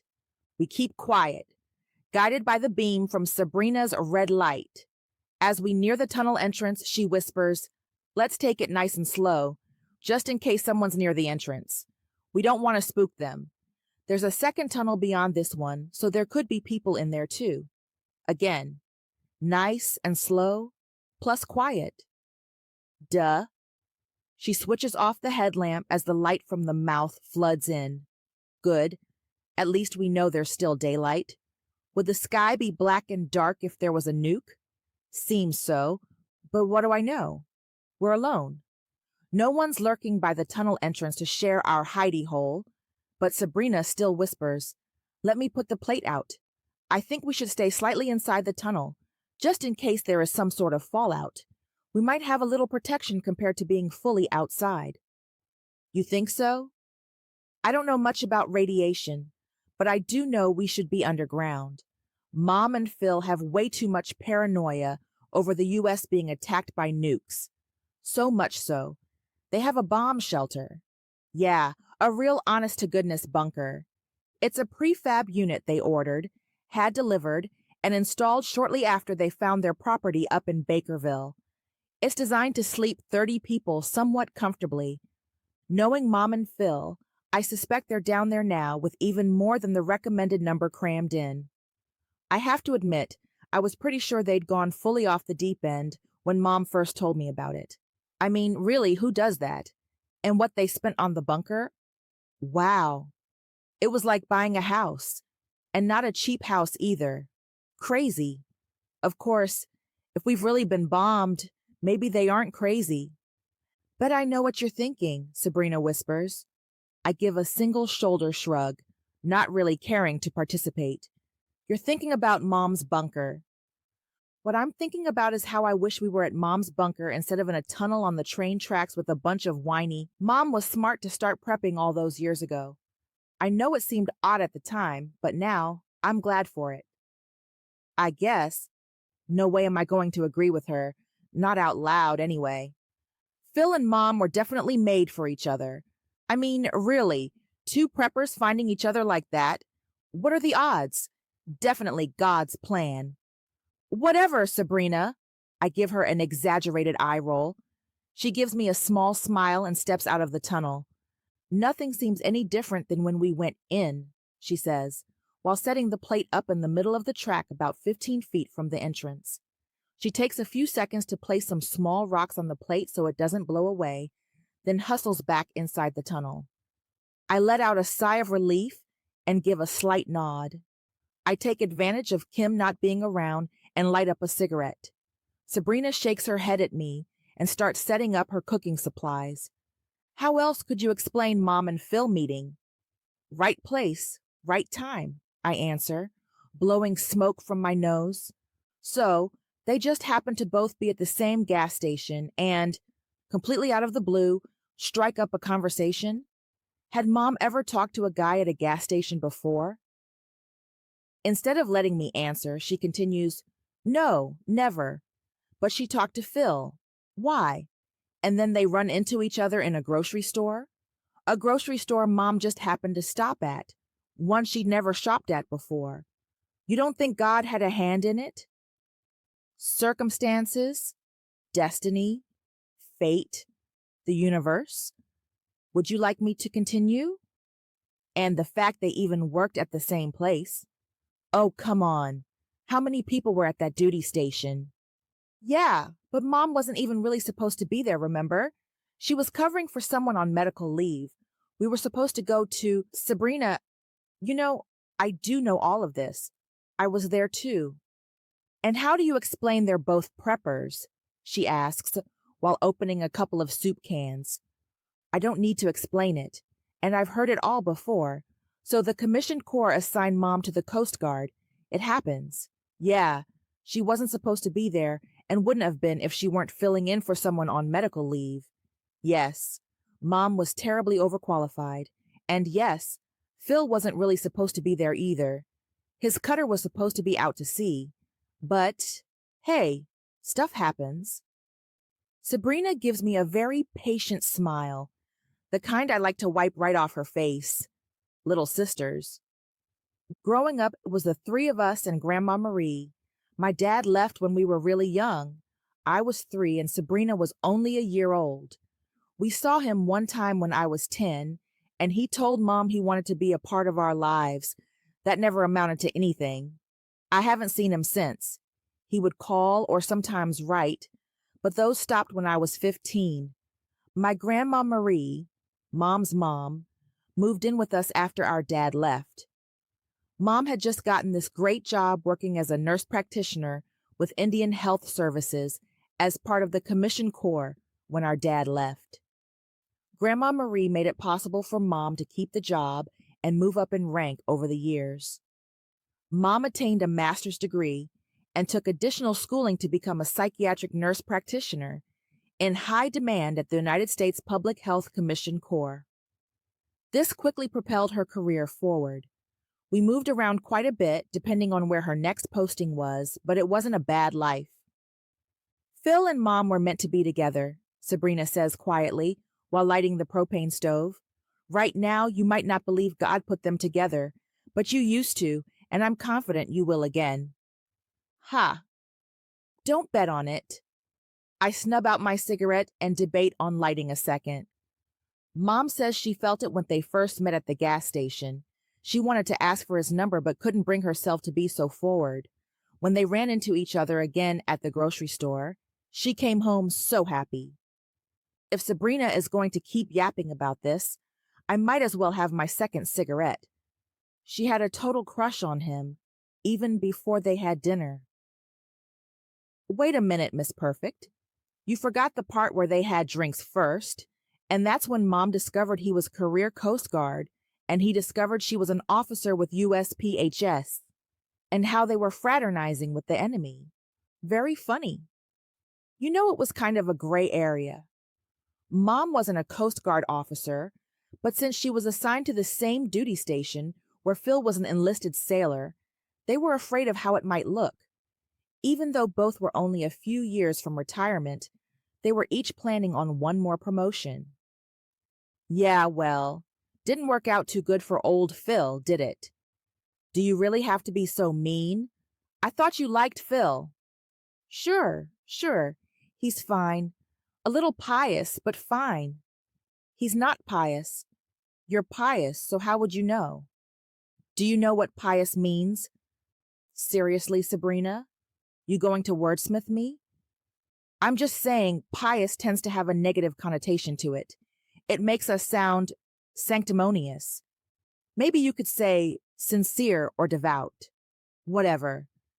Sabrina's finally quiet for a few moments while she stirs the concoction in the pan. She mixed a couple of different types of soup together. It doesn't look bad, but not great either. Phil says, by the end of dinner, he was smitten and seriously thinking about retiring, just so they could date. He was already past his 20, but was staying in as long as he could for maximum benefits. You know Mom wasn't planning on going past 20 years. Yeah, I know all of this. I kind of zone out while she rambles. Even though I act like I don't enjoy the story, I kind of do. I used to like it more, back in the days when I believed in true love and thought I might find it myself someday. Mom and Phil had a great time at that one dinner, then went their separate ways, until about 6 weeks later, when her temporary assignment came to an end. She made a point of tracking Phil down and letting him know. Since her next duty would not be attached to the Coast Guard, the rules of fraternization changed. She asked if he was interested in staying in touch. His answer was a resounding yes. Several weeks later, Mom wrote to Phil. She was settled into her new position with the Department of Defense, which included a promotion from lieutenant commander to commander. She'd committed to a final 3-year tour, and then she would retire. Written letters soon changed to email, instant messenger, or phone calls whenever Phil was on shore duty. They stayed with snail mail when he was at sea. Leave was soon spent together. Mom's last duty station started right after I graduated high school. I moved to Texas with Mom, Grandma, and Sabrina, then started taking classes at the community college, heading toward an associate degree in general studies. I had no idea what I wanted to do with my life, so general studies made the most sense. The same year I finished my degree, Sabrina graduated from high school. Mom still had over a year left before retirement. Sabrina started college, and I got a job as an administrative assistant at a small law firm. Phil had 1 year left of his 26-year hitch, and Mom had 13 months left of her final 3-year commitment when Phil asked her to marry him. The engagement lasted 13 months and 6 days. They had a Jamaican destination wedding with the 5 of us, Mom, Phil, Grandma, Sabrina, and me, along with one of Phil's longtime friends.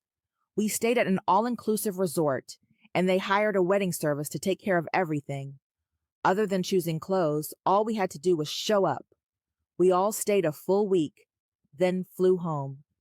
I'd be lying if I didn't admit to the wedding, and the week being wonderful. Sylvia? Huh? I said, they were right. You see that now? Right about what? This. She makes a grand gesture to encompass everything around us. Mom and Phil, their preps, all of the stuff they've done. Yeah, I guess so. The soup's hot. I'm going to start warming up their food. I'll add a little olive oil to the fish and the rice. They need the calories. So do we, I snort. We can spare a little oil for them. We may have made a mistake, with bringing the Hoffman family along. I still think it's the right thing to do. Sure, Kim is a bit much, but maybe she's just scared. I give a one-shoulder shrug, not wanting to fully agree, but acknowledging fear can change a person. At the same time, I think when a person is under stress, their true self tends to come through. Kim may seem to be a nice person in her everyday life, but with the situation we now find ourselves in, the mask has come off and her true demeanor is at the surface. I think back to the last few years and how my own mask has been lowered. Maybe I'm being too hard on her. As I'm thinking I should cut Kim some slack, we hear an extremely loud screech from inside the tunnel. I see Sabrina's hand move to her sidearm. Within seconds, it's apparent this isn't a threat. Kim's having what I can only describe as a hissy fit. You gave them our food? Kim exclaims in a high-pitched whine. What if they leave? They took their packs. You don't even know if they plan to come back. They might just leave us here to fend for ourselves. How could you be so stupid? There's a murmur of response, likely Ray answering, but we can't make out what he's saying because he isn't shrieking at the top of his lungs. Sabrina looks sad and shakes her head. I'm instantly angry. How dare this shrew of a woman throw around accusations about us? I'm going back to the camp, I say to Sabrina. I'll be back in a few minutes to help you handle the food. Be nice, she replies. Yeah, I'll follow Kim's lead on that. Chapter 23, Sylvia. Sunday, day 11, Railroad Tunnel. Between Shoshone and Thermopolis, Wyoming. I leave my backpack with Sabrina, no reason to take it along, and turn on my flashlight. I think about something Mom shared with me. She and Phil found their Bakerville home while on a cross-country honeymoon. They were gone over a month, camping and visiting areas they were interested in settling down at. When they returned from their honeymoon trip, excited with the idea of moving to Wyoming, they proceeded to start packing up. Mom figured Grandma Marie would move with her like she'd done for the past 20 years. At first, Grandma also seemed enthused about the move, but then things changed. She soon became withdrawn and depressed. Mom tried to talk with her about it, but Grandma wouldn't open up to her. Then Grandma took a fall down the stairs, and with her physical injuries, it became apparent the withdrawing wasn't depression, but early dementia. Their moving plans were put on hold during Grandma's recovery. Unfortunately, the injuries from the fall, while not super severe, were enough to cause troubles with healing, and adding in the dementia just made things worse.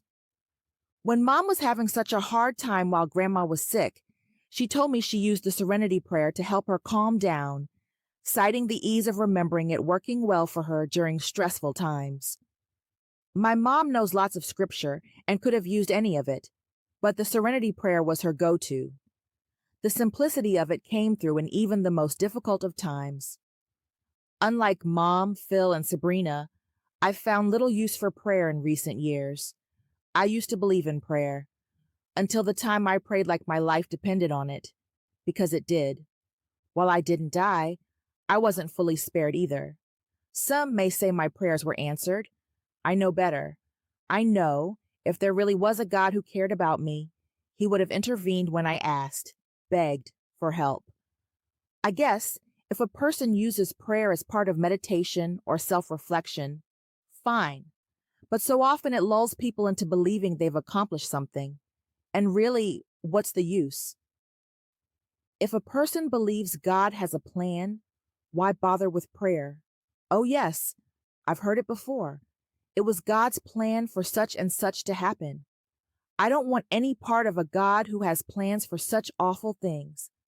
Even though I think prayer is useless, I do remember some of the prayers she relied on, mainly because she had gone into a big spiel about how people in Alcoholics Anonymous often use it to help ground themselves.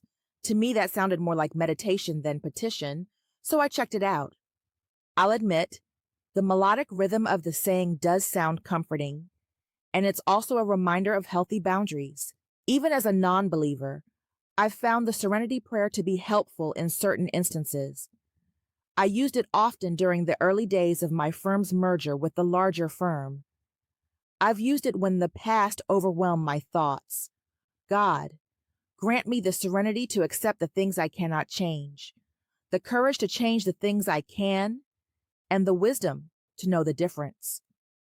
Reciting this as I stomp toward Kim, eager to give her a piece of my mind, I realize I can change this.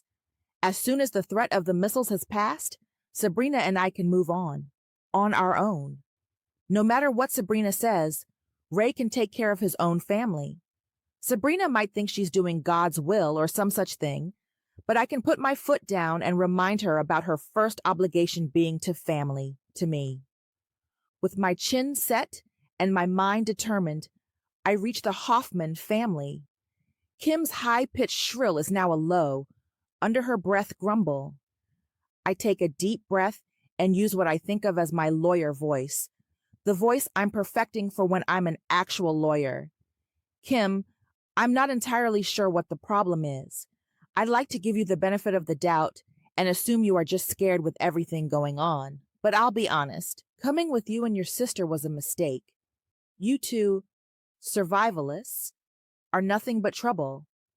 People like you are what Ray and I spent years fighting against. Survivalists? I almost need to suppress a laugh. With his voice full of warning, Ray quickly says, Kim, that's enough. Kim fires him a venomous look and truly appears to be biting her tongue. I have no idea what's going on between these two, but it's time to cut and run. But before that happens, I'm going to have my say. I don't know, or particularly care, what your problem is with us. I try the lawyer voice again, speaking calmly, measurably. We thought we could help your family get closer to where you're going. That's all. I'm more than happy to leave you all on your own.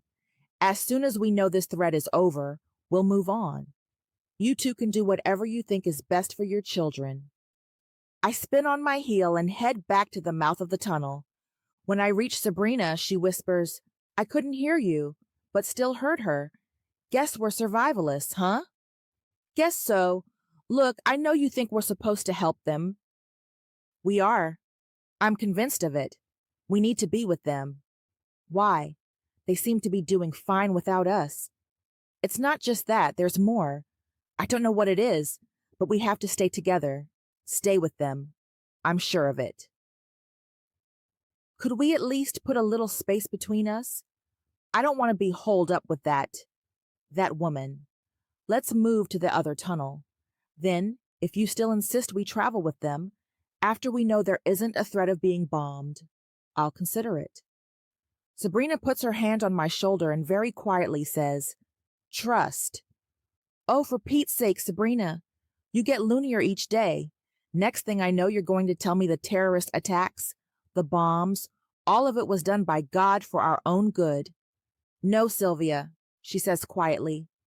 Suffering and death are part of this corrupt world. It's guaranteed for each of us. God uses the trials of this world to prepare us to spend eternity with Him. You used to know these things. Deep down, I think you still do. Remember how close you used to be to God? Whatever. Now I'm closer to reality instead of having some ridiculous supernatural belief. I pick up my pack and the soup pot and march back to camp, relishing in hearing my feet pound on the railroad ties. Sabrina follows quietly behind. The meal is a somber affair. Miss Perfect Sabrina offers everyone some of our canned soup. Ray gladly accepts on behalf of the children, topping their rice with a scoop of soup and a few flakes of fish, but passes for himself and Kim. It's obvious he wants to offer us some of the fish, but a scowl from Kim stops him before he does. No matter. I wouldn't eat their fish if I was starving. We wait until what we determine to be about an hour after we finish eating. Then Sabrina, Ray, and I make our way to the mouth of the tunnel. Ray comes along with us, at Kim's suggestion. Yeah, suggestion. We'll go with that, even though it was really more of an order. The plan is to check the plate, and if there isn't any evidence of fallout, we'll walk down to the edge of the river to wash the dishes. Hopefully, there's a better spot on this end of the tunnel to access the river than the edge of the cliff we were getting water on before. The Hoffmans are reusing paper plates they brought along, so those will just get a wipe with a washcloth. Sabrina and I have a few of the small paper plates, like we're using for checking for fallout, and a cheap reusable plastic plate each. I'll check the plate, Sabrina says. No, let me do it. You've already been out, and if there is fallout, you could get sick. Sabrina agrees, as Ray walks to the plate. He looks at it and then bends over. There are a couple of large pebbles on it. You put those there? Yes, to keep it from moving around or blowing away. Just take those off and carefully lift up the plate, then swipe your hand over it to see if there's a film. Ray nods and does as suggested. It's a full minute before he says, I don't think there's anything. It seems perfectly clean. I hear an audible sigh of relief from Sabrina as we exit the tunnel. Okay, great. We'll set it up again to be sure. I think we should leave it out overnight and see what it looks like tomorrow. If there isn't any fallout, I quickly add, Sabrina and I will be leaving. You all can do what you want. In fact, we might move to the next tunnel to give you guys your own space. Sylvia, Sabrina whispers, warningly. About that, Ray says haltingly. Kim isn't very diplomatic at times. She'll calm down and realize we're better off staying with you. In fact, I'd expect her to be nice as pie to you when we get back. If she straightens up, will you consider sticking with us? You know, Ray, we don't want to leave you on your own, Sabrina interrupts. We did what we thought was right, what God called us to do, by offering to help. I choose not to point out this is all her doing, as she continues. I'm not sure why, but I truly believe we should stick together for now. I appreciate that. We'd probably be fine. But... His voice drifts away. You'd for sure be fine, Sabrina says, as long as you make some good choices. The fish you gave us to warm up looked very nice. No skin or bones. Did you use those for something else? What do you mean? The skin provides fat and calories. You're going to need both with how many miles you'll have to hike. Ray shakes his head. Kim won't eat the skin. It's loaded with toxins and stuff. Yeah, I've read some doctors, say to not eat the skin. And if we were in a normal situation, Sure, avoid it. But we aren't in a normal situation. You need all the calories you can get. The toxins, while cumulative over time, are an issue for another day. Get where you're going and then worry about that. Same with the organs and bones. You can get quite a bit of nutrition from them. Also, you might want to think about finding stuff to make a simple snare. So, if you are camped for a few days, you can get a rabbit. Again, nose to tail eating with the rabbits, using all of the edible parts except the brains. Rabbits are very lean, so you can't exist on them without some serious consequences. Eating the organs helps. Oh, yeah, I've heard of that. Rabbit starvation or something, right? One of my camping buddies was telling us about it. Yes, exactly. It happens when eating too much of the lean protein rabbit provides, as opposed to consuming the entire animal. You'll need to eat the liver, kidneys, and any fat around the kidneys. Preserve as much of the skin as possible and eat it. Roasting the rabbit is good, then cook down the bones to make broth and crack open the bones to get out the marrow. At the look on Ray's face, I add, I know it sounds gross, but it's necessary. Just like the fish, the organs and bones can actually make a nice soup. Do you two eat like this? The nose to tail way? Not every day, Sabrina answers, but our mom made sure we knew how. She was an avid camper and took us on a few trips where we existed mainly on what we caught and foraged. It was very eye-opening. And honestly, I couldn't wait to have a cheeseburger and milkshake afterward. But of course, that's not an option now. Now, it's not just for fun. She doesn't need to say it's for survival, and their lives depend on it. I quickly think about how many calories the Hoffman family will need each day. Long-distance hikers are notorious for consuming several thousand calories each day. There are lots of stories about people hiking long trails, eating 4,000 plus calories a day, and still losing weight. While I don't hike anymore, Sabrina has droned on and on about this kind of stuff. I guess some of it has stuck with me. If the Hoffmans try to hike a modest 10 miles per day, Ray, with his size and amazing build, will need way more than 2,000 calories each day.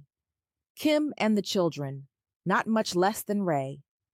Trout is very low in calories, something like slightly over 100 calories per serving. It'd take a lot of fish to supply their needs. With Ray's makeshift fishing setup, I'm not sure he can even catch enough. And at some point, they won't be walking along the river or a lake.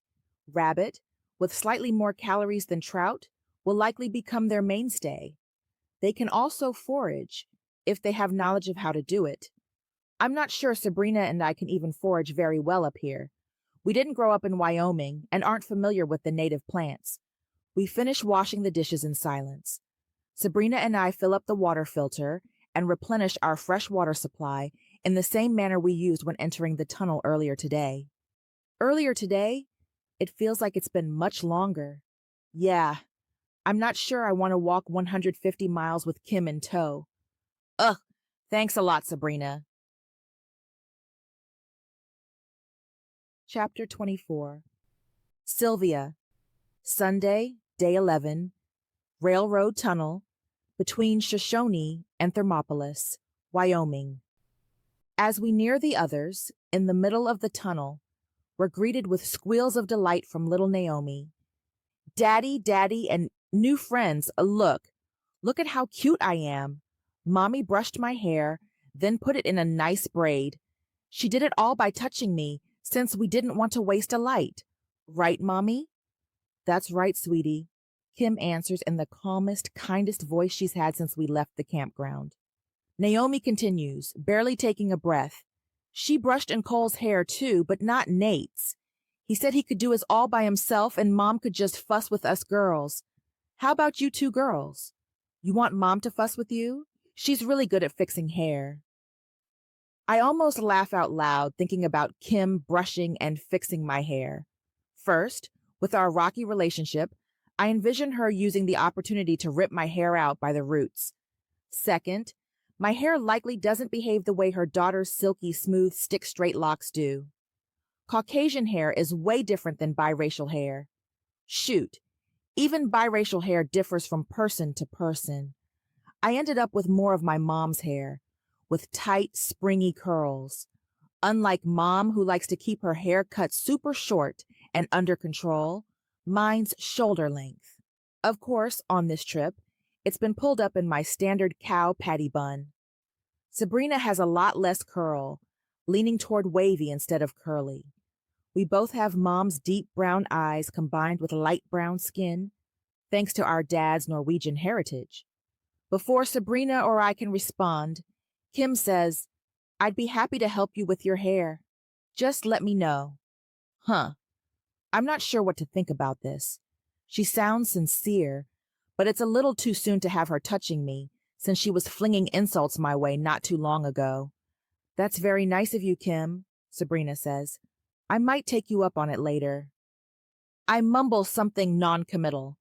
"When Mommy does your hair, I can help," Naomi says breathlessly. "I know what to do. It'll be fun. We'll pretend we're at the beauty place.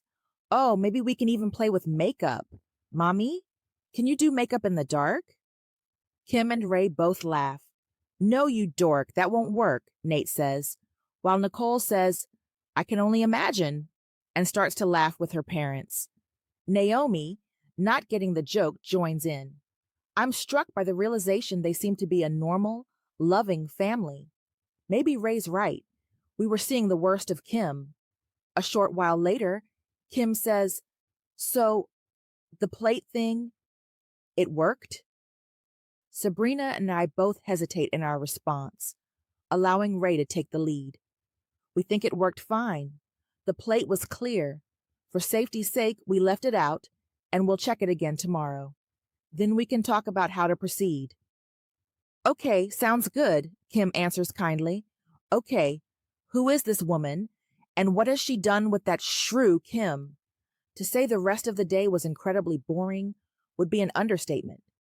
Kim continues to be on her best behavior, almost enjoyable, in fact. To save the batteries, we avoid using the flashlights, so we spend time napping, chatting, and even telling stories. Kim and Ray are very good at the storytelling, almost like improvisation, with voices and everything. Sabrina and I shared a few stories of our mom and Phil, plus our life in Arizona. Our stories were boring compared to Kim's and Ray's tales. When the three children were napping, Kim scooted over near Sabrina and me, quietly saying, "I've made a fool of myself and treated you both very poorly. I hope you can forgive me. I have no excuse. Just please accept my apology." She sounds so sincere. I want to readily agree. Instead, I take time to form my thoughts. I'm okay with accepting her apology for what is done, but there needs to be an understanding going forward. Before I can voice this, Sabrina says, "I do accept your apology. That said, I would hope to see a change in your behavior from here on out." Sylvia and I felt led to offer our assistance. If our assistance isn't needed, we can calmly part ways, as adults, without additional drama. Sabrina isn't even finished speaking before Kim says, "Absolutely. I'm all dramaed out." "Okay," Sabrina starts to say, when Kim says, "I'm so glad you accept my apology. Sylvia, you?" Yes. But what Sabrina says goes for me too. No more drama." Yes. Agreed," Kim says excitedly, then crushes us both in a hug, which is terribly clumsy, and her head bonks me in the lip. It doesn't really hurt, but part of me wonders if it was entirely on accident. Sure, it's dark in here, but without any illumination for hours, my night vision is pretty good. Kim's should be also. When Naomi starts to complain about being hungry, Ray pulls out 2 packages of mashed potatoes. I'm pleased to see they're in a foil-type container, which will work for rehydrating the meal. He also produces a single tin of tuna. "Ray, how about Sylvia and I handle dinner tonight?" Sabrina says. "We still have a few heavy cans, and I'd like to lighten our load a bit to make things easier once we're hiking again." Sabrina pokes me, as I reluctantly agree. Probably smart. handling the suitcase, and the little grocery cart isn't too easy. Even in the dark of the tunnel, I can see the look of thankfulness on Ray's face and possibly a sheen of tears. He nods his thanks while Kim says, "That's wonderful, thank you." Naomi, once again full of excitement, says, "Oh, yay! What are we having? Can we have hamburgers?" This gets another dork comment from Big Brother Nate, while Sabrina says, "Sorry, honey, I don't have any hamburgers. I have mostly soup and chili, but I do have a couple of special things, so I'll give you all a choice." Sabrina keeps her light down so the cans aren't revealed as she sets things up. After a minute or two, while shining the light toward the cans, she says, "Okay, we have your choice of Mexican food, Chinese food, or New England-style food." Illuminated are 3 cans of tamales and a large can of chili, which I guess represents Mexican, a very large chicken chow mein meal thing, Chinese, and 2 large cans of baked beans, 2 small Vienna sausage, and a can of brown bread, New England. Mom, always big on food storage, introduced us to these easy heat and eat items. In our normal everyday life, we ate very little processed foods. Mom preferred us eating whole, boring foods like meat, grains, and vegetables. Even her food storage mainly consisted of whole grains, beans, and other low-processed dry goods. She did, however, feel these easy meals had a place. She kept some canned goods in food storage and for quick meals in our day-to-day life, so we didn't eat out as much. Naturally, a diet based solely on these canned meals wouldn't be good, but once in a while, she felt they were fine. The reaction from the children, and even Kim and Ray to a lesser degree, was surprising. You would have thought each option was a 5-course meal at a Michelin-rated restaurant. Even Nicole, who I would have expected to turn up her nose at the idea of Chinese food in a can, is fervent. With a big smile on her face, Nicole says, "You have bread in a can?" "Oh, so it's not the Chinese food, it's the bread. Makes sense." "We do," Sabrina says. "Peanut butter, too, if that sounds good." "And jelly?" Naomi shrieks, nearly piercing my eardrum. "A little bit of jelly, plus some honey." "Yes, yes, yes." Naomi continues her cadence. "Okay," I say, trying to calm Naomi. "I think we have 1 vote for bread, beans, and sausage." 2 votes, Nate says. 3. "And can we add the peanut butter and jelly?" Nicole asks. "Yes, we can," Sabrina says. "Ray, Kim, that sound okay to you?" "Wonderful," Kim responds, while Ray says, "You betcha." The children want to go with us to the mouth of the tunnel, but since we're not sure if we've started to receive fallout since the last check, they stay behind. Kim asks if she can help us prepare the dinner, and Ray will stay with the children. I reluctantly agree. The difference in Kim's demeanor is night and day. I like it, but something seems very off about it. I truly don't see how she can go from being a cold-hearted basket case to someone who seems happy and kind. I check the plate this time. It's still clear. While we heat up the beans, Kim talks and jokes. She tells us stories about her life growing up in Florida. Sometimes I really miss the ocean. We lived outside of Tampa and spent a good portion of our free time at the beach. My mom said it was like being on vacation every weekend. Have you been to Florida? Not Tampa, but we've gone to Disney World. Yeah, well, that's not really Florida. I guess it's a fun place to go if you don't mind dropping some serious bucks to visit an old swampland. Anyway, Tampa and the Gulf, that's amazing. Oh, and the Keys. Have you been to the Keys? No, I don't suppose you have. The Keys are something. They have the cutest little deer there, endangered species with their own preserve. Of course, they keep getting ran over by cars, so it's not going too well for them. I pretty much tune her out as she drones on about Florida and how much she misses it. When the beans and sausage are about warm, she says, "Don't get me wrong, I love living in Denver. We have many wonderful things to do and so much sunshine. Ray really likes being near the mountains so he can become one with nature, or some such thing." Me? I like the shopping, concerts, restaurants, nightlife, and the airport. We're pretty much smack dab in the middle of the country, so we can jet off to anywhere. A definite plus since Ray's gone so much for work. I don't travel much for our business now, with the kids, but it's still convenient.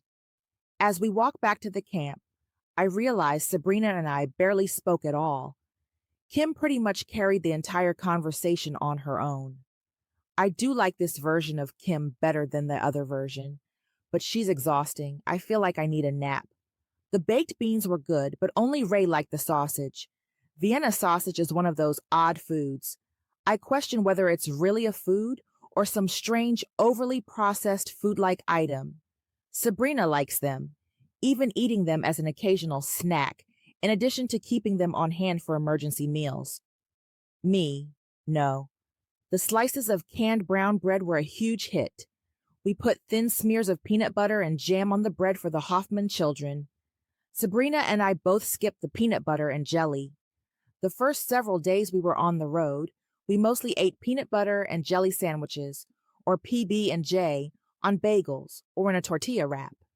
We had a loaf of bread, a sleeve of bagels, and a package of tortillas, plus 2 jars of peanut butter and a jar of jam.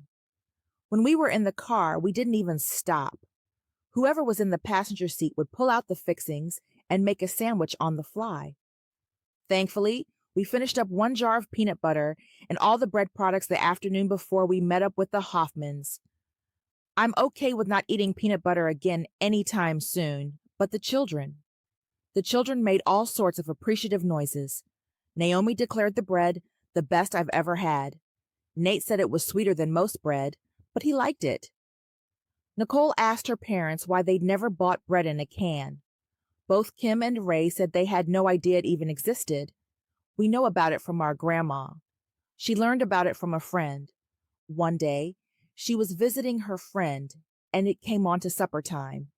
The friend hadn't planned anything, so she pulled out a can of baked beans and a can of brown bread. No Vienna sausage, though. Grandma was hooked. When she lived with us, she called it canned dinner night and made it an almost festive event. My mom didn't care much for canned dinner night, so it was usually reserved for nights she had a work shift. Grandma would pull out the good dishes and fancy tablecloth and light the candles on the table. She'd give us juice or milk in wine glasses, and we'd pretend we were in a fancy restaurant. It sounds kind of silly to give canned beans and canned bread such a lofty setting, but we loved it. I miss my grandma. After dinner, Sabrina offers to read a few psalms from her pocket Bible. Don't you think we should conserve the light? I ask. I think a few more minutes will be fine, she answers with a smile while looking to Ray and Kim. Ray and Kim share a look. I don't think I know that book, Naomi says. Does it have a princess in it? Well, it does have a few princesses and a king, the greatest king of all. Is it okay, Kim and Ray? I don't want to overstep. Yeah, sure. I guess that'd be fine, Ray answers. Kim, is it okay? Why not? We don't have much else to do.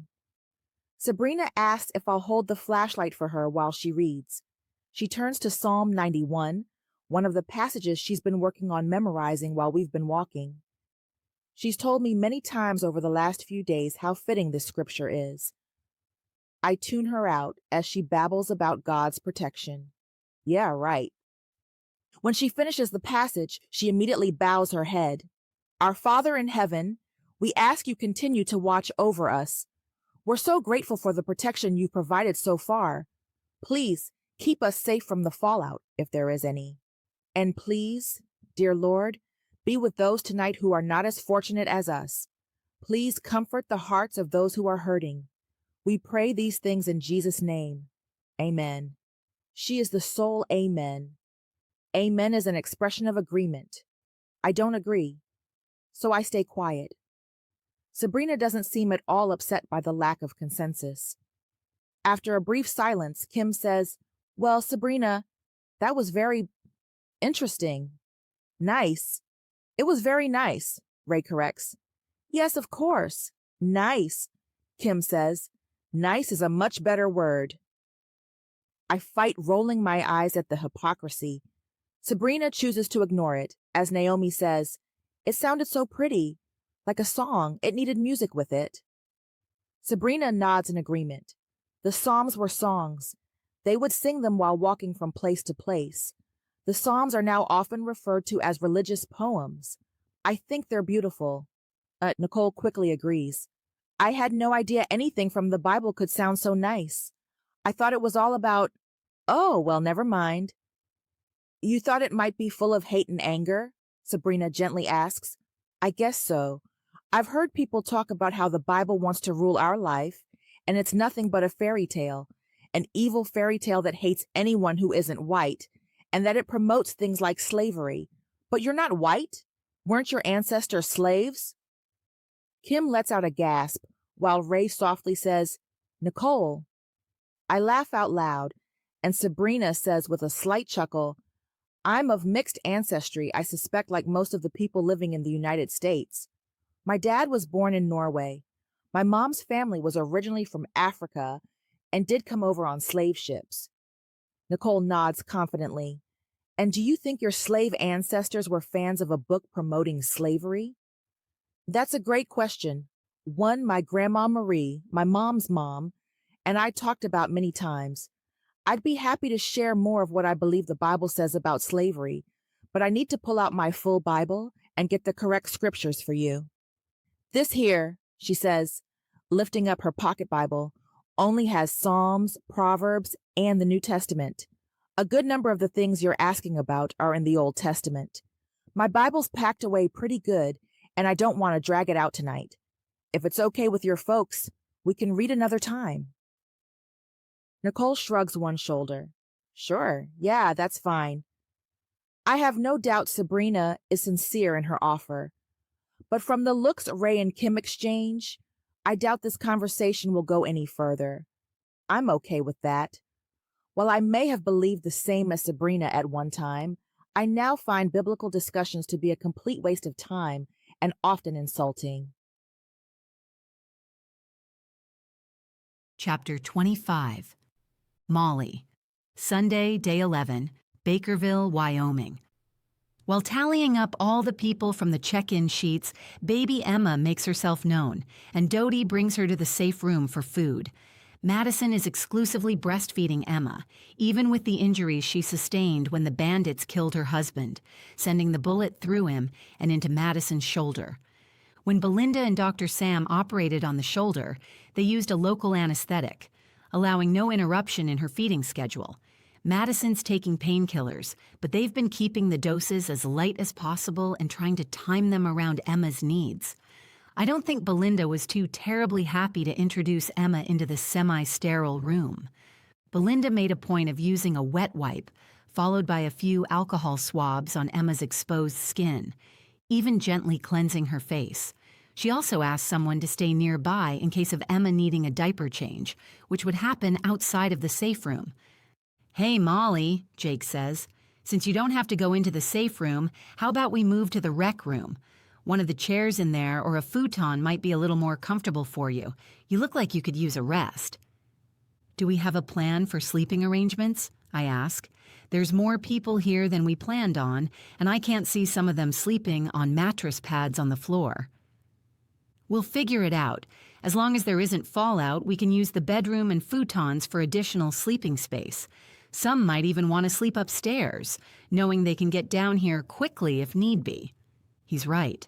A healthy person can be exposed to a small amount of fallout without needing medical care. Of course, zero exposure is much better. True. I guess it'll be fine. I just wish we would have thought things through a little more, especially thought about injuries. We did what we could. Jake kisses me on the nose. Now, let's move you someplace more comfortable. Then we'll sort out the sleeping arrangements. Most people brought sleeping bags and other gear of their own also. What about everyone? How's everyone doing? As well as can be expected, I suppose. Do they know? Does everyone know what we think is happening? Yes, everyone knows. David Hammer said he'd like to have a prayer service tonight. We thought we could discuss it then. Let everyone rest and regroup for now. When we get together, we can have a good discussion. David lives across the creek from us and leads a neighborhood Bible study. Okay, but I'll be surprised if the discussion can wait until evening. I make myself comfortable in the easy chair in the rec room. Malcolm, Tony, and TJ have moved on from foosball to a sedate game of Uno. None seem to be paying much attention to the cards. There are several other people in the room, reading, playing checkers, or quietly talking. Like the boys, the attention levels are lacking. There are many tears and sad, distracted looks. The storage area of the basement also has a few card tables set up. Jake, after checking on the root cellar occupants, says the same thing is happening in there. Games, reading, even arts and crafts, all half-hearted attempts to distract from the situation. Meals for the day will be a smorgasbord of items brought by everyone. It seems when Jake told people they could join us in the basement, he also asked them to bring their own food and personal supplies. For some families and groups, this isn't much, but others have graciously agreed to share. Grandmaster Bill Shane, Aaron, and Lori were ones without much. They were driving Bill's truck, loaded with as much stuff as possible, and towing a trailer with a quad and dirt bike when the EMP hit. The truck shut off immediately. They were able to use the pull starter on both the quad and dirt bike to get them going. Each wore a book bag-style backpack, then used bungee cords to attach as much as they could to the back of the quad. Aaron and Lori rode the dirt bike, while Bill drove the quad. The rest of their stuff is on a side road at the edge of Bakerville. "So, Molly," Jake says hesitantly, "I think we need to go and get Master Shane's things." They made it pretty close, almost to the highway, so it won't take too long. Figured. "No, Jake, we have an agreement." "Honey, I know we have an agreement." "Jake," I hiss, "I hate it when you know I'm irritated with you and you still call me honey." "Molly, with the way things are, we can't afford not to get their things. They brought food, bicycles, dirt bikes, and more things we all need. Let's at least see if we can get some information on the radio. Maybe the NOAA will be working. The Faraday cages should have protected the radios, right?" "Maybe. We'd like to think the cages worked, but we don't really know, and we don't know if anyone will be broadcasting." "Humor me, Jake." "Okay, but let's move to the bedroom. If it is working, I want to limit what little ears hear," Jake whispers, while gesturing toward Malcolm. After passing off the youngest children to their parents or other guardians, Dodie moved from the bedroom and is sitting on the futon with Jake's dad, Alvin. They're deep in conversation with Evan and a few others. The topic, of course, is the nukes and what will happen next. They're trying to keep the conversation from going too far with the young boys in the room, but a few times Evan has had to remind them. I agree with Jake and lift my hand for him to help me up. "Wait a bit, honey. Let me see if it's even working first. If it is, I'll come and get you. No sense in you moving around on your foot if you don't have to." I don't like it, but comply. Jake goes to grab the NOAA and then disappears into the bedroom. About 5 minutes later, the door opens again, and he gives me a thumbs up. Secreted away in the bedroom, we turn the volume on low, and with trepidation, we scan the channels. Chapter 26. Molly. Sunday, Day 11. Bakerville, Wyoming. "No, Jake, you can't," I state with more authority than I feel. "Honey, Molly, we need to. We need to get the things they brought. Otherwise, someone else will. You know we need the resources with the additional people. It's a blessing Bill and Aaron made it as close as they did. You've heard the stories of how bad the road between here and Wesley has become. But we don't have any new information. We don't know if this attack is over. The NOAA gave us only static. You and I made a plan long ago. We decided we'd stay put during a threat. As far as we know, the threat still exists. We need to stay here, where we're safe, and not be out gallivanting around." I'm trying hard to keep my voice even, but fail miserably. "Molly, I'm going. I'll hook the utility trailer to the Jeep and we'll get what we can. Won't take much more than an hour. And I promise you, the first sign of fallout, we'll head back. I have the keychain radiation alert thing, which should go off if there's a problem." And what if there's another strike? What if the missile's off target and ends up near us? Or what if they've decided to start for secondary targets? We don't... Stop. Just stop. You're ranting. I know it's because you've been through a lot lately. You're injured, you're tired, you're scared. I'm scared too, but Bill has supplies he needs, things we can all use. They each brought a backpack with clothes, and he was able to stow some of his armory on the back of his quad. But there's more. A few more weapons, food, camping stuff. We don't know how long this will go on, and supplies are a commodity. We can't afford to waste anything. You know this. I give him a hard look, probably harder than I should, especially since I know he's right. He gives me the same look back. Fine, I snap. You're going to do what you want to do anyway, so why even bother asking me? The hurt crossing his face makes my heart fall. Why did I use such venom? He gives me a small nod and heads for the bedroom door. Hand on the knob, he turns to me slightly and says, "Let me tell Bill, then I'll be back to help you into the rec room." I wait until he leaves, then get myself up, almost losing my balance and crashing to the floor. It's just like him to respond with kindness. Well, I won't give Jake the satisfaction of helping me to the room. As I start toward the door, I realize how ridiculous I'm being. Things like this are what caused Jake and me heartache in the past. So much heartache. Not long ago, we were on the edge of divorce. Over the last several months, we've worked hard on our marriage, on learning to communicate better, on being honest and loving with each other. For the most part, things are good. Once in a while, we still revert to our old style of non-communication, as evidenced by my rant. Jake is right, I'm scared and things have sucked lately. Things are not looking much better for the near future. None of it is helping me make good decisions. He's also right. We need the supplies. Lord, help me. Help me to be strong, to not have fear. Help me to put my hope, my trust in you and you alone. You are my refuge, my fortress. Thank you. Your faithfulness is my shield, my rampart. Please, Lord, please, please. Oh, and amen. I wipe the tears from my eyes. I suddenly think about being honest with Jake. Is a lie by omission still a lie? Of course it is. Biblically and morally, I know keeping secrets isn't right, especially a big secret. At first, I couldn't find the right time. Then it didn't seem to matter. Recently, as I've returned to my faith in God, I started to think it was time to come clean. A verse from the book of James keeps going through my head. If any man among you seem to be religious, and bridleth not his tongue, but deceiveth his own heart, this man's religion is vain.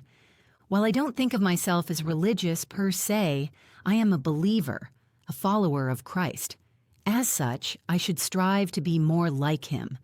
This is definitely something I struggle with. Wanting to do everything on my own in my own way is a serious weakness of the flesh. Learning to trust and believe.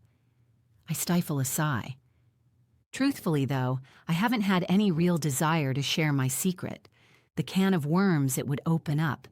I just don't want to deal with it. Then, before all of this started, something happened and I felt I might be forced into revealing all. My secret is safe once again, but my heart tells me I need to come clean. Earlier today, before the missile alert, I told Jake I wanted to talk with him. Today was to be the day. Can it still be today? Should it be today? I take a deep breath and swallow my pride as the door opens. Jake spares me a small smile, which I return as I carefully reach my crutch in his direction. My attempt at trying to draw him near, he takes the hint and gently takes me in his arms. "Sorry, Jake," I say sheepishly. "I know you're right, and going after the supplies is important. Your safety is also important. We'll be careful. First sign of fallout and we'll stop what we're doing and head back. I know the statistics. We don't want to be out in it for any length of time. I'll have the radiation alert keychain." Jake, you know being inside a vehicle won't really protect you, so you have to hustle back if you see anything suspicious. Don't wait for the keychain to go off. Use your instincts. Do you think it'll look like a storm cloud, or maybe the way snow looks in the distance before it reaches us? If you see anything, and be careful of everything. People might use this opportunity to... I don't know, cause trouble? Steal? Who knows? Yeah, it's possible. Bill and Aaron know it too. We decided we're going to take 3 vehicles. Evan's old truck. What's he call that thing? Betty Boop, I offer. Betty Boop is a mostly restored 1959 GMC pickup in cherry red. They rarely drive it, but keep it around for the nostalgia of it. Jake nods. Yeah, okay. We're taking that thing so we can hook on Bill's trailer to bring it here. We're also taking Evan's International Scout to hook up Aaron's trailer. And I'll take our Jeep along with a small utility trailer so we can be sure we can get everything out of both truck beds.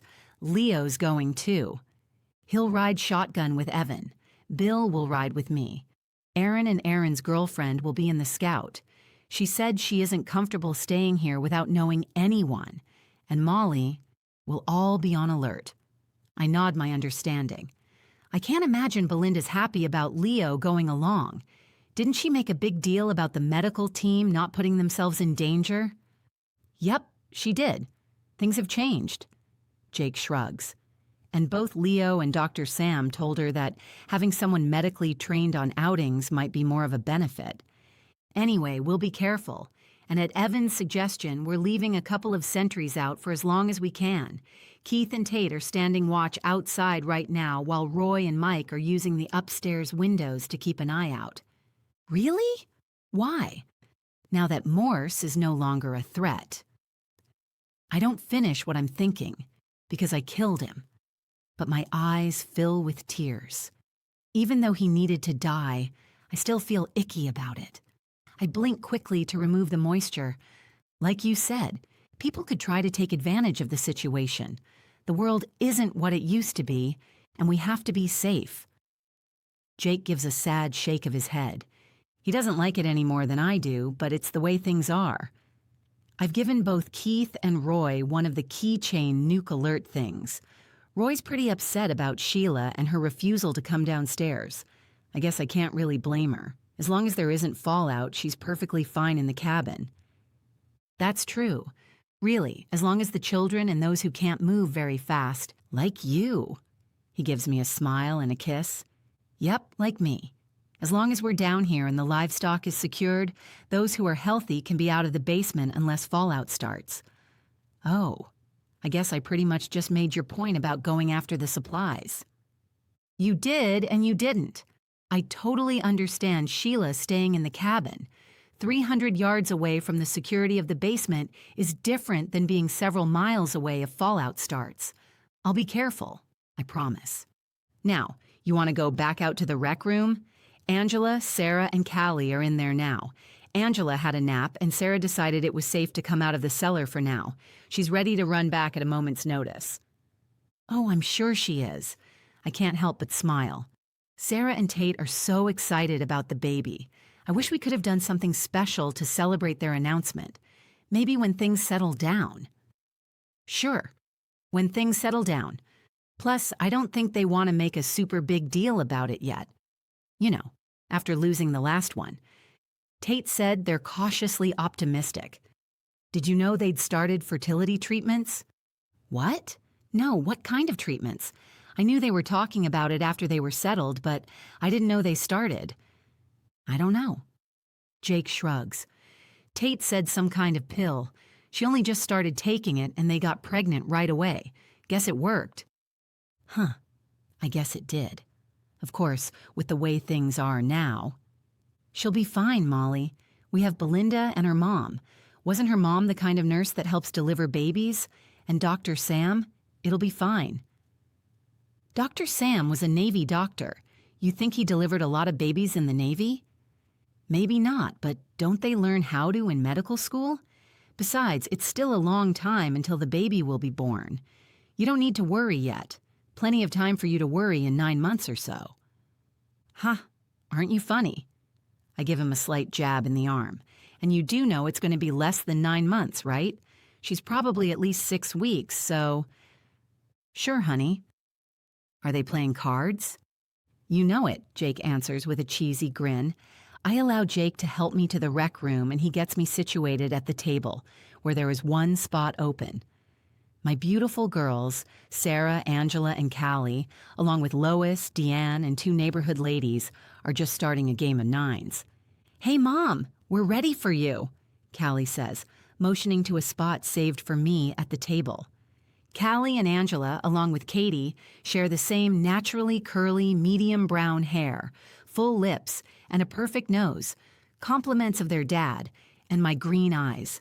I know I'm biased, but they're seriously adorable, in the girl next door kind of way.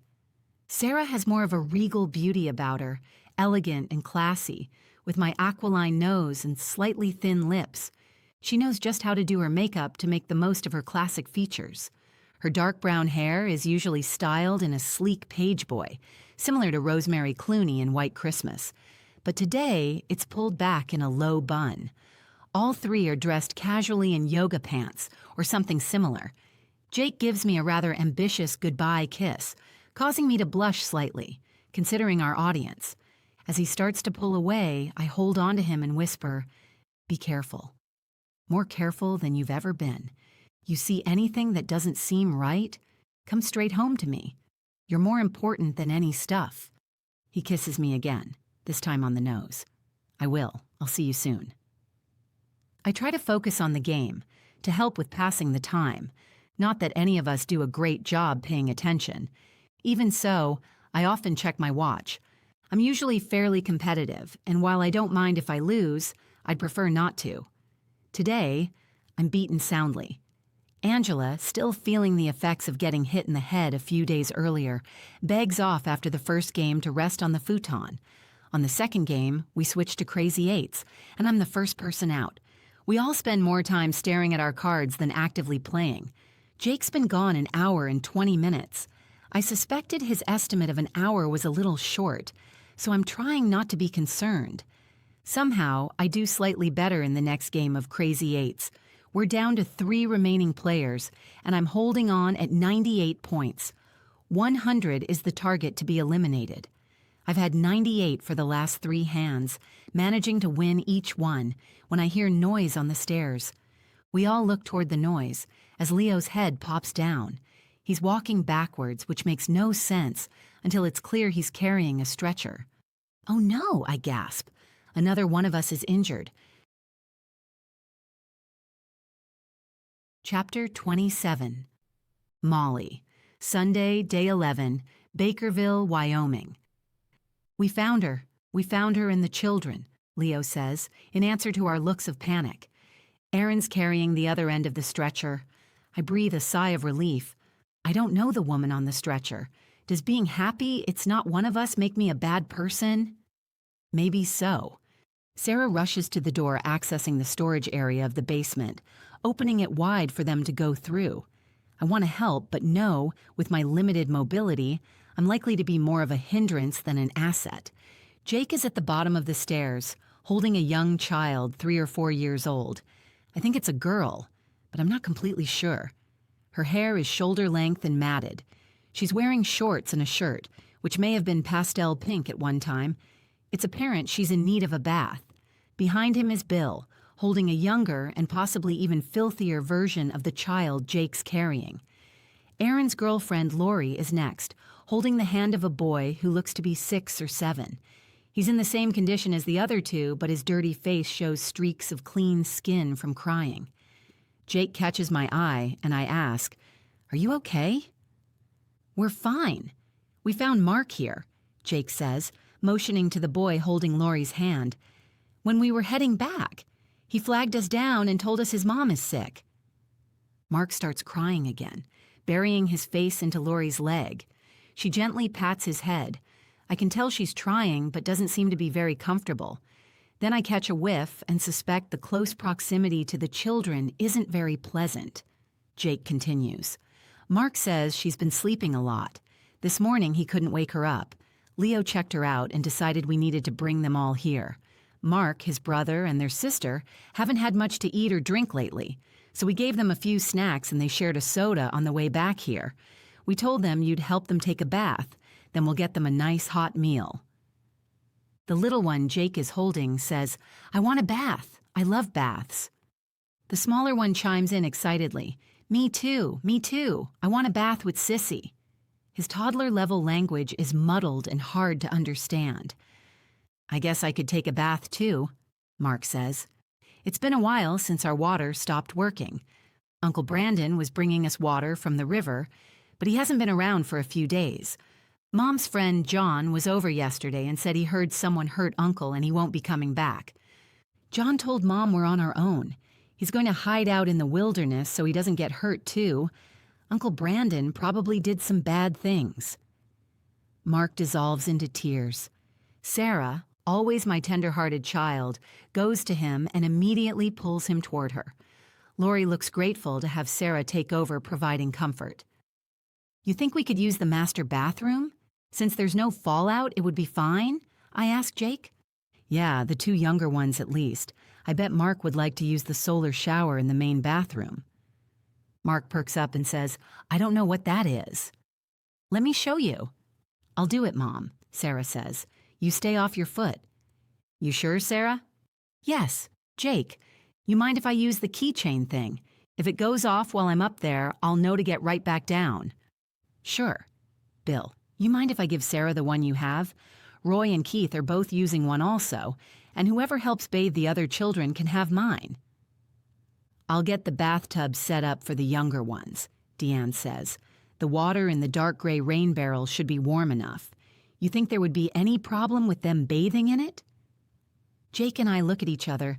It looks like they haven't bathed since way before the lights went out. I don't think rainwater will hurt them one bit. Bill is the one who says, should be just fine. Callie helps Deanne, while Sarah asks Lori if she can grab one of the solar showers. They're hanging from hooks on the wall in the tub room. The water from the barrel should be warm enough for it also. Can you fill it up and then hang it from the hook in the master bathroom?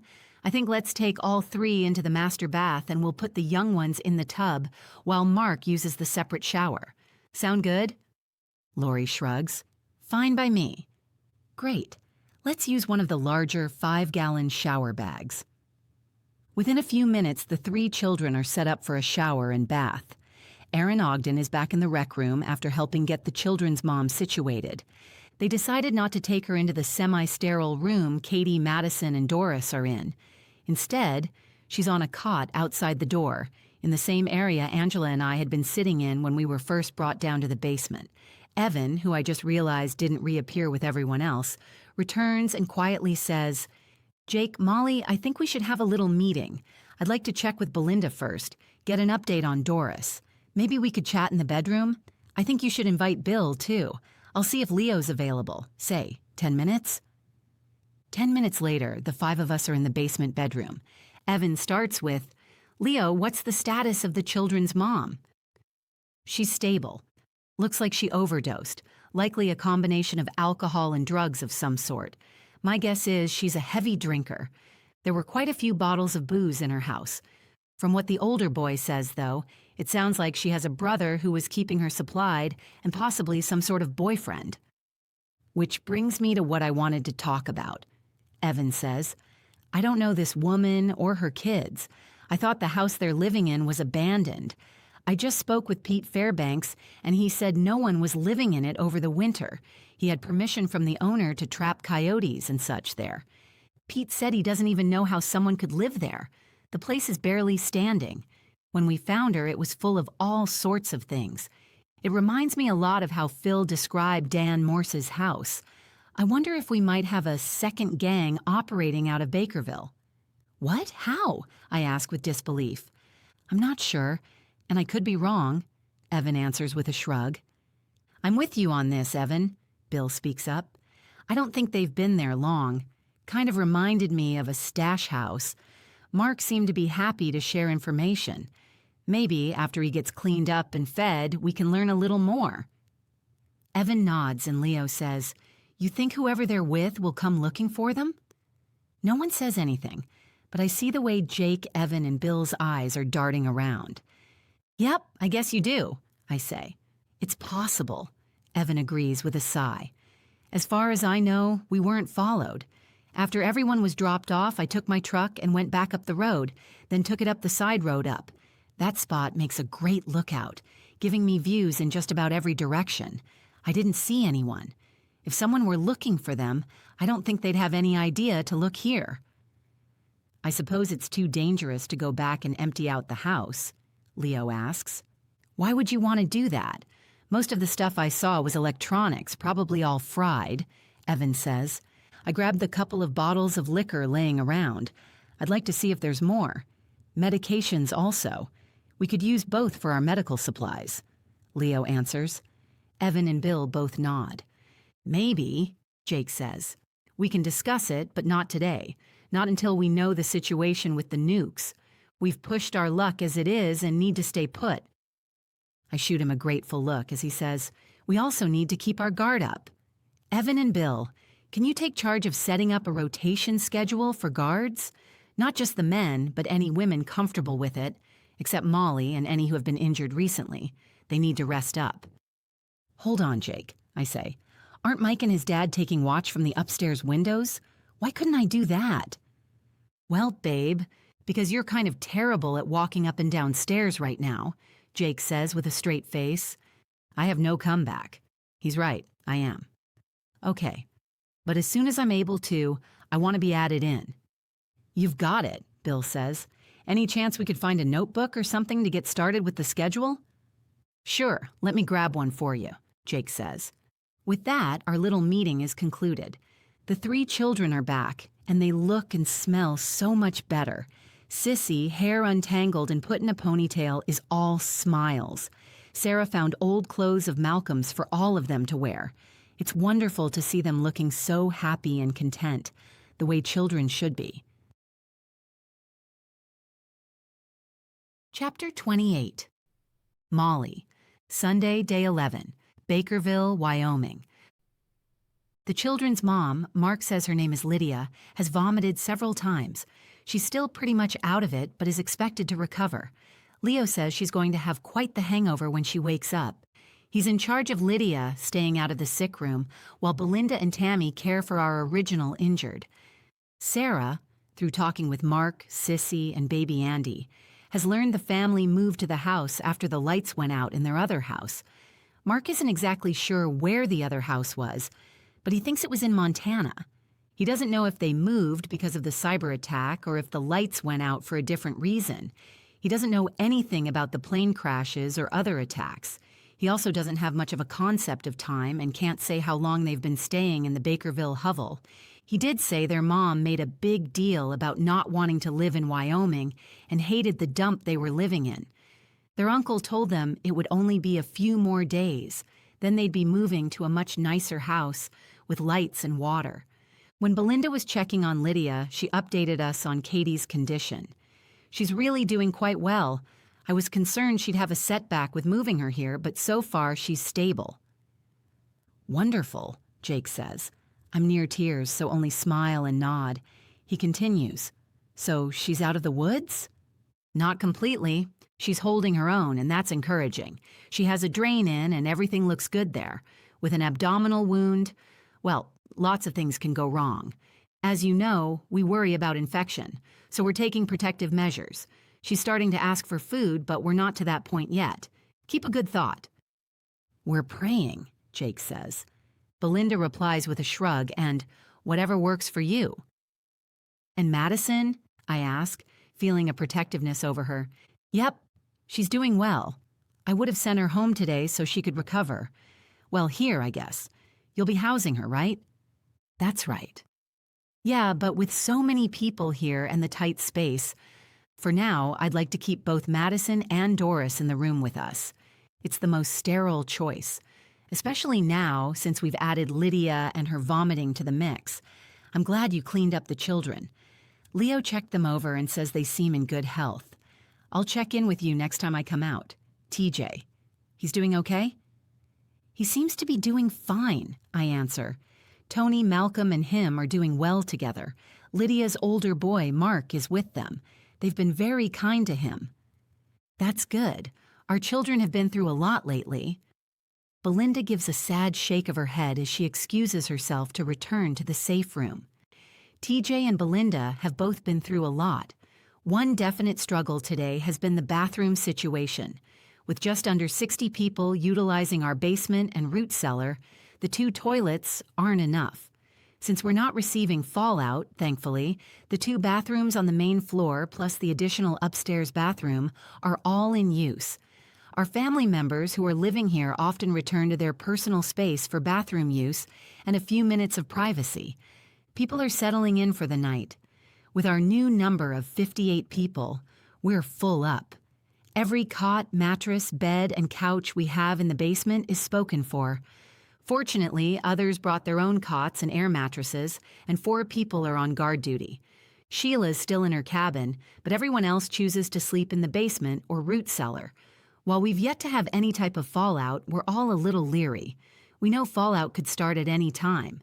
Jake, Malcolm, and I, along with Tony, TJ, and Lily, set up our sleeping area within our food storage room. While most people are sleeping in open spaces without privacy, Jake pulled the homeownership card and found us a private space. Tomorrow night might be different since Jake has guard duty from midnight to 4 a.m. Because the storage room is wall-to-wall shelving with shelves also in the middle, there isn't a ton of space for setting up camp. Jake gets me a cot, the full-size type we used for car camping, while he sleeps on a backpacker's blow-up mattress, and each of the children has a backpacker's sleeping pad. When we're settling in, Malcolm starts crying. "What's going on, buddy?" Jake gently asks. Through his tears, he quietly says, "I don't know. I'm just really sad." Tony, TJ, and Lily soon join Malcolm in tears. We completely understand. They're not the only ones who've started crying out of the blue today. Today, they were able to stay busy with each other and remain somewhat distracted. They weren't focusing on the events we find ourselves in. Earlier, we included all of the adults, except Dodie and those in the hospital room, in a group meeting. Dodie took the children into the root cellar while we met. There were many questions and tears during the meeting.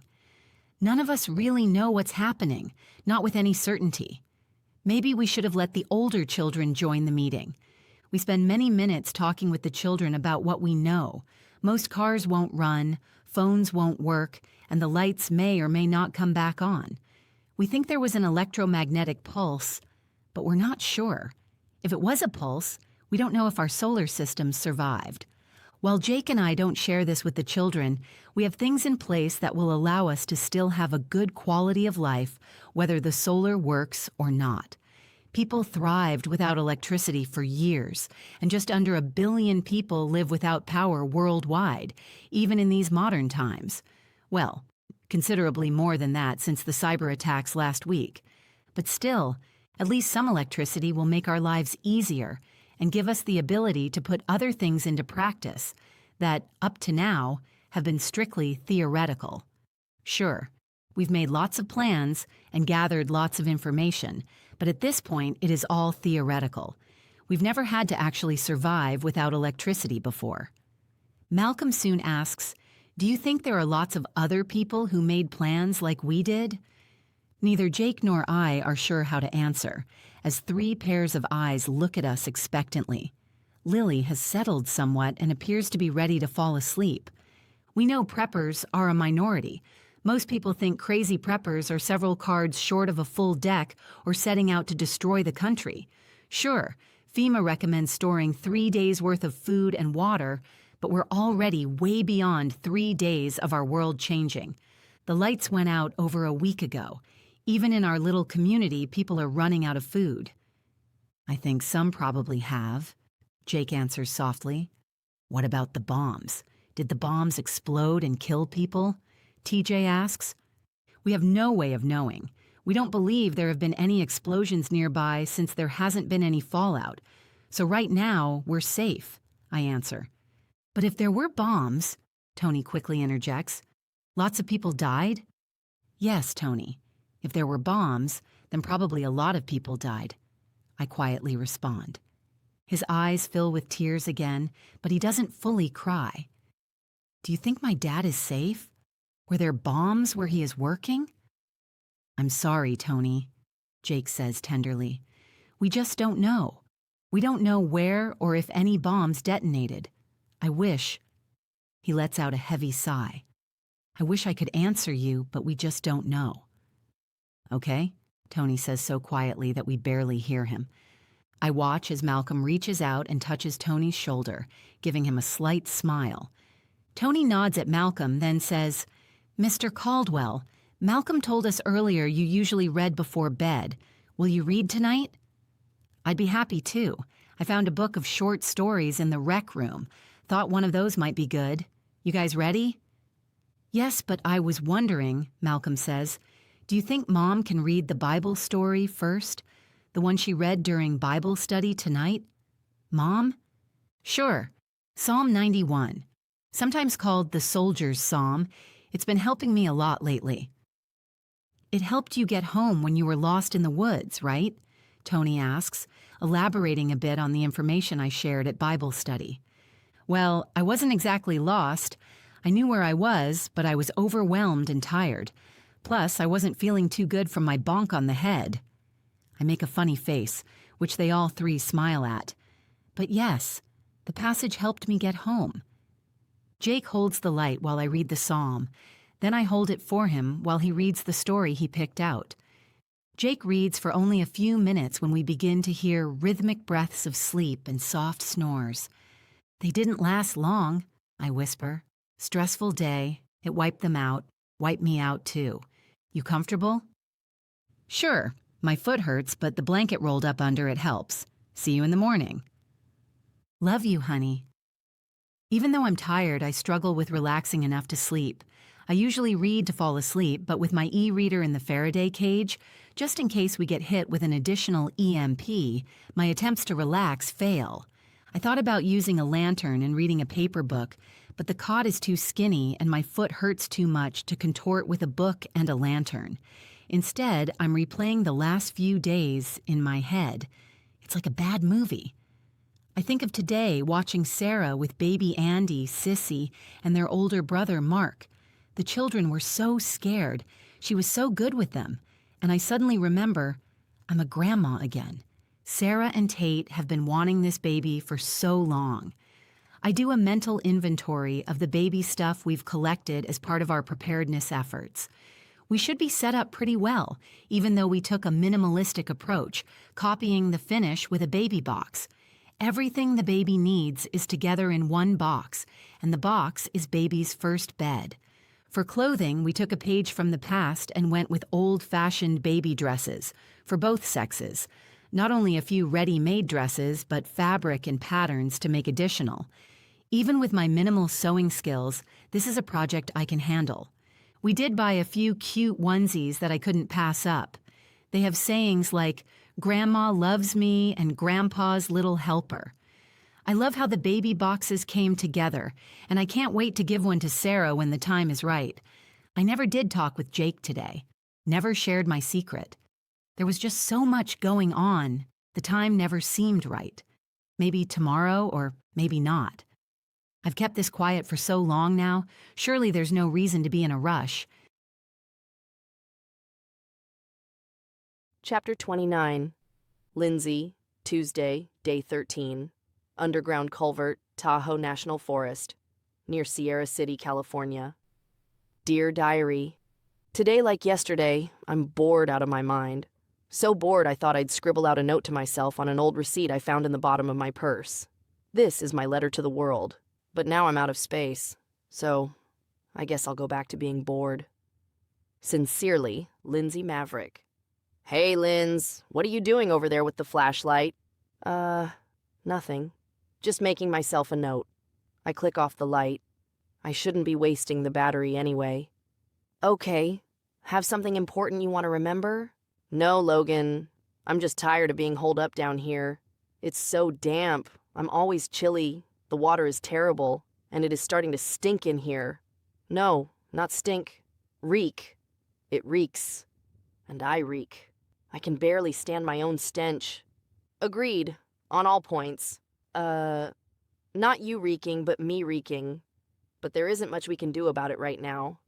I don't think it's safe for us to leave. I really think the fine dust we noticed on things is fallout, don't you? Probably? I don't know. The only thing I remember from my classes was someone calling it radioactive dust. We've talked about this already. Yep, I know. I'm just reminding you. Okay, I think it was smart to put a piece of a plastic sack out. The last piece was still clear when you checked it? I didn't see any new dust. Hasn't been any new since yesterday morning, or what we assume was yesterday morning. It's getting hard to keep track of time. I still think we should aim for 3 days from when the fallout stopped. So, not tomorrow, but the next day, provided there isn't any new dust on the bag. Agreed? Yeah. Then we ride like the wind and try to put some distance between us and the blasts. That sounds like a plan, but I do agree with you. We should avoid places likely to be targets. We were already going around Reno. We'll also avoid Salt Lake, Boise. Where else? Any military bases. Right. What do you think the chances of a shower once we get out of here will be? Gosh, Linz. I'm not sure. You know, showers were a challenge before the bombs ever since the power went out. I don't think that would have changed while we've been holed up down here. I sure wish I could have cleaned up a little when camped the morning before the bombs. At least I'd have 2 less days of grime on me. The sponge baths we were taking at home weren't great, but they were something. We sit quietly for a few minutes. Do you think, when you went outside to check for fallout, I'll be fine, Lindsey. We agreed it's smart to monitor it. We did it as safely as we could think of by you moving to the far end so you were safe. Then me making as small of an opening as possible. I'm not worried about me, Logan. What about you? You went out there. I motioned to the end of the culvert. Did you get radiated? Hey, let's not worry about that today. I took precautions, made sure to cover myself with one of your emergency blankets.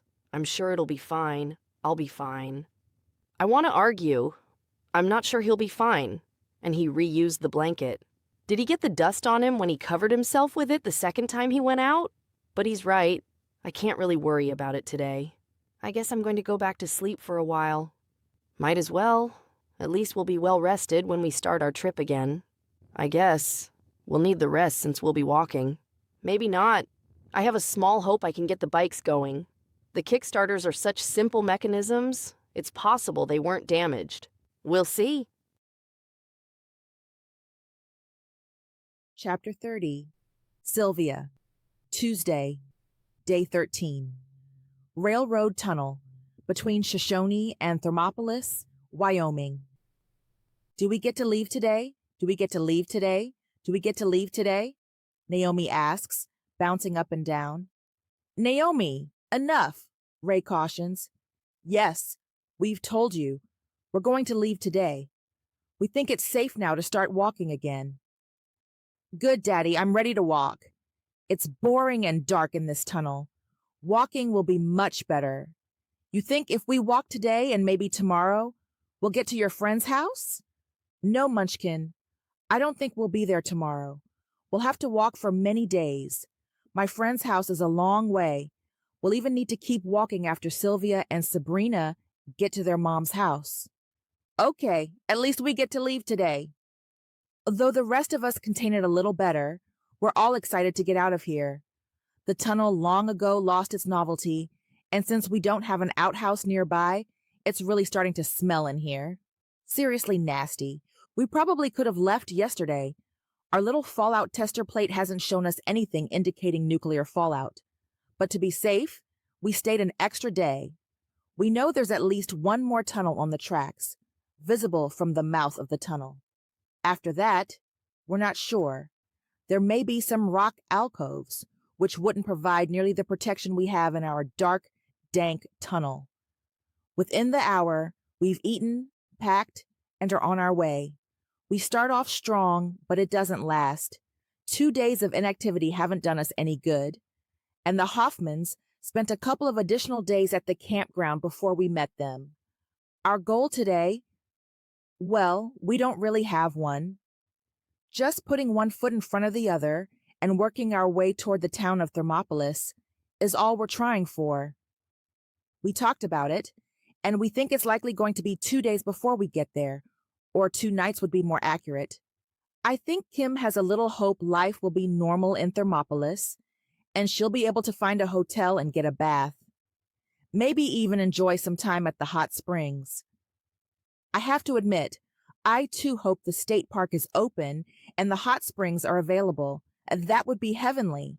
I suspect, though, the power outages took that offline, and now, with our concern over an EMP, things could be really bad. I could be wrong.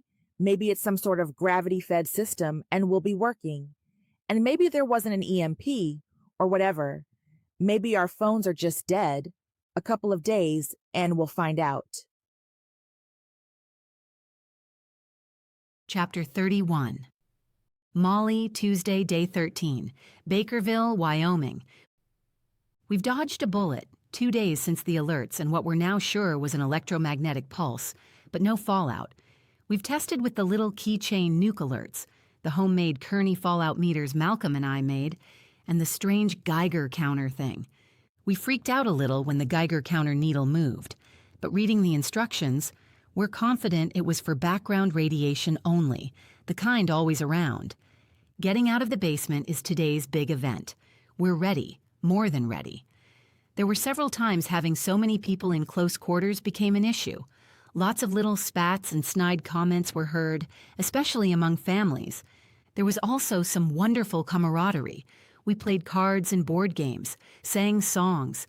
David Hammer led a daily Bible study, and there were even several rousing games of charades. It wasn't all fun and games. We continued to work on our necessary projects. We waxed the cheese Jake bought on his crazy shopping trips. It's now stored in the root cellar. Since there wasn't fallout, Deanne spearheaded food preservation and continued to can and dehydrate using the outdoor kitchen. Because of my difficulties with stairs, I wasn't able to help with any of the above-ground duties, but I still found things to keep myself busy. Yesterday, even with the fear of possible fallout, a trip was made to Lydia and the children's house. Leo was right. There was a treasure trove of booze and assorted drugs, along with several other things that may be useful to the community. We inventoried and stored it, after they made a quick stop to talk with Deputy Fred about what was found. The items in the house leave little doubt of a burglary ring, but it doesn't look like a second gang. So, Molly, Evan says while we're having a small group meeting, tell me again the names of the guys with Dan Morse. The ones who attacked us? I ask, even though I'm sure it's who he means. Yeah, those guys. Can you remember? Can I remember? I'll never forget. I still see and hear them in my dreams. Even though Morse tends to morph into someone else, Brad Quinton, a man from my past who recently contacted me again, the other two always stay the same. Yes, I remember. Dan Morse called them Bo and Sanders. Evan nods. Bill and Jake both shake their head, and Leo says, "You were right, Evan." "What's going on?" I ask. "Evan's right about what?" "Seems Lydia may have been involved with Dan Morse and his crew," Jake says quietly. Evan noticed some similarities with the stuff at her place compared to the stuff at Dan's place. Leo talked with Lydia's oldest boy. Several guys would come around with his Uncle Brandon. Uncle Brandon fits the description you gave of Bo, the one you called the dirty hippie. Leo asked the boy, and he said they call him Uncle Brandon, but his friends call him a different name. To go with his last name, Bowman. They call him Bo. I can feel the color draining from my face. Oh, does Lydia know? Everyone shakes their head as Jake says, "As far as we know, Lydia and the children don't know about the incident." The incident? You mean when they attacked us? When my girls and I fought for our lives, and my daughter was shot in the process? I say between clenched teeth. Evan clears his throat. Right. We don't think they know about it. Lydia, she's not really coherent for us to talk with, and we have no intention of telling her anyway. As far as I'm concerned, she doesn't need to know now. Maybe at a future time when she's sober. I shake my head. Great. Who would have thought quiet Bakerville could be the headquarters of a criminal enterprise? And those poor kids, to be living in the conditions they were and to be surrounded by that. What does Deputy Fred plan to do with Lydia? I ask. Nothing right now. Someone will talk to her when she sobers up. Someone? Yeah, he's deputizing a few former Leos in Bakerville. We'll have a small force until things can straighten out. You? He asked. I passed. I passed also, Bill volunteers. Really? Why's that? A look passes between them, one I can't decipher. Evan shrugs and says, Fred found a couple of good guys. We weren't needed. Anyway, we thought you should know about Lydia. Everyone's excited to go home today. Doris is ready to be out of the safe room and sleeping in our own bed tonight. Not that she isn't, that we aren't. Incredibly grateful to have been able to stay here while we had the threat of attack, but his stammering makes me smile. I totally get it, Evan. A fold-out bunk in a little room isn't the same as a comfy king bed. She'll probably heal much faster at home. Yes, that's what she says. Thanks for the wheelchair. It'll make things much easier for her. Sure, I'm glad we had it. My dad only used it for a couple of months before he passed. What's our cutoff time again? 3 p.m., Jake answers. No evidence of fallout by then, and everyone will disperse. Except Belinda's family. They'll stay to help with Lydia and make sure Katie's okay. Tammy's going to head out and check on things at the community center and pick up stuff from their house. Bill and I are going to ride along. Jake gives me a look telling me not to argue. We've already discussed it, and even though I don't like it, I know he wants to go with her. Me? I just want him to stay here. Please, Lord, please help me to be strong. You are my refuge, my fortress. Your faithfulness is my shield, my rampart. I give a slight nod and attempt a smile. Sure, sounds like a plan. You gonna hang out down here until we're ready for lunch? Jake asks. I suppose. I know you'd like me to wait until closer to our deadline before going upstairs. I would, honey. We're probably definitely past the crisis, but you're still moving pretty slow, so... Sure, I get it. I'll help you get things ready, Bill says to Jake. Then, if you'd like, I'll come back down and escort Molly upstairs. Oh, escort, huh? I laugh. It's a date, Grandmaster Shane. Jake and Evan both shake their heads, and Leo gives a shrug as they head up the stairs. I hobble back to the storage section where I have a chair by the shelves. I'm able to sit and organize the lower shelving while I'm still confined to the basement. Only a few more hours and I'll be set free. Once the neighbors head home, we'll move the livestock out of the shop and back to their regular housing this evening. The mystery cow I noticed the day we were coming underground turned out to be a newly purchased addition for David Hammer's place. He was able to do a little trading with a small dairyman nearby and was bringing her home the morning of the alert. She's only a week or so from calving. I agreed to help them learn how to milk, even though I've only milked a cow one time over 40 years ago when visiting a relative of my dad's. Hopefully, it'll be similar to milking goats, only bigger. I sure hope she's an easy milker. Some of my goats, they're on the wild side.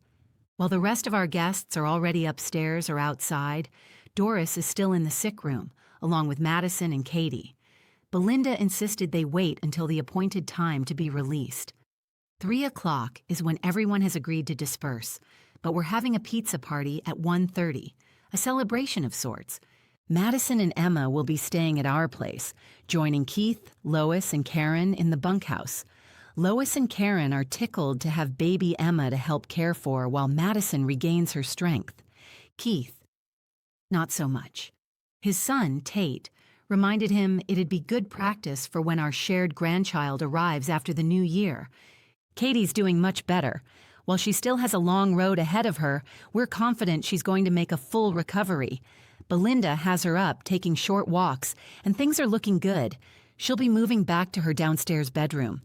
Chatting earlier, Belinda brought up Lydia and her children. When Jake and the guys found her, she was drunk out of her mind and had OD'd on what was believed to be prescription pain pills combined with alcohol. Belinda isn't sure she would have survived if her son hadn't flagged them down. I shudder to think of those 3 children alone. Lydia's doing better, but not great. She's still pretty much out of it, spending most of her time sleeping. So, Molly, you know there's little doubt Lydia's an addict, right? Belinda says. I figured, from what you've said. Mm-hmm, Belinda nods. She's still a little lethargic from the overdose and all, but I suspect we'll start seeing some serious signs of withdrawal at any time. I'm concerned. If things get bad... Well, one of the things my mom's bringing back is... Well, it's something like a straitjacket. Chapter 32. Molly. Tuesday, day 13. Bakerville, Wyoming. My eyes must have bugged out of my head at the mention of a straitjacket. Yeah, Molly, it sounds extreme, and it is, but she could be a danger to herself and others. My mom is also going to talk with Kelly. Kelly has more experience with this than I do. We might want to see if she could handle Lydia at her house. In the meantime, we'll keep her in the safe room. Mom and I will switch off caring for her, and Leo might take the occasional shift also. I was hoping you would help us as needed with Katie. Yes, of course. Maybe Kelly will have some good suggestions if she can't take Lydia. She might. She may also have medication to help ease her symptoms. That's not something I stocked. But you stocked a straitjacket, I say with a laugh. Hey, a girl has to have her priorities. She winks. What circumstance, other than the one we're faced with, would Belinda decide she should stock a straitjacket in her medical preps? Because of her late husband and his addiction and abuse issues? I wonder what Belinda will think about the newest information of Lydia being involved with Dan Morse and his gang of thieves. How are you, Belinda? I ask. Oh, I'm okay, I guess. Mom and I have been talking with Madison. That helps. We're all hurting. Doris, she's hurting too. You know, not knowing about her children. She figures her daughter in Germany is fine, but Lindsey, the one living in California. Belinda shakes her head. I know Doris fears the worst. In some ways, she has it worse than we do, than Mom, Madison, or I. At least we know. We know our husbands are dead. My dad is dead. I nod. While all of my children are here, thank you, Jesus, Jake's parents are worried about their younger son. Robert, his wife, and 2 children live in California. We pray they're doing okay, but not knowing is hard. After a moment or two, Belinda says, I guess, losing Terry, it probably seems like I should be glad he's dead. He wasn't much of a husband. But it's still hard. Hard not to think about the good times when he was sober, when he worked at being sober. Not just being sober, but trying to change, trying to make a good life for us. Those are the times I miss. Anyway, Mom and I will be fine. We'll give TJ as good of a life as we can under these new circumstances. We're all he has left, you know, so we'll be fine. We're praying for you. All of us. I know you haven't been able to join the services David's done the last few days, but we lift you up in prayer. Belinda shrugs and goes back to the safe room. While I'm working on the shelving and cabinets, never the most exciting job, I spend a lot of time thinking about our plight. The new information about Lydia, will this cause new troubles? She had to know what they were up to based on the stuff found in her house. Those poor kids. How long have they been living in this situation? Hey, Master Shane interrupts my pondering. Jake says the fire's going if you're ready to do your thing. Are you ready for our exciting date of walking up the stairs? Thank you, Master. I think I'm about ready to ditch these crutches. Sure wish Belinda would agree. I stand up too fast and my stomach and head suddenly revolt. I reach out for the shelving to get my balance. It's been over a week since I got my mild concussion. The headaches are better, but I still have trouble with dizziness and my stomach not being quite right. Belinda thinks it should only be another day or two, and I'll be fine. Good thing. You okay? Just stood up too fast. Do you mind knocking on the safe room door? Belinda said to let her know when it was time for lunch. Can you tell her it'll be half an hour or so? She's going to release Madison and Doris to join us. Sure. Is Lydia in there with them? Yes, now that she's cleaned up and not vomiting. Belinda moved her in there when everyone else was spreading out today. Bill has a hard look on his face. I guess we both think the situation with Lydia might be trouble. He knocks on the door and updates Belinda before walking back over to me. Then we start our trek up the stairs. So, Molly, a pizza party's a good idea. You wouldn't believe how excited everyone is over it. I think what they're excited over is getting out of the basement. The pizza is just a bonus. Still, good idea.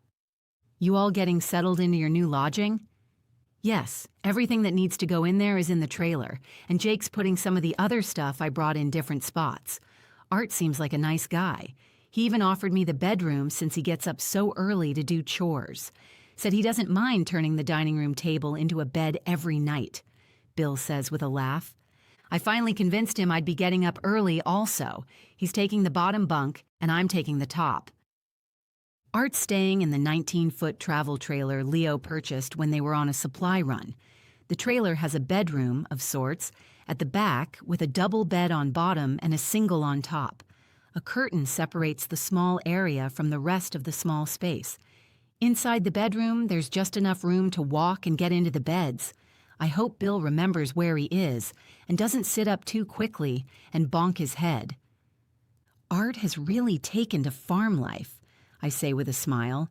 He wasn't always so ambitious. I hate to say this, but the end of the world has been good for him. He pretty much told me the same thing.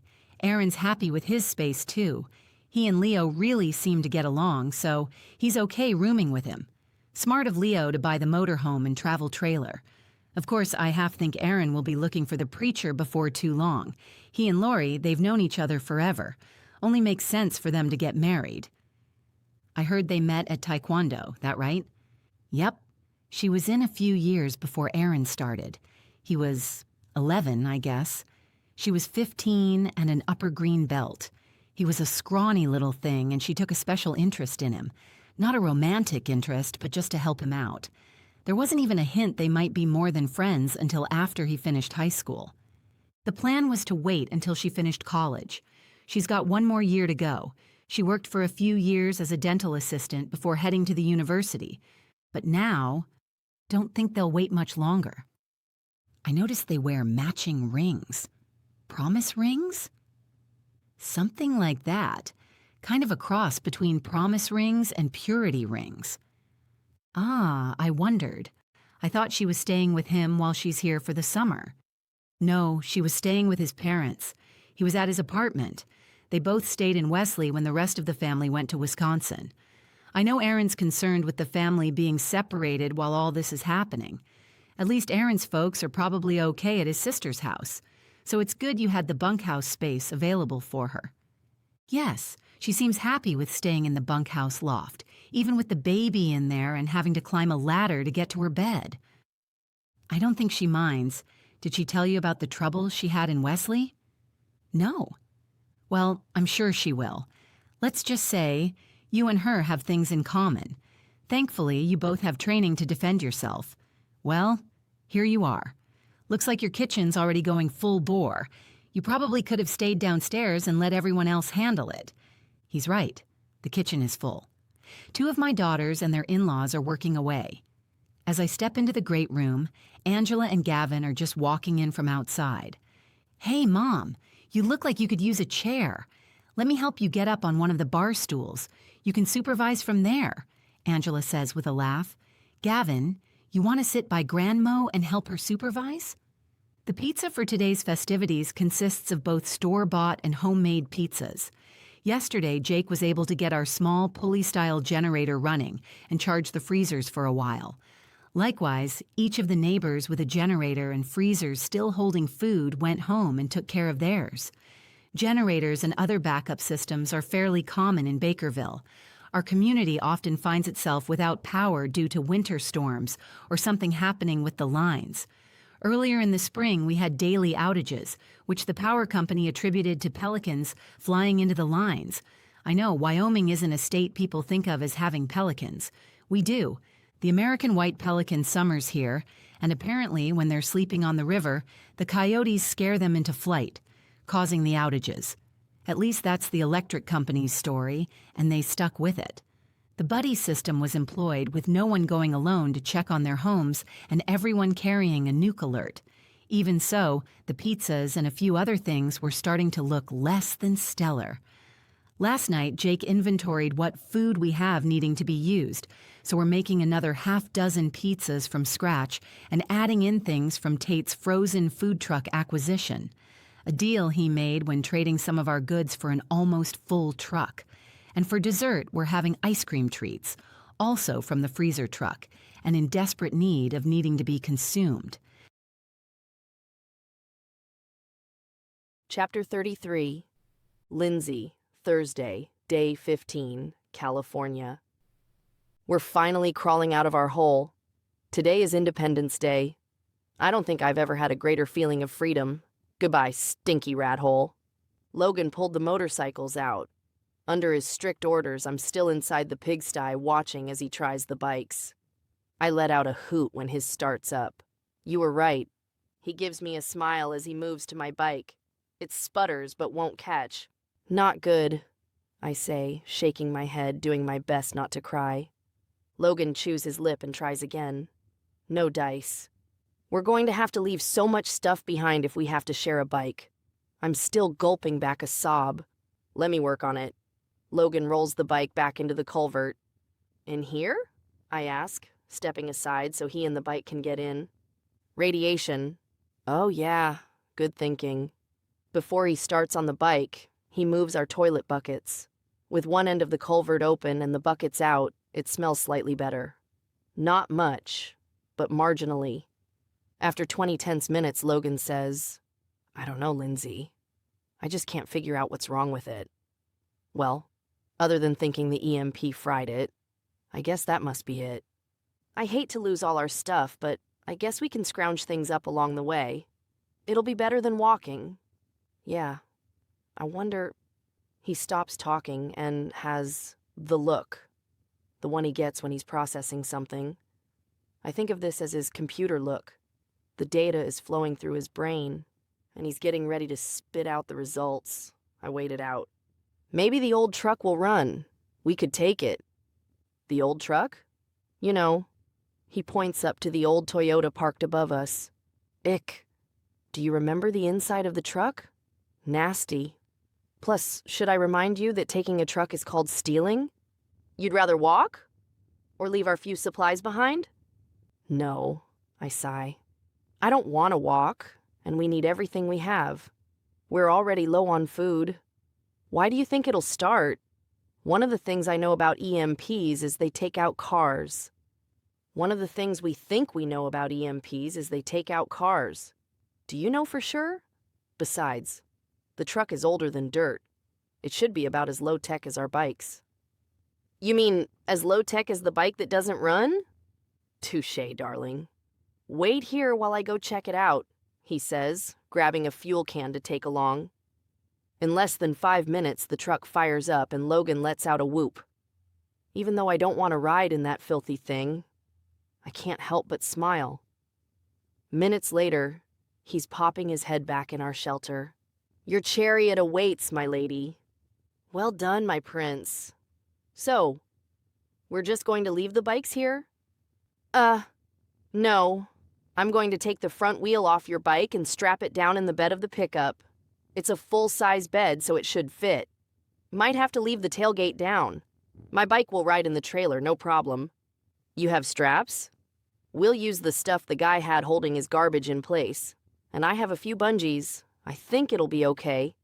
Give me a little bit to get it all together, and we'll get started. You mind unloading your bike? 20 minutes later, we're in this classy Toyota. Both bikes fit okay, but Logan has wished several times for a better way to secure them. They're bouncing around more than he likes. We have enough fuel salvaged for the bikes to be able to keep going until we find some vehicles we can vandalize and take fuel from. I don't think I'll ever get used to the thieving.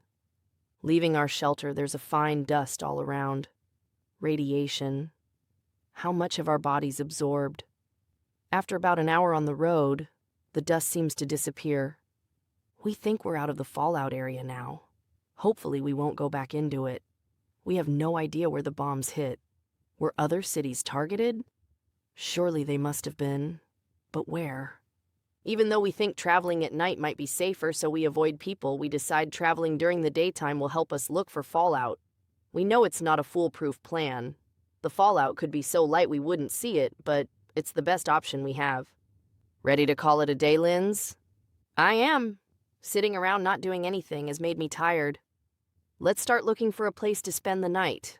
Grab the map out of the glove box and see if you can find something that looks good. The extremely well-used map is tattered with a hole in the middle. I get my bearings and look ahead. How about a state park? Sounds almost decadent after our last accommodations. No kidding, it's not far. Maybe 15 miles. Goose Lake State Park on the Oregon-California state line. We ride in silence until he says, "We almost there?" I take a look at the map. Should be the next left road, 1-19. Then it's down a mile or so. We reach the road and he slows for the left turn. "Shouldn't there be a sign or something?" I ask. He shrugs. "Good thing we have a map." "Yeah, take a right on the next road." Logan makes the turn and comes to a complete stop. "I guess it's closed," he says, while we both stare at the row of tree stumps blocking the road. "Maybe we can move them and go in?" He gives me a look and a smile. "Turning into quite the anarchist, aren't you?" "No, I just..." "Stop your vehicle. You are surrounded. Put your hands where we can see them," a loud voice bellows, very reminiscent of my trainer at the academy.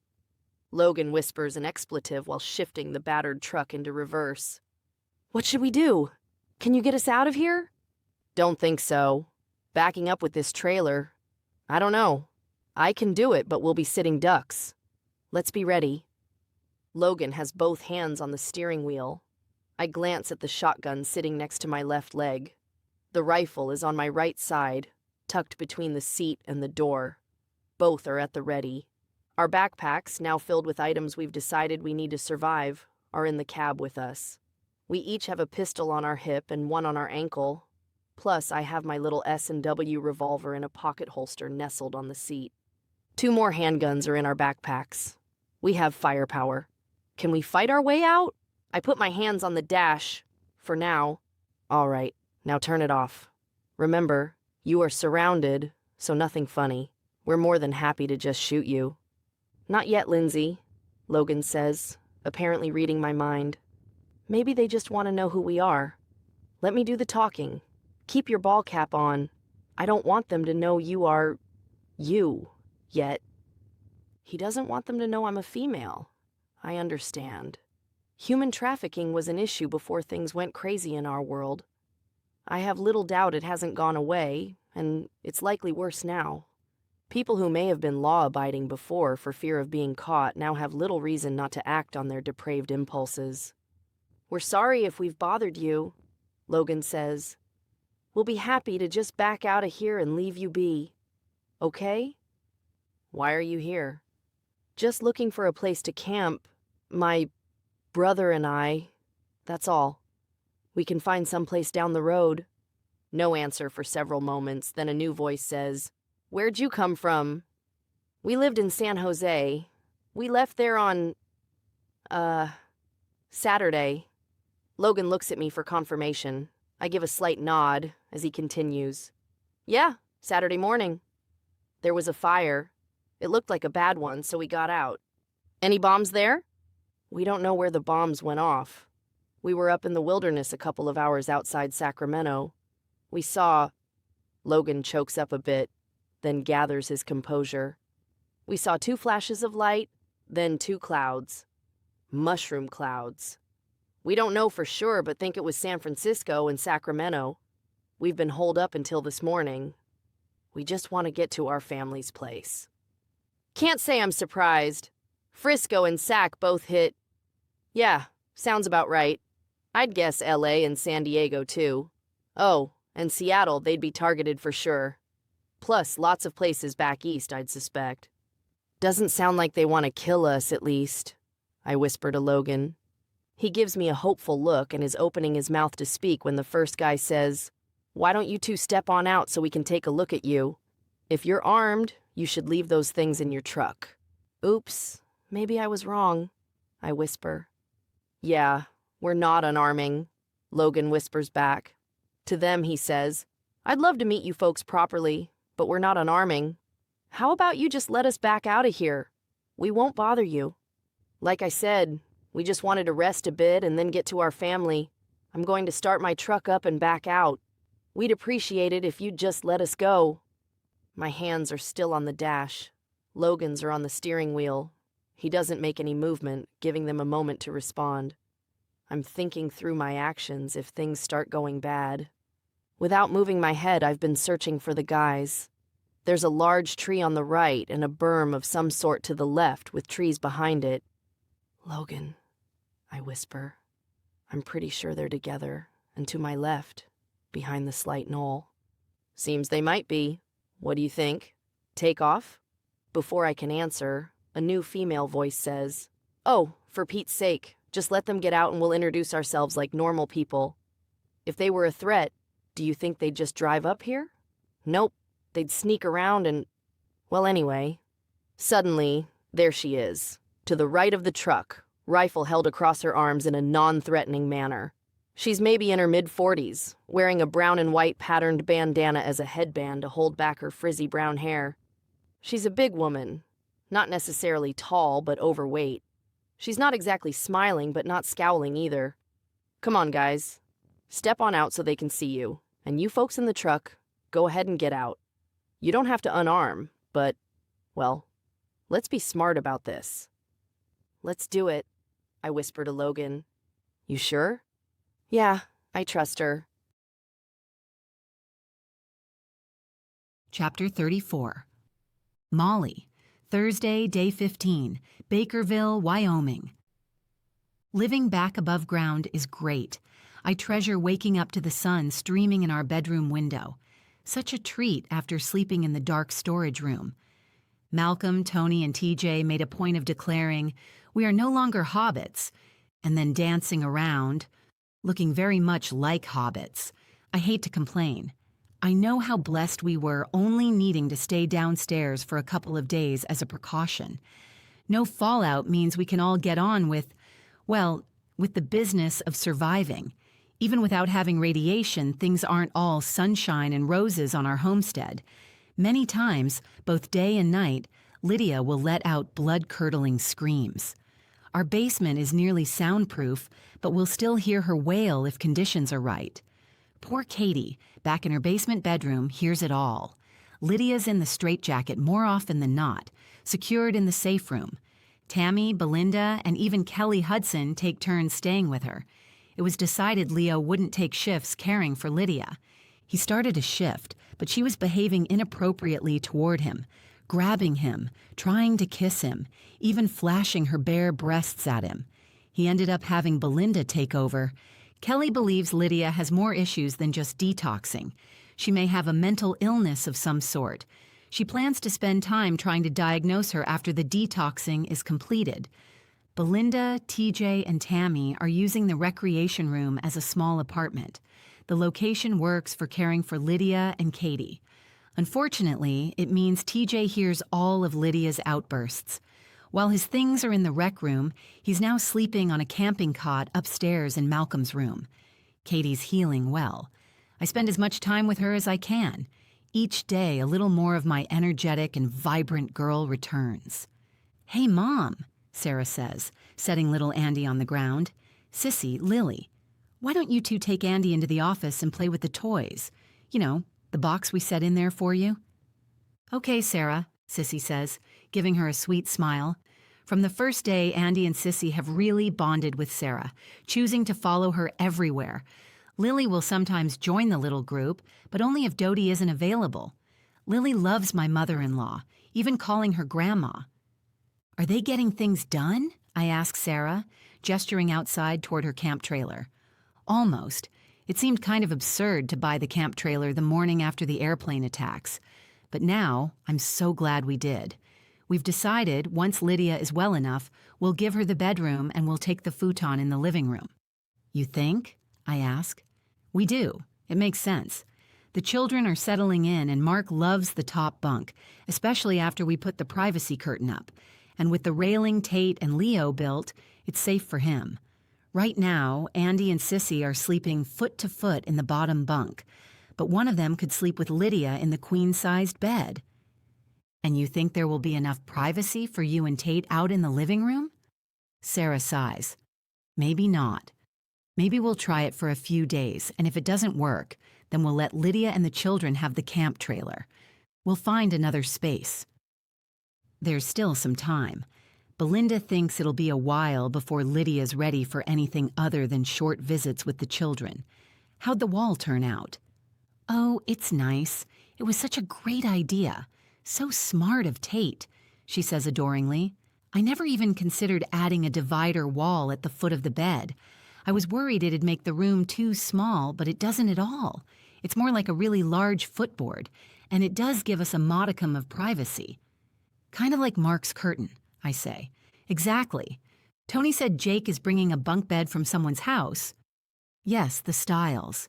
They were on vacation when this all started. They have the house next to Tony and Lily's house, or where their house was before it burned to the ground. So you're going to set the bunk bed in the loft room? That's what we're thinking. I had a friend when I was in middle school and her brothers shared a room. The bunk bed was set up in the middle of the room, and plywood was used to divide the space. They used it on one side of the bottom bunk and on the other side of the top bunk, giving each child a little privacy, or the feeling of privacy anyway. I think it's a good idea, Mom. Tony doesn't really want to be too far from Lily right now anyway. Maybe later. Yeah, I nod. While they're grieving, it makes sense. And not just grieving for their mom, but for their dad also. I know. I guess we all suspect he won't make it back to them. I change the subject. Want some tea? Peppermint? Sure. While I busy myself with putting the water on, Sarah says, I'm so glad the solar system's working. When Jake first hooked it up and nothing happened, all I could think about was how rough things will be. We were spoiled coming here the day the power first went out. I was really scared to think, well, that we'd have to live like almost everyone else. I'm glad Jake only missed a wire. Does that make me selfish? If you are, so am I. I thought the same things. Those were some tense moments for sure. Even though it's not a very large system, it'll make a huge difference in our comfort level. It is a bummer. The large generator didn't survive the pulse. It was so convenient having it set up to come on if the solar ran too low. We always assumed it would be affected by an EMP, but I still held out a little hope. We can get by without it by using the small pull-start generators when needed. Thankfully, all of the solar systems survived except the one in the milking shed. So weird how it was affected, even smelling like burned wire, and the others were fine. And the washing machine. Losing it is a disappointment, Sarah says. I stifle a sigh. I know, at least the smaller RV-style machines are still working. It does make washing more labor-intensive than my large machine, but it'll be a cakewalk compared to washing everything by hand. But the machines are so small, Mom. Like you said, too small for washing jeans or bedding. So we'll still have to do those by hand. I'm not looking forward to using wash tubs and plunger-style agitators. I'm glad you bought them so we don't have to rub our clothes on rocks or something, but still. I give a small laugh. Yes, at least we don't have to take everything down to the creek and wash in cold water. You think others are doing that? I'm not sure. Possibly. We're both quiet for many minutes, lost in our own thoughts. Yes, we do have it very good here. Art said he thinks one of the hens wants to sit on eggs, Sarah says, changing the subject. Jake told him how to mark some with a pencil. She's one of the small chickens. What do you call them? Bantams. Yeah, the cute dark brown one with the furry feet. Clove. Her name is Clove. She hatches out chicks every year. Did Jake tell Art to give her 6 eggs and make her a nest in the dirt-floored shed? Yes. And if a full-size one wants to sit, goes broody. That. Then give the full size up to 15, depending on how big she is. Doesn't sound like much of an exact science. Not too much, I agree. But we'll welcome the new chicks. We'd like to try to get chickens or ducks set up at every house currently without poultry. That'll be a huge help on the food front. As the tea kettle whistles, I limp over to the stove. What's Belinda say about your foot? She's happy with it. The infection scare seems to have passed. Yeah, believe me, I heard about it. I'm sure you did. I give her a small smile. Belinda was less than happy with me a few days ago. She's hilarious, Mom, going on about how she wanted to start you on some stronger antibiotics and you complaining about your stomach being a mess. Then you said, Let's slap some honey on it to heal it. Oh, the way she says it, then follows with, your mom is one of those weird hippie chicks. It's just too funny. I laugh a little at her impersonation of Belinda. Yeah, but it worked. The Manuka honey made an almost immediate difference. Jake thought I was nuts too when I wanted to buy this crazy expensive honey from New Zealand as part of our medical supplies. When it arrived, he wanted to put it on his toast. Tate would probably think the same. So it worked. But what now? You only have the one jar, right? Will local honey work as well? We hope so. Several people in the community keep bees. I have quite a bit of research on local honey working as well as Manuka. Jake says there's a community meeting tonight and a dinner in honor of the 4th of July. Yes, Phil stopped by earlier to tell us. Deanne and Lois are making something to take. Should be fun, Sarah says with a slight smirk. This has been the first half of Shields and Ramparts by Millie Copper. Click the link to be taken to the second half of Shields and Ramparts.